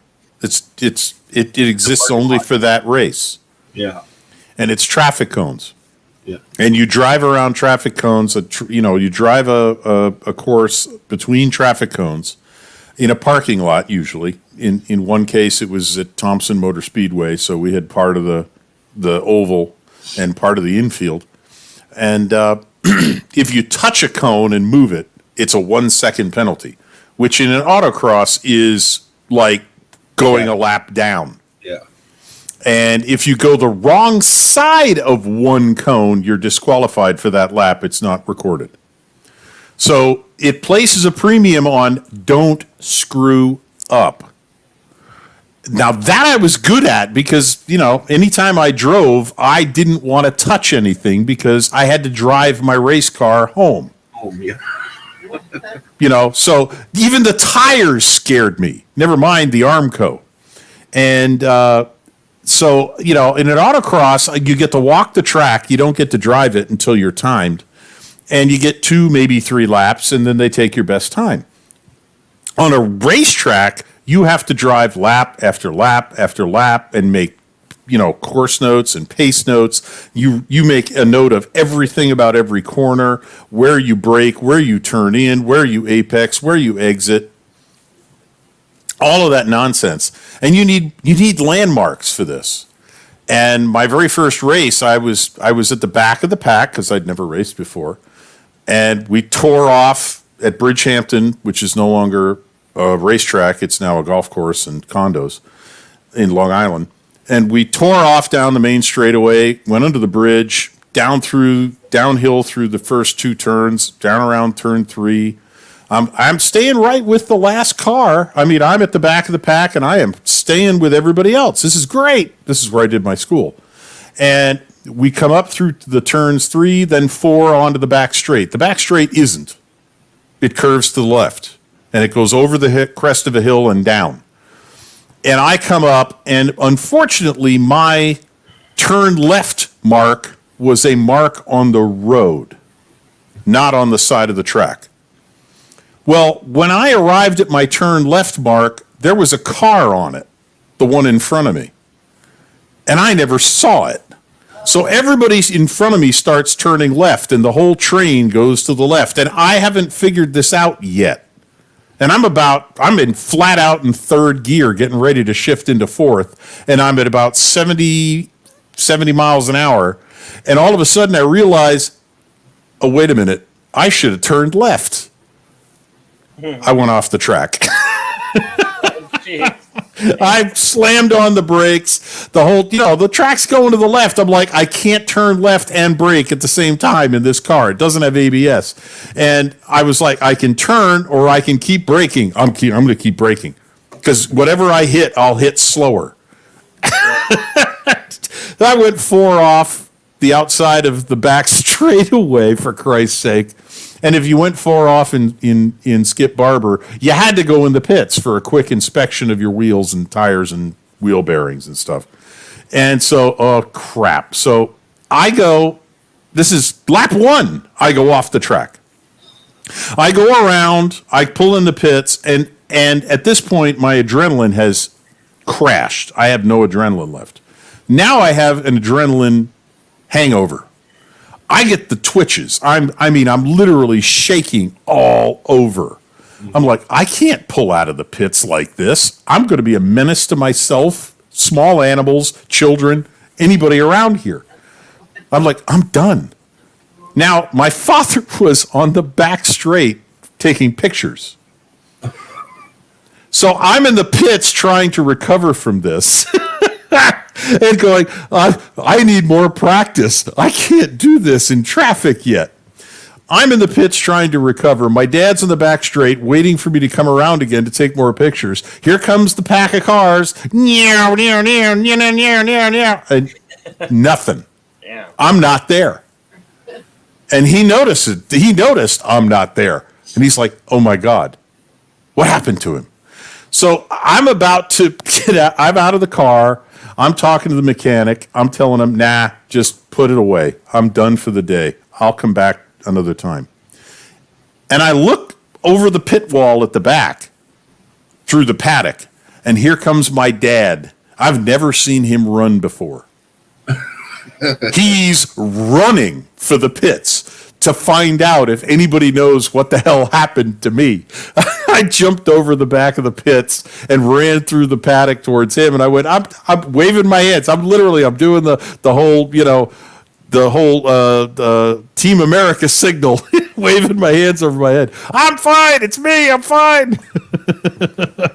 He's like, what happened to you? I said, I went off the track just after I passed you. Yeah, that was my first race. It was not covered in glory. Hey, bird, kapla, warrior. Hail, Kuroga. Hail, bird of prey, kapla. The closest I really came to doing that was my uncle got bitten by the bug of kart racing. Yep. And went one weekend with him up for practice runs, and he said, "Go ahead, get in." And the only experience I had in karts was going to a local indoor kart racing place and running a few laps, which was like 10 or 11 laps. Albeit those karts were had governors on them, but I knew those cars could beat the shit out of you. So I get down to an empty course. It was only me on the course, and it wasn't a shifter kart. It was a normal go-kart. The shifter karts could hit like almost 200 kilometers an hour, because basically those were motorcycle engines. So these ones were just a motorcycle engine with an automatic transmission. I'm out there. I do about 5 or 6 laps, about 3/4 throttle, and then the 7th lap, I get brave, and I come around the 4th turn right into the long straightaway, which leads into a chicane, which is a blind one at that, with like rows of hay bales, so it looks like you're going right into the hay bales. And I open it wide open, and I must have been hitting at least 130 kilometers an hour. And those hay bales came up on me way too quickly, and I freaked out and locked up all 4 wheels and spun that cart at least 5 times. And came to a stop just before the hay bales. Oh, well, that's good. I got up out of the cart, pulled my helmet off, and walked away. Yep. Yeah. It's one of those times where you almost shit your pants. Oh, yeah. I had a couple of 80 or so mile an hour spins in a Formula Ford. And the Skip Barber School was fond of simple aphorisms that would stick in your mind. And several I remember. One was, the only difference between a spin and a crash is whether there's a noise at the end. And the others were, when in doubt, both feet out, which means if you're losing control of the car and you're trying to get it back, keep your feet off the pedals. And the chief instructor explained that to us thusly. He said, your feet are the farthest from your brain. Therefore, they are the dumbest part of your body. They will not help you recover from a skid. Well, my buddy, the one that ran the sprint cars, the modifies, he had a saying. when in trouble, gas pedal to the floor. No, yeah, well. And it almost always worked for him. He'd drive his way out. Yeah, and and it's different. The rules are different on an oval than on a road course. When I remember reading about this, when Nigel Mansell had won the Formula One championship, he went to Indy right after. And he was a rookie at Indianapolis. So, of course, he had to do all the rookie tests, which this is the Formula One World Drivers' Champion, and you're telling me I have to do a 105-mile-an-hour lap at Indy first? Yeah. I drive more than 105 miles an hour in a Formula One car. So he did them. And, of course, Nigel was at least humble enough that he was asking other drivers for tips on driving an oval because he'd never driven on an oval. And one driver gave him one piece of advice that sounded like a bad joke. And to me, it sounded like a bad joke until I drove the South Oval of New Hampshire Motor Speedway once in my last driving school. And I realized what he was talking about. So Nigel said, "Do you have any advice for me?" And the driver said, "Yeah, Nigel, don't turn right." Now that sounds like a bad joke. You're on a track that only has left-hand turns. It's pretty obvious you shouldn't turn right? Yeah. Except if you're trained to drive on a road course, the instant your car breaks loose, the rear end of your car starts to go to the right because you're driving around a left-hand turn and your rear end loses traction. You get into a skid spinning counterclockwise, right? What's the road racing driver trained to do? Instantly steer into the skid. Yeah. Which is turning right. Yeah. Nope. Well, guess what? On an oval, you don't correct skids. You spin down onto the apron and hope you don't hit anything. Well, Nigel, in one of his practice runs when he was qualified for the race, or qualified to drive at Indy, he'd done through his rookie stuff. So now he could drive as fast as the car would go. He was doing close to 200 miles an hour when the rear end broke loose. And with his reactions trained over years of road racing, he steered into the skid. And he managed to correct the skid in that corner.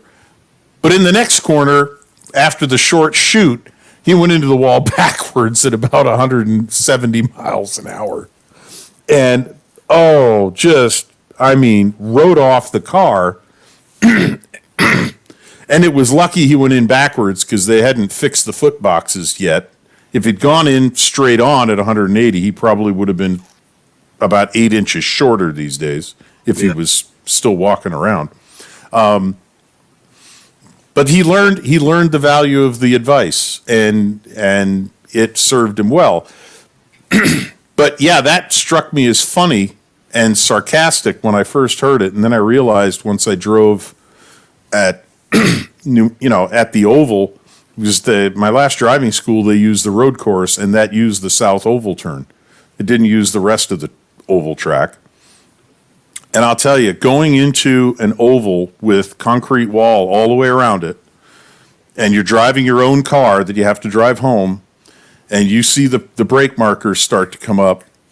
And the instructors told us after the first driving session, if you're not driving an Indy car, you do not have to brake for the South Oval. Just lift off at the first brake marker, turn in when you're supposed to, and you'll be fine. In fact, you'll probably want to lift off later and later until you get it right. Well, he was right. I lifted off at the number 5 brake marker and pootered around it at about 60 miles an hour. And I was like, okay, I can go faster than that. Eventually, I wound up lifting off at the number 2 brake marker, dropping about 7, 8, 9 miles an hour, turning in my front-wheel drive Ford Probe GT, and then right back on the gas all the way around. And here's the thing. When you come out of an oval turn, like you were talking about the hay bales, and you look like you're going right at them. Yep. When you come out of an oval corner, it looks like you are driving at the outside wall, right up until the moment that you don't hit it. It's hard to explain to somebody who's never done it. Even if you see in-car camera footage, like of a NASCAR race, coming out of the oval turn, if it's a short oval or a 1 mile oval, and it's a single circular corner at the end of each end of the oval, it's hard to realize what it feels like to see that wall coming when you're driving it. So one of the things my racing did do for me was it gave me an entirely new appreciation for watching auto races, be they NASCAR oval races or IndyCar or Formula One road courses. I watch a car, I'll see one of these cars with wings on it just twitch at the rear end just for an instant and go, whoa! And everybody around me's going, what? What happened? And I'm going, the driver wants to change his driving suit right now. Well, it's a difference too. It's a dirt track. Yeah. And they're through the corner. They're not looking at the wall. They're looking at the infield. Yeah. Well, you're supposed to look where you want to go. Yeah, I get that. I mean, in reality, you should be looking where you want to go. And they always told us if somebody starts to have an accident in front of you, don't look at the car because you'll drive into it if you do. You got to look past it, around it, wherever. Joseph, welcome back. Yeah, I'm back. Hello, gentlemen. Hi, JPs. Hello. I didn't listen to what you were talking the last 10, 15 minutes. So we were talking about auto racing. Yeah. Auto racing. Oh, okay. That's enough of that. Don't you think, Bill? Yeah. No. Talking about it. Auto racing. Yeah, just go. Just be a passenger with my wife behind the wheel. There you get racing. Is she kind of heavy? But you know what? She's horrible in one thing. When she's driving her BMW, she's driving like an old lady, carefully and everything, like speed limits and all the rules are just there. The moment she sits in my car behind the wheel, it's like, okay, speed limit is just a suggestion, and yeah. And and she has even more powerful car, but it's an X1, it's an BMW X1, so she drives it like very carefully and everything. The second she goes into my Golf, she's a racer immediately.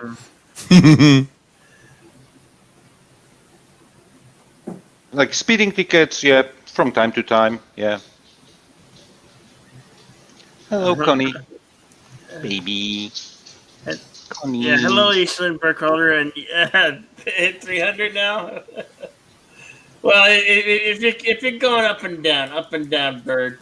It's been going up and down. We confirmed actually hours ago that it was like at 304, and then it dropped back for some reason. Whatever reason, who knows these things. Been fluctuating a bit, so I have to watch that. Yeah, I have to watch the Sparkly Vampire #2. How dreadful. But why? But why you have to do it? Why did you go into because I opened up my mouth and I said if once I get to 300 I would do it. Because honestly, who's gonna watch it with you? We're gonna riff track it somehow. Because you know what? It's the easiest thing that I can do right now is sniffing to. And hello, Dee Myers. Great to see you, brother.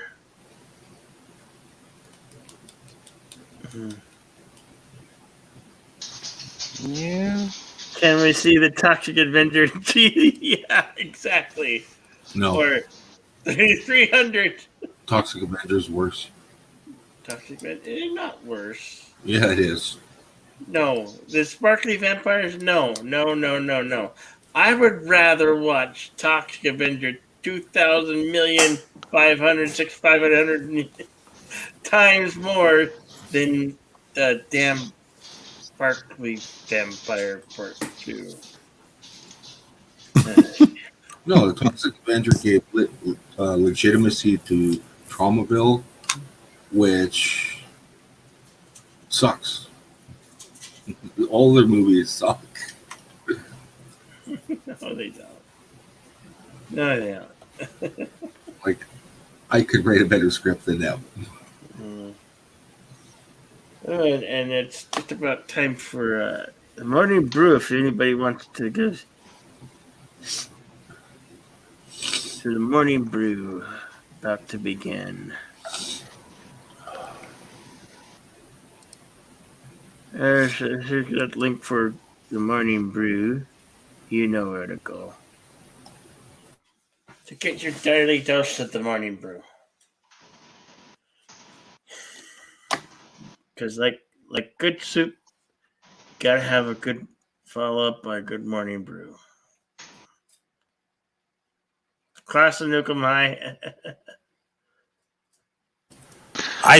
Bill, I should probably get over there at some point, if only because the captain always sends me a link, and I'm always asleep.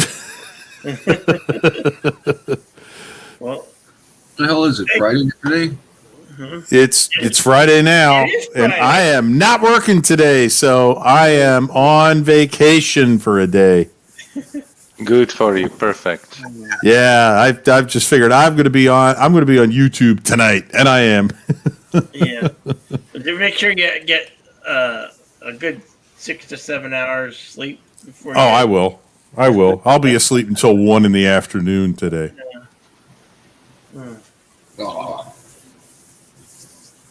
We got Bed Life, another fabulous episode of Bed Life coming up.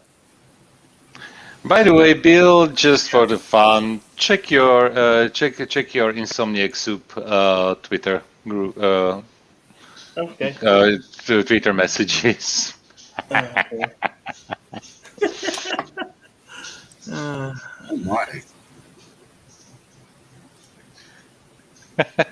Where is it? Joseph, are you on Discord or Minds? Mine's definitely not, and Discord. Let's say I have a Discord account. Okay. All right. I'm barely there. I'm barely on Discord. It's I don't like it particularly, and I don't know I don't want to install the app on my I have the app on my phone, but I don't want to install the app on my computer. And when I go there through the browser, it never works. So I'm doing something wrong. You're doing something wrong. Why are you doing something wrong? I don't know. You gotta do right. You don't know. Yep, there it is, 300. Yeah. It was at 304. I think even at one point it was at 305. So I don't know what, but that was like 3.5 hours ago. It seems like,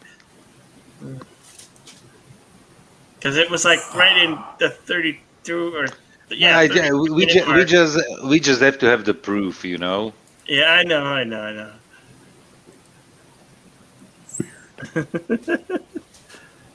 Because what? The Crimson, muffos. We have to have the proof that you crossed the threshold. Yeah, I know. And then 400 and 500 and 1,000. I'm on my way. I told you I'm climbing the ladder. Yeah. What? Yeah. No what? No what? Meow. No what? Meow. Meow. Are you mimicking the cat? Yep. Okay. But the speech is too much. What? What? What bird?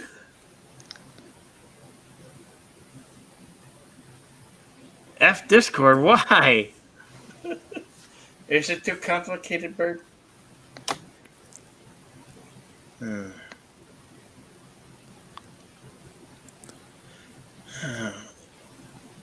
Yeah, we've been having some good talks about books and everything, novelizations.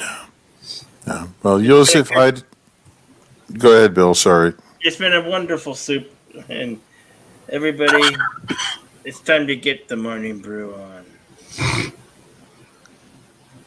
There will be the brew. Yep. Yeah. What did you want to say? I just wanted to say, Twitter, I will not have anything to do with. So I'm on Minds, same username as here, at JA Redshirt, and I'm on a bunch of Discords. Jedi Bill's among them. But yeah, that's where I'm going to be most reachable. Facebook, I am phasing out, and Twitter, I will have nothing to do with. So. What is Minds? I don't know even that one. Okay, Minds is essentially, it's almost a cross between Facebook and Twitter. You can do more. You first of all, you're not as limited in text per post as Twitter is, and you can post you can post a lot of the things you can on Twitter. I guess I would say it's a form of Twitter, although I'm not really familiar with Twitter. And a lot of people who've been on Twitter and went to Parler, and since Parler got shut down hard and I don't think has completely come back up yet, Minds has become the next alternative after Parler. So it's minds.com. On a phone, you can't install the app, or if you install the app from the App Store, like from the Apple App Store, you can't see any comments. So Apple is clamping down on them. So I don't have the app on my phone. I have the app on my phone. I don't use it. I use Safari with a link that I put to my homepage, and that gets me on Safari on Minds, and that's how I use Minds. I use it through a browser on my phone, and it works fairly well. So a lot of the YouTubers that I'm wrenching for or following, and one wrench that Eric K, that is kind of the guy that got me a couple of the wrenches that I have by recommending me. Just signed up, subscribed to me on there, and he's hoping to set up sort of a wrench community discussion there for any information for folks that he knows are wrenches on sites that he's on. So it's just a means of connecting online without having to put up with the cesspool that is Twitter. Because it is. Yeah. It's what it is at this point. It's what you make of it. You can subscribe to those sites that you want to talk with or watch. And if you don't subscribe, there are some posts that are going to be paid for boosting. You'll see those because even though you're not subscribed to them, but it usually doesn't overwhelm your feed like it does on Facebook with Facebook sponsored stuff. Okay, I just created an account on Minds. And I need to verify my email. What, the web browser? What? I have to hear more about this. The GameStop thing. I don't kind of lost there, Bird. I'm sure we can talk about it in the brew. It'll probably come up.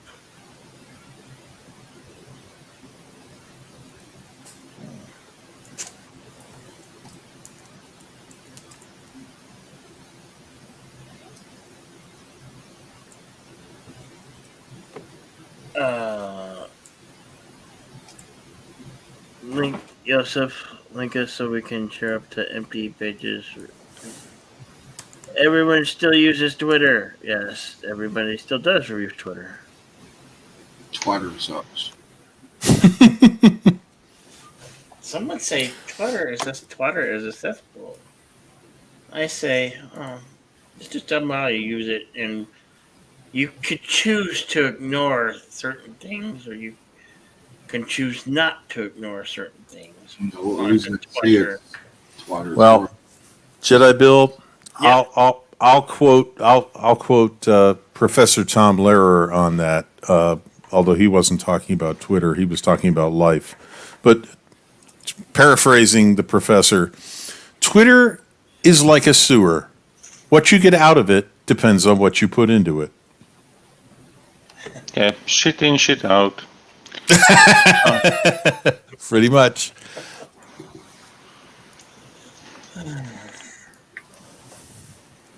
I'll let everybody cut loose and say, let's go bombard Captain Trek in the Morning Brew.